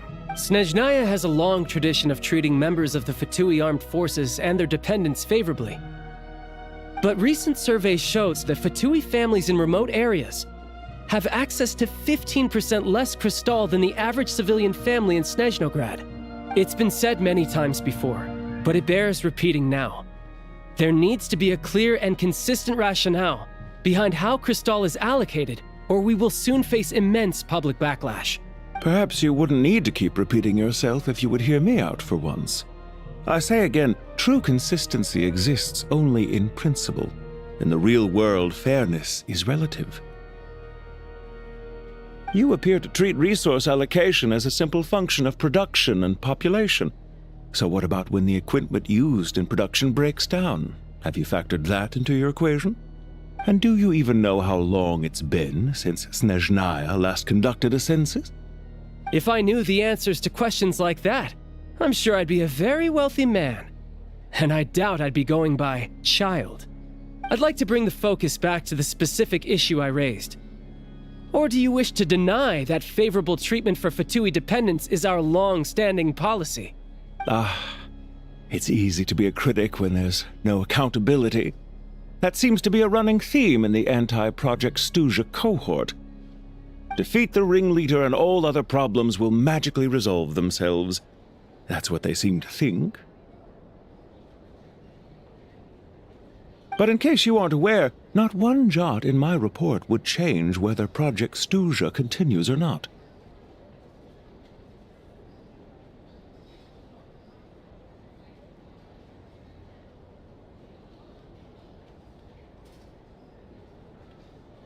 So you have no intention whatsoever of finding a solution to this problem? On the contrary, I'm the only one here who ever brings solutions. Child opened by speaking up for the armed forces. Regrator struck back with style and a war of words ensued. Our reporter was live on the scene to get the audience's reaction as it all unfolded. Who do you support?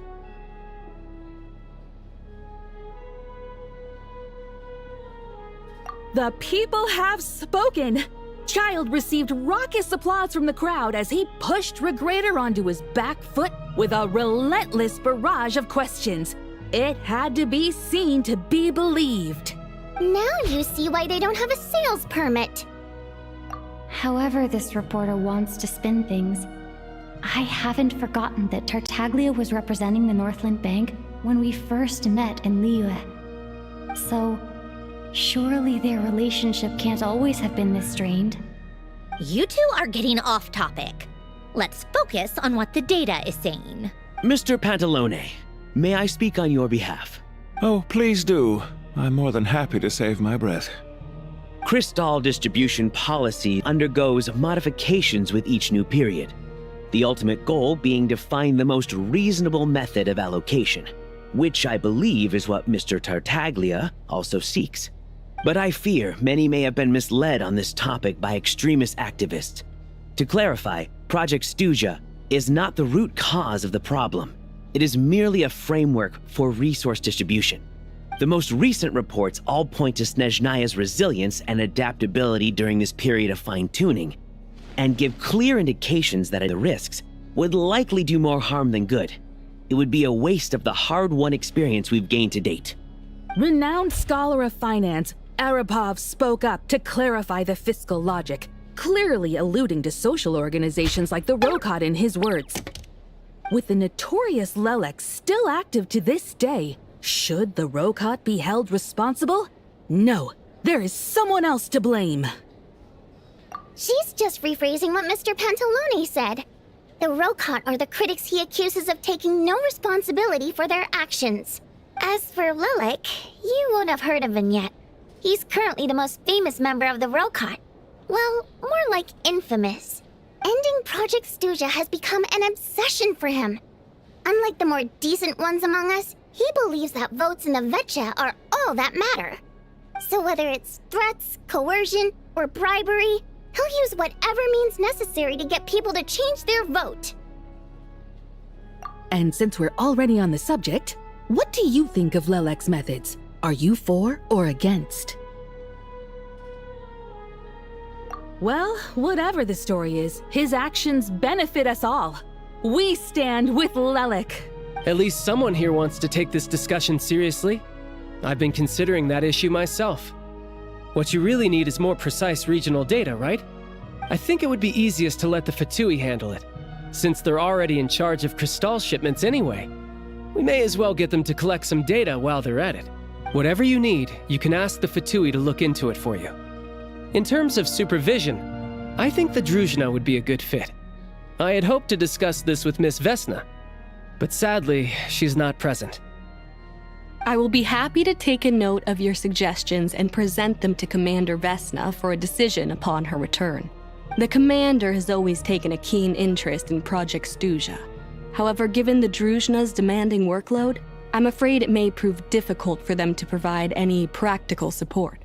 Let us refrain from jumping to conclusions until a concrete and actionable plan is in place. My apologies, Lord Rooster. There are numerous issues to address here, including manpower, time sensitivity, and reporting lines. Nevertheless, I support drafting a proposal. Follow the usual procedure, and it can be raised as a new motion for all parties to evaluate at the appropriate time. In that case, I'd like to share one thought before the proposal is drafted. The issue of time sensitivity was raised just now, which I presume relates to the official reports. In fact, the Energy Commission already collects regular statistics on each urban center and its surrounding area. Would these be of any use? That's a good idea.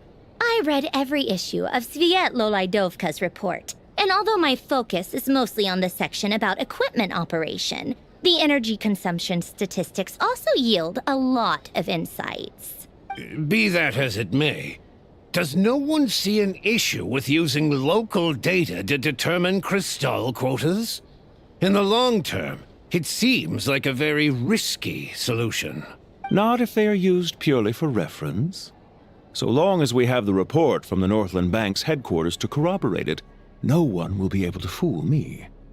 Very well then. It appears that this arrangement is acceptable to all parties. Yeah, sounds good to me. The members reached a provisional consensus on the issue of improving treatment for Fatui soldiers.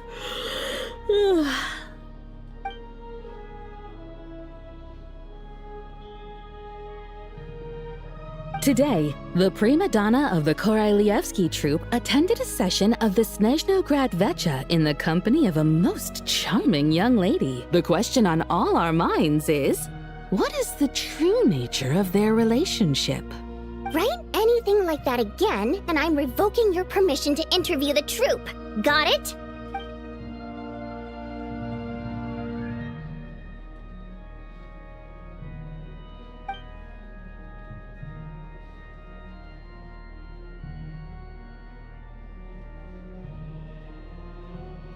Now then, If there are no further contributions from those present, we shall proceed to the final vote. Hey, check it out! What made him vote against? Why now?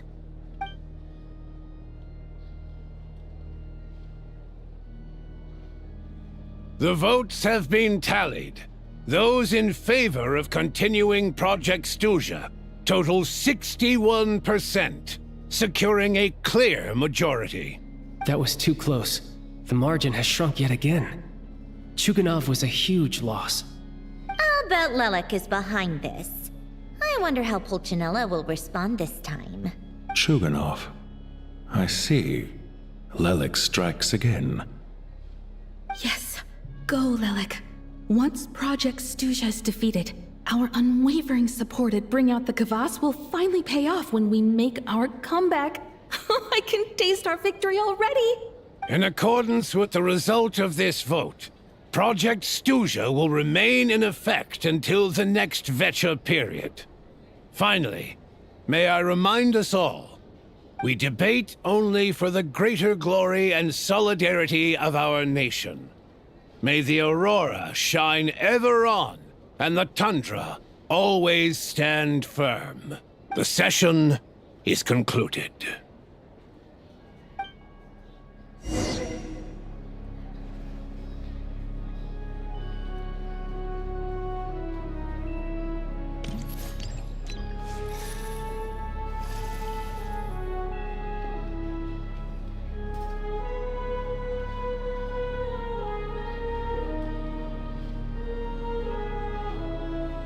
If only I had been born in a romantic time like that.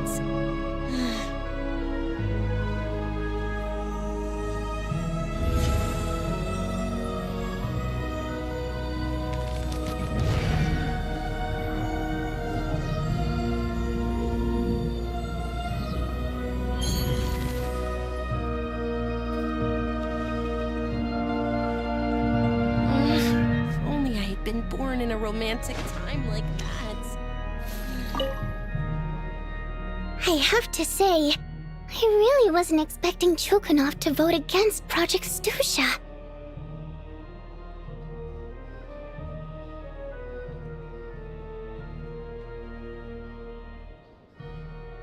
Well, in principle, Snezhnaya's business and political elites ought to be the ones least likely to oppose it. As we heard, Project Stuja is basically just a resource distribution framework that requires everyone to cut back during the winter. But even if the policy got cancelled, the Tsaritsa's energy needs wouldn't suddenly go down. The extra demand from the public would have to be filled from somewhere, so logically, the factories would have to take the hit. I got a letter from Mr. Mitya just before today's session. He said he's confirmed that there are issues around overtime and excessive energy consumption at the Iskra manufacturing plant. In a situation like this, once the Rooster receives the report, he'll order the factory to halt production and submit to an investigation before issuing a penalty. But that's a week-long process, and thus didn't make it onto the Vecha agenda this time. I don't think he suspects anything so far.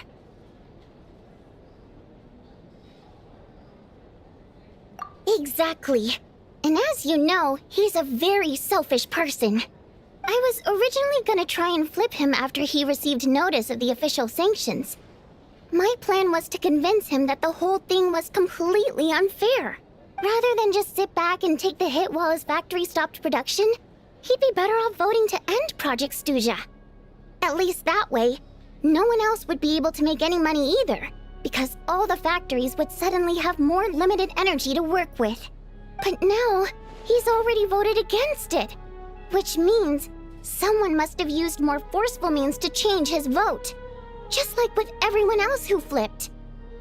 Yeah, no one knows why Lelek is so obsessed with ending Project Stuja, but by the looks of it, he's inching closer and closer to success. Lelek must have strong motivations, given how he'll stop at nothing to achieve his goal. Maybe he knows the full truth of Project Stuja.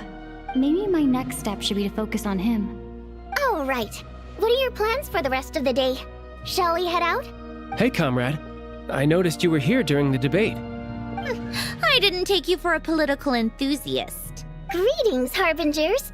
I just happened to have some free time today, and my new friend here thought it might be fun to check out the Vetcha.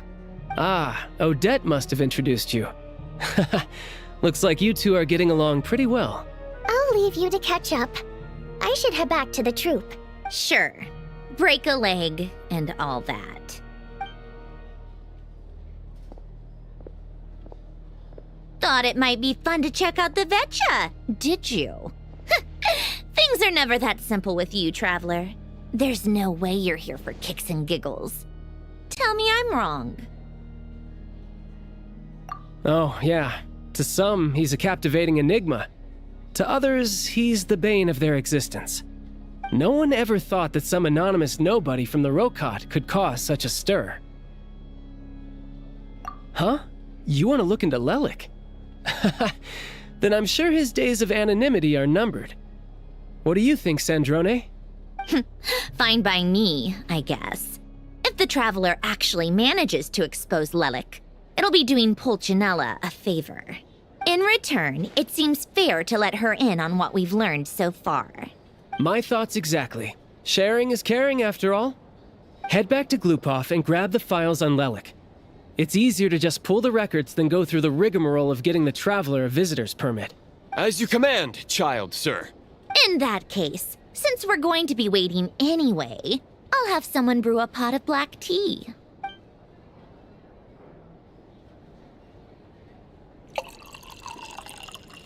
One common thread among the many incidents Lelik has been involved in is that the victims are all too scared to share any real information about him.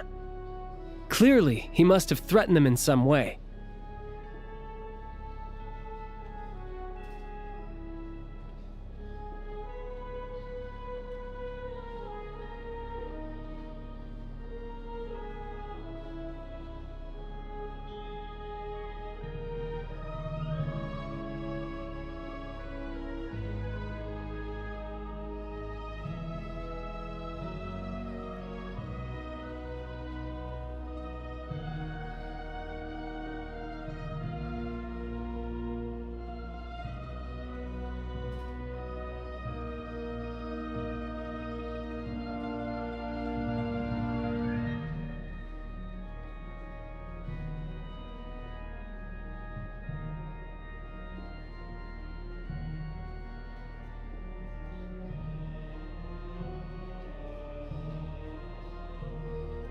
His modus operandi is to silently infiltrate the scene and leave a threatening letter behind.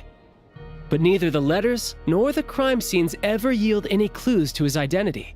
So all these files have to offer are short statements by the people affected. They don't give us a lot to go on. If nothing else, it shows we're dealing with a trained professional who's versed in counter-surveillance. Yes, and to that point, he often strikes in highly secure locations. The victims are high-ranking and influential people who take their personal security very seriously. Somehow, Lelik slips right into their rooms without making a sound. There's never any eyewitnesses, nor the slightest trace of a break-in. If he can get in and out undetected, it means he can strike without warning. Not that that's ever happened so far, but the thought is enough to scare these people sleepless. It's hard to believe that a human being could pull this off flawlessly every time. So they switched the focus of the investigation to Faye. Unfortunately, no one's found anything yet. Careful, don't underestimate me. Although truth be told, I'd probably find it hard not to blow my cover. Direct confrontation is more my style. We haven't ruled out the possibility of Lelik being human. It's just, there can only be a handful of people in all of Teyvat who'd fit the profile. Faye, on the other hand, plenty would have the ability, but few would have the motive. No, not as strong as me. You'll never find the culprit with criteria like that. Let's go with a little weaker than me. Oh, you hit me right where it hurts. I'll admit, he's strong and meticulous.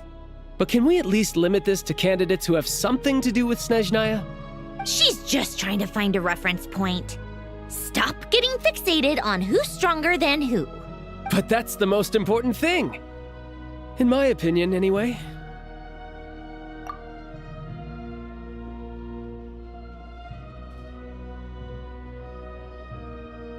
Odette. Yeah, that seems about right. Her skills are solid, and she's always calm under pressure. Except she's Fatui, so the likelihood of her working against us is pretty low. But yeah, much more accurate than your previous example, at least. No, wait a moment. Maybe we should interrogate that assumption. What do you mean? Which assumption? Her Fatui identity doesn't necessarily exonerate her. And when you think about it, the Rokot would be precisely what she needs to conceal her identity. Plus, she wouldn't need to be such a pro at covering her tracks. She'd already know where the Fatui will be and when, so she could choose the perfect time to act.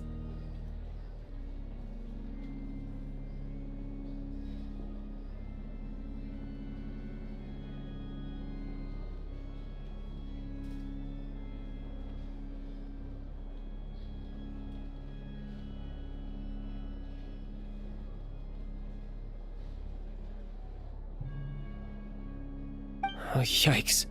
I was just thinking out loud. Why is this starting to sound like such a convincing theory? Still, what reason could Odette possibly have for trying to call off Project Stuja? Arlecchino would be the best person to ask. She knows Odette best. Unfortunately, she isn't back yet. Rosaline used to open up to her in private about her struggles with Odette. As I'm sure you can imagine, Arlecchino is quite a lot better with children than Rosaline was. She gave her some tips on how to handle the situation, and Rosaline managed to reach a settlement with Odette before leaving. So I suppose there were at least no lifelong regrets left behind. Beyond that, I don't know the details about that side of things. But I do know that Odette definitely has a motive to hold a grudge against Project Stuja.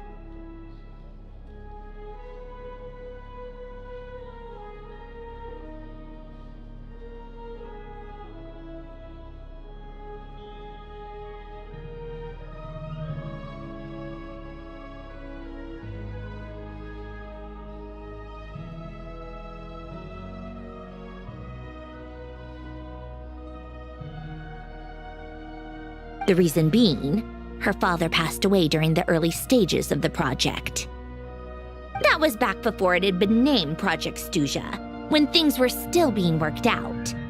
But in essence, it's remained the same ever since. Huh, the more you know. Rosaline was always so self-centered. I never understood why she started paying so much attention to Odette. Is that such a surprise?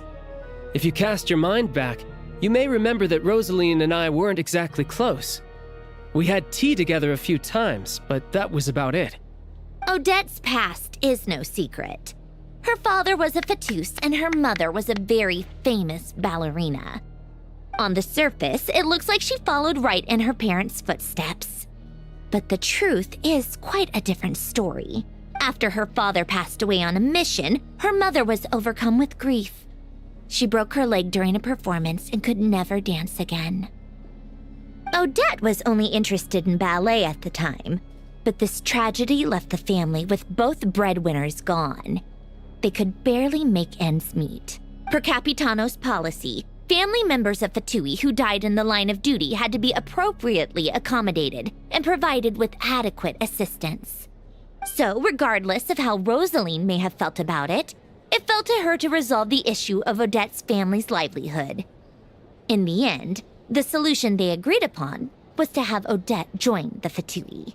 Right, because the alternative would have been a one-off compensation payment, I guess. In that sense, joining up was definitely the better option. Still, she must have had mixed feelings about it, right? If she doesn't even like the Fatui. It's just a theory, a possibility. But as a motive for Odette to become Lelik, it holds up. That said, I have no idea where Odette's head is at right now, or what her conflict with Rosaline was about. Plenty of people were on bad terms with Rosaline.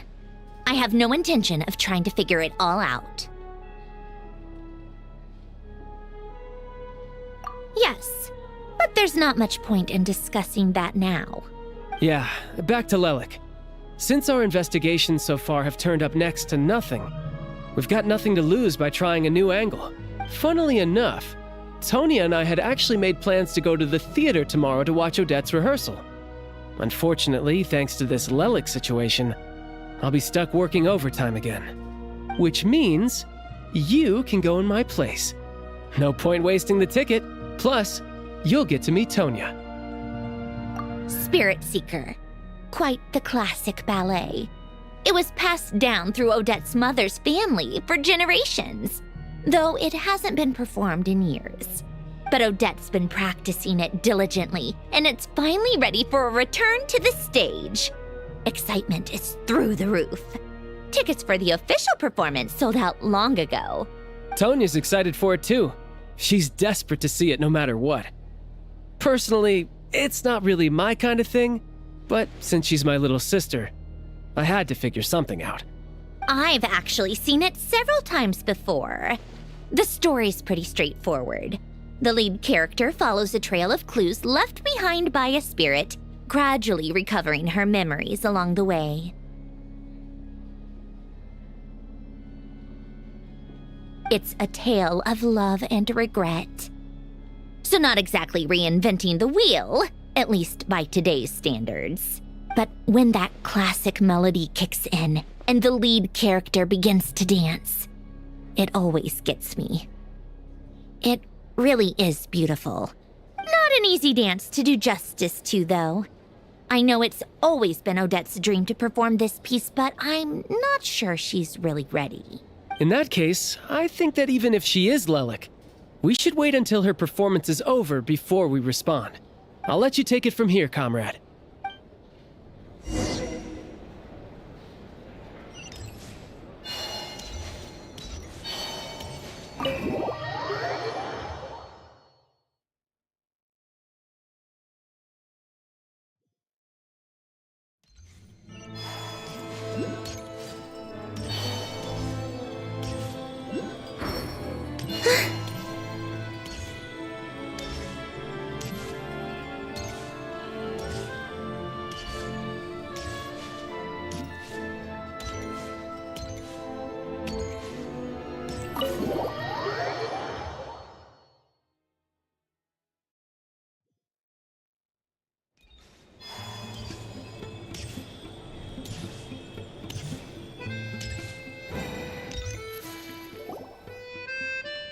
You've made a ton of progress today. It's good that everything's going so smoothly. Next step is to head back to the theater and get a clear answer from Odette. Either way, Paimon doesn't get the sense that she's a bad person. Sure, she might have done some pretty extreme things, but Paimon bet she has her reasons. Maybe this is going too far, but with everything she's managed to do so far, wouldn't it make more sense in theory to be even more, heavy-handed? Why leave a letter when she could, we know there are plenty of other ways to keep people in line, right? The point is, she could have gone further, but she didn't. So, if it is her, she's got some principles at least. Yeah! Well, all you can do is follow the facts wherever they lead. No change, really. But that thing Paimon told you about yesterday? Paimon feels like she can sense it more clearly now. Hearing you talk about your day makes Paimon itch for an adventure. If only she could be there with you so we could experience it all together. Yeah, I wish you could be there too. I'm not used to adventuring alone. But don't worry, we'll get to the bottom of this. Guess it's just one of those things. Never mind. Paimon will behave herself and keep resting.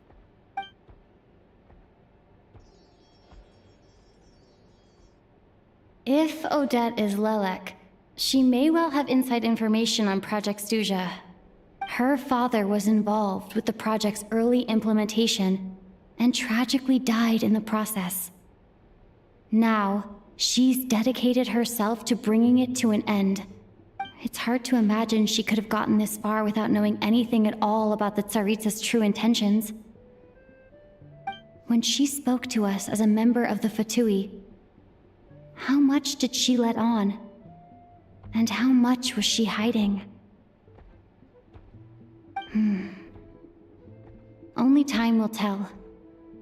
Maybe tomorrow everything will be answered. Hey, look! It's snowing!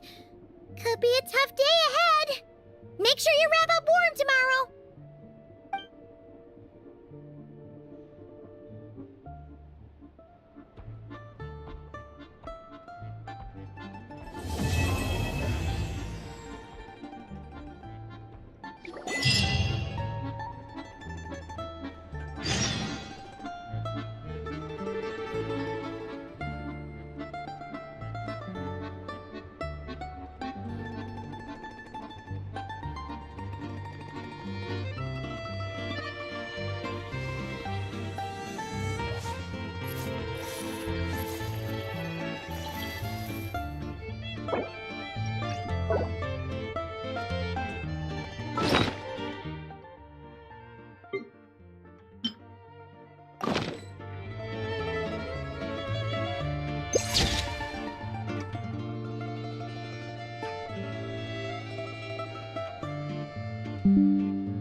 I don't sing for anyone in particular.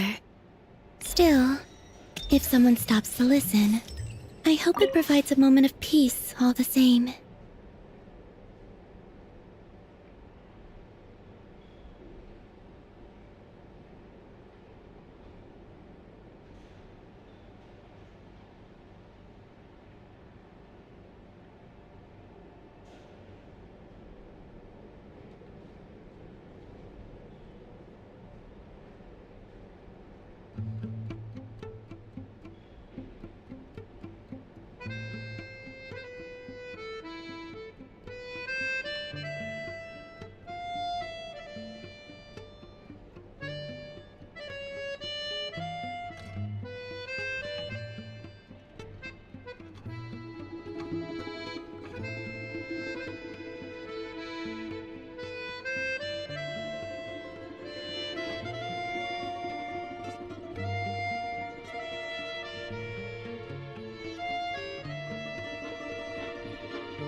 All geared up.